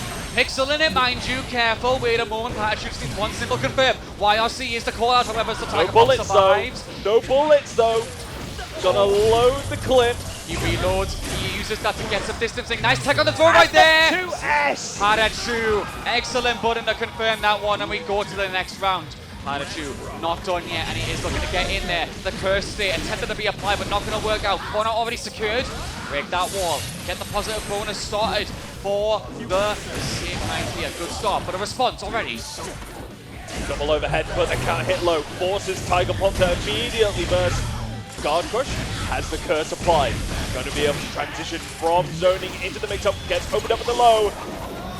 Whips out the ebony and ivory for the hard knockdown. Has concentration as well as curse. Empty jump, was that baited? PRC into the low! Good stuff right there. Now, going to be able to break the wall as well. Patachu responding in earnest despite the fact that Tiger Pop did get that successful bait. The two of them going back and forth. Counter hit. There's no burst on Tiger Pop's side. Patachu extends here and gets the kill. And that does mean that we are going to 1-1 here. The scores are turned and are even out. Patachu responding, and that was a much better round from him. There were some baits. There were some nasty mixes for that PRC right there. You love to see it. I hope you guys are hearing the crowd in the background. It's pretty much a French union, all trying to make sure Patachu hears them, but a very early burst from Tiger Pop in game 3 here, not wanting to take any chances, desperately trying to keep that momentum with Happy Chaos that he needs against Sin. Has to back up as the concentration gauge runs low, re-establishes pressure, forces Patachu to burst, but those 2 S's on those aggressive approaches from Patachu working absolute wonders, but Tiger Pop managing to keep the oppression locked into the corner. Going to be able to focus up into the super. Love to hear it once more, winding it up in the crowd. Love the interaction. Pikachu on a slipper of life, and he gets caught out. The bullet catching the dome piece from the other side. That skull is not reinforced both ways. Oh, the call out again. He did that in the first game as well. Doing that backdash in the air, getting the hit. Tiger Pop, hyper aware. But I believe that was that crouching button once more. Pikachu using Sin's range to big effect. Look at this corner carry right here. And the wall break and the spin. Excellent routing from Pikachu, in my opinion, is in. Dashes in, catches the backdash with the 6K, going to be able to extend. Goes for the mix-up, anti-low, good blocks from Tiger Pop. Has to hold in front. The back throw gets the extension into the curse, into super. Another spend of the DXS marking out right there. As Tiger Pop looking to make it work. Beats it out, wait! He beats it! And that is gonna be another W for Tiger Pop. 2-1 right now. The break taking the lead. What an adder. So we saw before Tiger Pop being able to steal around with the cross-up gunshot. Yes. So what does he do this time? He runs deep, jumps, crosses over, air dashes back into the gunshot for the same side mix-up, right? Calling out from the previous round. There's the on-the-fly adaptation as you are looking to qualify for top 8. The level of these guys, the composure as well, it's just phenomenal. As we wait, we take a bit of a break. Pikachu and Tiger Pop, I think, just taking a moment to calm themselves down after what was definitely a very active game number 3. We're launching right back in though. Tiger Pop on the verge of eliminating Pikachu, and there's the French crowd making some noise as well. They're gonna have to be louder than that. But game number 4 BP, and this is the destiny of 2 top-level players about to be decided. Let's go. Tiger Pop, of course. That's more like it. Yeah, that's you guys should be able to hear that. But yeah, it really feels like Tiger Pop is actually those optimal wall breaks. Yep. He's pretty much, because like a lot of mid Happy Chaos players tend to struggle to have concentration, curse, and a full chamber for the super. But look at this. Spending it. Gets a wall break, full chamber, and full concentration gauge. Is going to be able to spend a lot of resources. Doesn't even need to, as he goes for the fuzzy overheads. Big mix here, and set point Tiger Pop right now as he looks to move to losers top 8. Pikachu, do or die. Has to come back on this one. I know he's got it in him. I know he does, but it's such a tall ask against the composed Happy Chaos. Throw is there. Leaps in, crosses up, and big confirm. More damage incoming. Spending the bullet, spending the extension. BRC for the mix, good block. Oh no! Tries to bait a burst. Pikachu doesn't bite. PRC 6P. Safe, nice. Good stuff from Tiger Pop. Retains the burst to be able to get back out into mid-screen. Curse applied. Only 1 bullet in the chamber, however. Has to be very careful how they use it. Gets a pick up. Pikachu immediate burst. 6B attempted. Going to be able to get the block. Tiger Pop goes in the corner right now. The dust is blocked as well. Vedossi as well. Defense is on point, but he will not stop applying it with the bullets as well. 2 left in the chamber. Blocking out. Happy Chaos close to negative penalty as well. And Tiger Pop is trying his best. Big throw. 50% on the tension gauge as well. Pikachu could cash out at a moment's notice. Gets a counter hit. No, not yet. Good jump out on the overhead. Gets a counter hit. And Tiger Pop's going to be able to extend into the confirm.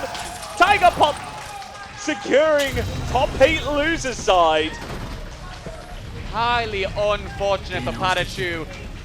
Please give some love to Pikachu as the crowd sings their anthem. That's what he wants. I can see Jonesy in the top right starting that chant off as well. Much love to him, of course, in the background. Give Jonesy some love. But fantastic set right there, and I saw the chat being active as well, cheering for Tiger Pop. Much love to all of you joining us there at home. Wherever you are in the world, let us know. Are you in EU, NA, Asia, other regions? Please let us know. 356 of you. And I'm seeing someone asking, how is this not top 8? It's such a valid question. Like, you could expect this to be grand finals. That's VSFighting, baby.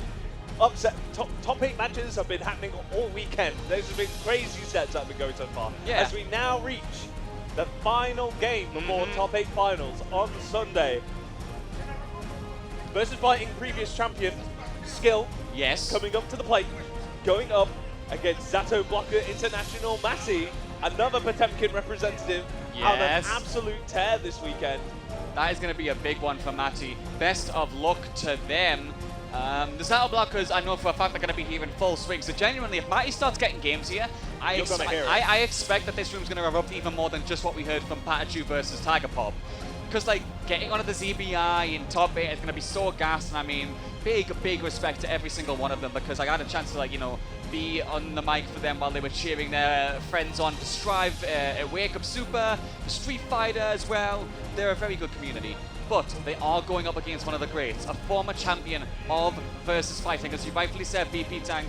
Skill versus Matty, the final game of today. Thank you all so much for joining us today. Please remember, by the way, before we go any further, one more time, I'm going to shill it. Tron Gang has been hosting this stream for the past 2 days, non-stop. You've had production here pretty much for like over 10 hours now. Please get them some support with the follows. Follow them on the socials. They will be streaming other things as well. But let's focus, BP. Skill versus Matty. Thoughts? Well, that's kind of a crazy one, because I'm pretty sure Skill's going to lock in with Sol, right? I Yes. think we are going to, I think I'm being pretty positive in saying that it's going to be Sol with Potemkin, which is like a classic Guilty Gear matchup. On paper, it kind of feels like, oh, Potemkin's on the back foot because Potemkin's there going, oh, Sol does the same thing I want to do, but he does it better. Oh no. But Matty, Potemkin players, like, they don't care about tier lists. Tier lists are not a thing that Potemkin players ever consider when they're playing the games.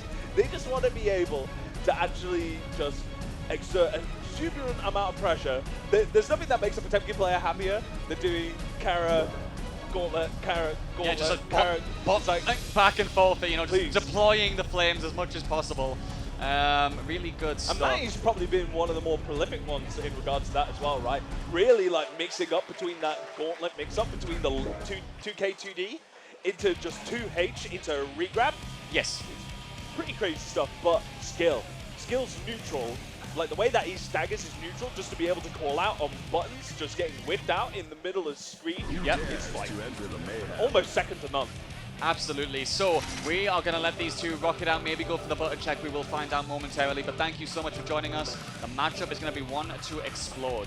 Now, conditioning against Sol, getting the pressure, getting in close. Skill, I mean, I think it's fair to say he's very fearless, very good at getting those options and maneuvers with Mr. Bad Guy. We'll find out what he can do against Pot, of course. But again, shout outs to everyone who's made this happen so far. Jonesy giving me some data from Solid EU. Rec2 giving me some data on a lot of people who've made it the top 8. But it is time. We're going to see if the button check is happening. But regardless, thank you guys. Let's do this. Now, of course, with this matchup in particular as well, I feel like Skill being able to actually structure that pressure with a lot of like empty gas and stuff like that, kind of almost wants to invite Matty to try and be like, okay, try and do a Potemkin Buster in the middle of this pressure sequence, right? And if one of those happens, Skill is going to be, I think, I would be shook. I'd be shook if that happened to me. I was just like, man, imagine me trying to actually start pressure, like doing 5k micro dash close X and then just get grabbed in the middle of the sequence. Like, ah. Just out of nowhere, jump scare. We will see how that one pans out. But the button check is complete. The final set of today about to get underway. Skill versus Matty. Zattle Blocker's initiative being represented by the Potemkin. Let's find out who is going to come out on top between these two. Let's lock it in. Let's get it going. Game 1, let's go. Duel 1. Okay, so already very passive transfer, but Skill starting off manages to jump over guard crush, fighting their way out the corner with the orange wild assault. Got to be pushing. Both players not wanting to overextend, just wanting to try and get a feel for how they wanting to try and control the mid screen. 2K2D, backwards Mega Fist does get blocked. Okay, nice one from Matty so far, just to shut down Skill's approach, but that's a big counter hit right there. Combo extension is possible. The throw, nice. Having a block for Dia Life right now. Nice spacing, just to test Matty's reactions and their patience on the defense. Extension using the charge. Now the Viper, get the wall break. That's obviously going to be the kill right there. Big damage, Mr. Bad Guy getting those cash outs. Now Matty did a good job initially, I think, those backdashes in the air, the Mega Fist as well. Attempting to make Skill come to him and just whittle the life bar away, but we've seen him with Sol before. Spacing is really good at ways to bait you out, and if you get caught by it, not even Potemkin's life bar is going to be safe. Did he just train to get that hit? That was godlike. Oh, but the count hit, gonna LRC extend, gonna get the hard knockdown into the corner. Conditioning out. Garuda impacts. Gonna try and test Skill's patience. Oh, the deflect shield right there. Nice evasion from Skill. VSFighting confirmed. Not going to be able to get anything after that, however, so they have to reset. Oh, the throwaway foot. Not able to get that fully capitalized on. Mighty jabs out. Gets the Potemkin Buster as well. Not going to be enough, but they have 50% tension, so they use this on the shield. Naturally, testing him, making him spend it on the faultless defense. Careful, those skills close to 50%. Doesn't even need it, gets clipped out, tying it one round apiece. Skill, close towards first, gonna be able to use that orange wild assault on this pressure like we've been seeing. Gunflame, gets the success, tries to keep Matty locked in. Wild assault, baits the DP, this is gonna be huge. Nice bait, uses the overdrive immediately. Gonna go for that confirm into the little hit grab. Oh, picks it up as well, breaks the wall! What a hard knockdown about? with the super as well. That was insane from Matty, that was actually so good. But hang on a minute, Skill fights back. Cross up as well. Wait a minute, PRC fakes him out. 100 meter on the side of Matty, absorbs a hit into the hard knockdown into safe jump. But Skill, Abare's out. Gonna be able to get a clean hit from this. Burst out from Matty. Big risk. Shield is there as well. Matty still has an opportunity. RC bursted out. Safe. Skill evade. Gets clipped by the super. You see what I mean? This is the Zio Blockers initiative right here. They have a potential for that top 8 appearance. And Matty takes the first game. But you have to say, very, very hard fought. Skill got some really good fake outs, especially towards the corner. And they are making Matty guess. The conditioning is not being applied just yet. I did love the gauntlets conditioning, making him get the guard crush, trying to just wait. And we did see a couple of very nice pop busters as well. And I have to say, that route with the shield to break the wall, disgustingly clean. But Skill, once again, setting up the aggression, using the orange wild assault very early on just to get the positioning. Getting Matty in the corner, and there's a clean hit RC, forcing Matty to burst. Counter hit right there. Matty getting called out, unfortunately, which means there's a big damage route in the corner. Naturally going to spend when you've got the wall break opportunity as well for the hard knockdown. Extra plus frames with Sol. Dashing in, blocking out for now. Good defense from Matty, but they have to evade. Nice VSFighting. Guard crush, here we go. Good blocks on the low. Nice. Flick. Skill grounded. You see Skill wanting to actually jump quite a lot to avoid these guard crushes, right? That backdash, bro, that was insane. Good block on the 5D. No punish, however. Counter hit. Counter hit. Nice, nice. PRC gets another counter hit, gonna carry towards the corner. 2K2D, back out to Crispy, but the jump from Skill, being able to take round 1 in game number 2. Unfortunate from Matty right there, but Skill does get that really nice confirm. Now, using the meaty right there, forcing Skill to get conditioned. Pop Buster connects. Massive damage right there in the corner, already secured as well. Skill desperately going to have to find a way out here, preserving the burst, but they are being very brave with it. I respect the committal. Now, the options, the cancels. Wild Assault in. Matty looking for that hit, but another whiff punish. Skill is actually insane at those, in my opinion, VP. Gets a guard crush, going to be able to extend pressure. Matty FDing to try and push Skill back out into a comfortable situation. But there's 6 HRC into the clean hit DP. Going to get another extension. Nice. So, spends it all on that wall break. You've got the plus and the positive bonus right there. Drops in multi-hit. You've got enough for an overdrive. BRC into that throw and calls it out. Skill. And Skill shaking his head is like, oh, I don't know what the heck happened there, but I'll take it. Yeah, I do feel like the Potemkin matchup is maybe phasing Skill a little bit. And obviously, there are moments of really nice stuff where we're seeing the shield, the pressure in the corner. I mean, those conditionings from the gauntlet into the pop buster was insane. And we saw, 70% of your life bar just getting completely eviscerated. We'll find out, though, because now it is 1-1 between these two players. The score is even. It's effectively a 1-2 for this final spot in top 8.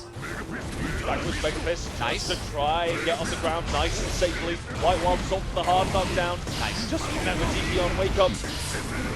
Well, we're going into a bit of a scramble. Pushing back out towards mid-screen. The backdash from Matty.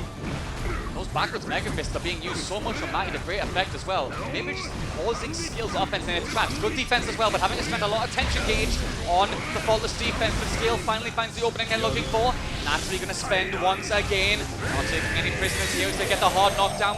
Extra plus frames going to be very safe here. Goal burst, Matty just wanting to get out of that situation. PRC's to try and keep it safe, but no.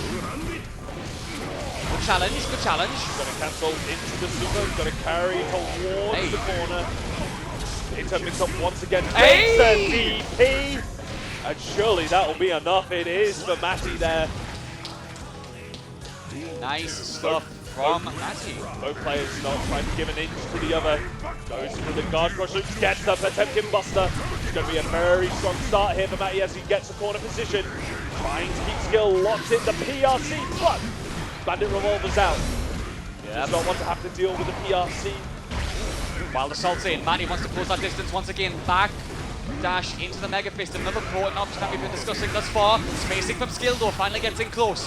Now it's time for the soul pressure. Matty holding on for dear life. Excellent challenge and gets them called out. 50% tension on Steel's side, but they're not getting any opportunities to use it. Guard crush again. Oh, big backdash call out though. Skill fights back. Has enough for an overdrive if they want to get it. No confirm, but the throw's there. Wait a minute. Staircasing down. Shimmying. That was godlike from Skill. Breaks the wall. Has the overdrive still ready to go. Or the RCs. What's it going to be? RC? Gets the trip into the RC. Keeps it simple. What a confirm. What a confirm from Skill right there. That was so nice from the Frenchman right there. Wild Assault in from Matty, immediately willing to spend on that first gauge as they look to be aggressive. Another challenge, excellent spacing. Skill in back up towards the corner, but that is punishable. Throw tech, nice. Just trying to slow down Skill's approach, trying to make him double guess about how he wants to approach it, whether he wants to go dashing in on the ground. But Skill closing the gap, closing the 6, gets that counter hit confirmed, has the meter to be able to get the hard knockdown. A natural spend right here. Safe and plus frames abound for the Soul as they dash in. Oh no, the attempt not going to work out, but no punish.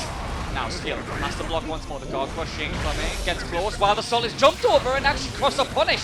Amazing from Skill. He's going to be able to get the OTG tag on for more damage. Matty in danger right now, while the Salt is going to be blocked once more. Oh, the revolver in, the RC and the confirm, and Skill takes the second game and takes the lead. Matty is dragging this game out. He's making Skill fight for those hits, but irregardless, the composure of the Soul right now is on point, and he is one game away from finishing this top 12 off completely.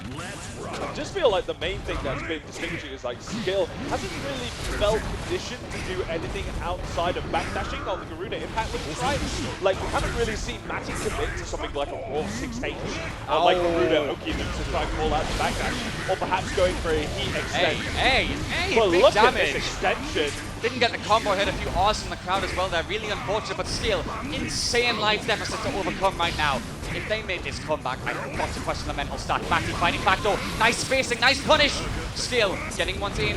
Back dash. That was a really good back dash from Matty right there to evade that situation. Get the back throw, and they take the round. Good start. Both players still at full burst gauge, so they are holding on to those resources. Throw to start things off. Skill fights back. Another throw. Nice. Into the safe jump. Does work out. Going to go into the Garuda. Keep them locked in. Frame traps with the blink. Impact once again. Oh, what a bait! What a bait! Can't get anything after this. Has to get the OTG in it. That's it. Final game for the final match here of Guilty Gear Strive Top 48. The last game, winner takes all. You can hear the noise in the background as well from both the crowds as well. Zattleblockers Initiative are making a lot of noise. It is game 5. It is the final game of Guilty Gear Strive here today, as you rightfully said, BP. Thank you for joining us thus far. And now, the final showdown. Matty spending burst very early and trying to get that corner secured. The flick will do it. Meaty once more, making the conditioning happen. Dashes in. Another one. The chip is happening. Oh, gets a counter hit on the dust. Okay, Spencer burst. That's okay. That's okay. Oh, but look at these pokes coming in from Matty Big punish, as well. big punish, good spacing. Tries to alter their momentum on the way down. Pushing their way out, but Skill with the aggressive jump in. Look at this, just slowing the pace down. And Skill now on the aggression, catches with the gunflame. Has 50 meters to be able to extend. PRC. Careful. Re-jumps back in, gets a counter hit on the far S. Gonna be able to extend. Gonna break the wall. Oh, not quite. Clean hit though. Gonna be able to get another lap of Oki coming in. Yep, hold on, Matty. 50 life. He's been stuck in this corner for like 20 seconds now. And now the pressure continues. Get the backdash into the back throw. throw. Here we go once more. Garuda. And then the corner for the conditioning. Gets the confirm. It's set point for Matty.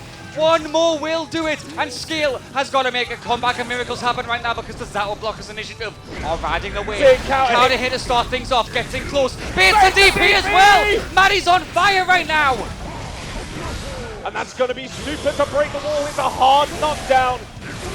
Nice, big damage, Skill, close to 50% tension, also has options available soon. Garuda, ET on the gauntlet as well, almost there, Maddie needs one clean hit. Low. Nice trade. Abari's our way out. Gonna layer the super on top of him. Pushes out. Catches with a flick. You're staying here. Don't try and leave the ground. Oh my days, Revolver's big our way out. punish. Gets Big counter hit red. as well. Oh no, Maddie's getting aggressive. There's no one to overextend right now. Do not give Skill an inch. They will take a mile. Red RC in. Good tech on the throw for Maddie. Spacing is there once more. Volcanic and the gunflame. And the Counter hit. He's got tension as well. This is going to be a kill. No, he drops it. Wait, no. He does it. Zato Blockers Initiative are securing a top 8 place in the Arc World Tour, and Maddie moves on. Look at what it means, and that is so unfortunate for Skill. That drop right there, genuinely tragic, and it has to be said. An amazing performance from them as well. Like Skill, one of the players that you always have to show love to for showing up to events, getting great performances. But unfortunately, they will not progress to top 8 this time. And Matty, look at what it means to them on the stage right now, guys. They are completely exhausted, but they've done it. And that has secured all 8 players for tomorrow's final. So, let's go over it dead quick. Yeah, let's get that bracket open. You're right. So, on winner's side, the first matchup we're going to be seeing is Gideon the Great going up against Sechi. Your next match, Sarani going up against Preacho. And then over on the loser's side, of course, we've got Krillo going up against Matty, who's just secured their spot. And then finally, we have Tiger Pop going up against Andros. Yeah, so that's going to be a very good one. I think the only ones that we have is 2 Potemkins, right? So we've got Gideon repping for the Slayer, Sechi, Zato, Sarani, Milia, Preacho, Gold Lewis, Krillo, Abba, Matty, Potemkin, Tiger Pop, having both the option of an Abba as well as the Happy Chaos, of course, yes. And of course Andros with Potemkin.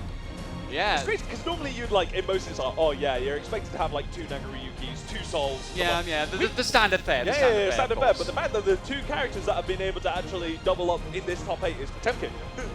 Kind of talks about how we were talking with this new season, how the tier lists have been getting more and more condensed. And Guilty Gear has always been a series where character loyalty has really been able to go the distance. And I feel like this top 8 result is kind of indicative of that, right, for the Potemkin players out there. Fully agreed, and I mean, they did obviously receive a bit of love in the balance change as well. But it's the player that has to of course, but let's not say it's just the character, of course. Those people who've been grinding Potemkin out are going to see the benefits, are going to be able to advance even further thanks to that, and I think we saw a few insane routings in that game. I mean, Matty, that full combo from near coast to coast, using the shield after that aerial pop to then break the wall as well, but that is going to be everything, guys. We have finalized our top 8, and Guilty Gear Strive will be in the auditorium tomorrow, and of course there will be the Arc World Tour restream as well, so you can all catch it there with live action from the JP side as well. But my name was Sir. You can see me at Sir_.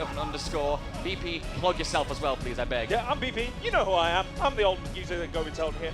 But yeah, don't adjust your set, guys. Because while Guilty Gear may be over on this stream saying right here, we're going to be swapping over to the King of Fighters. Thank you very much, guys, for joining us. Like I said, don't adjust them settings.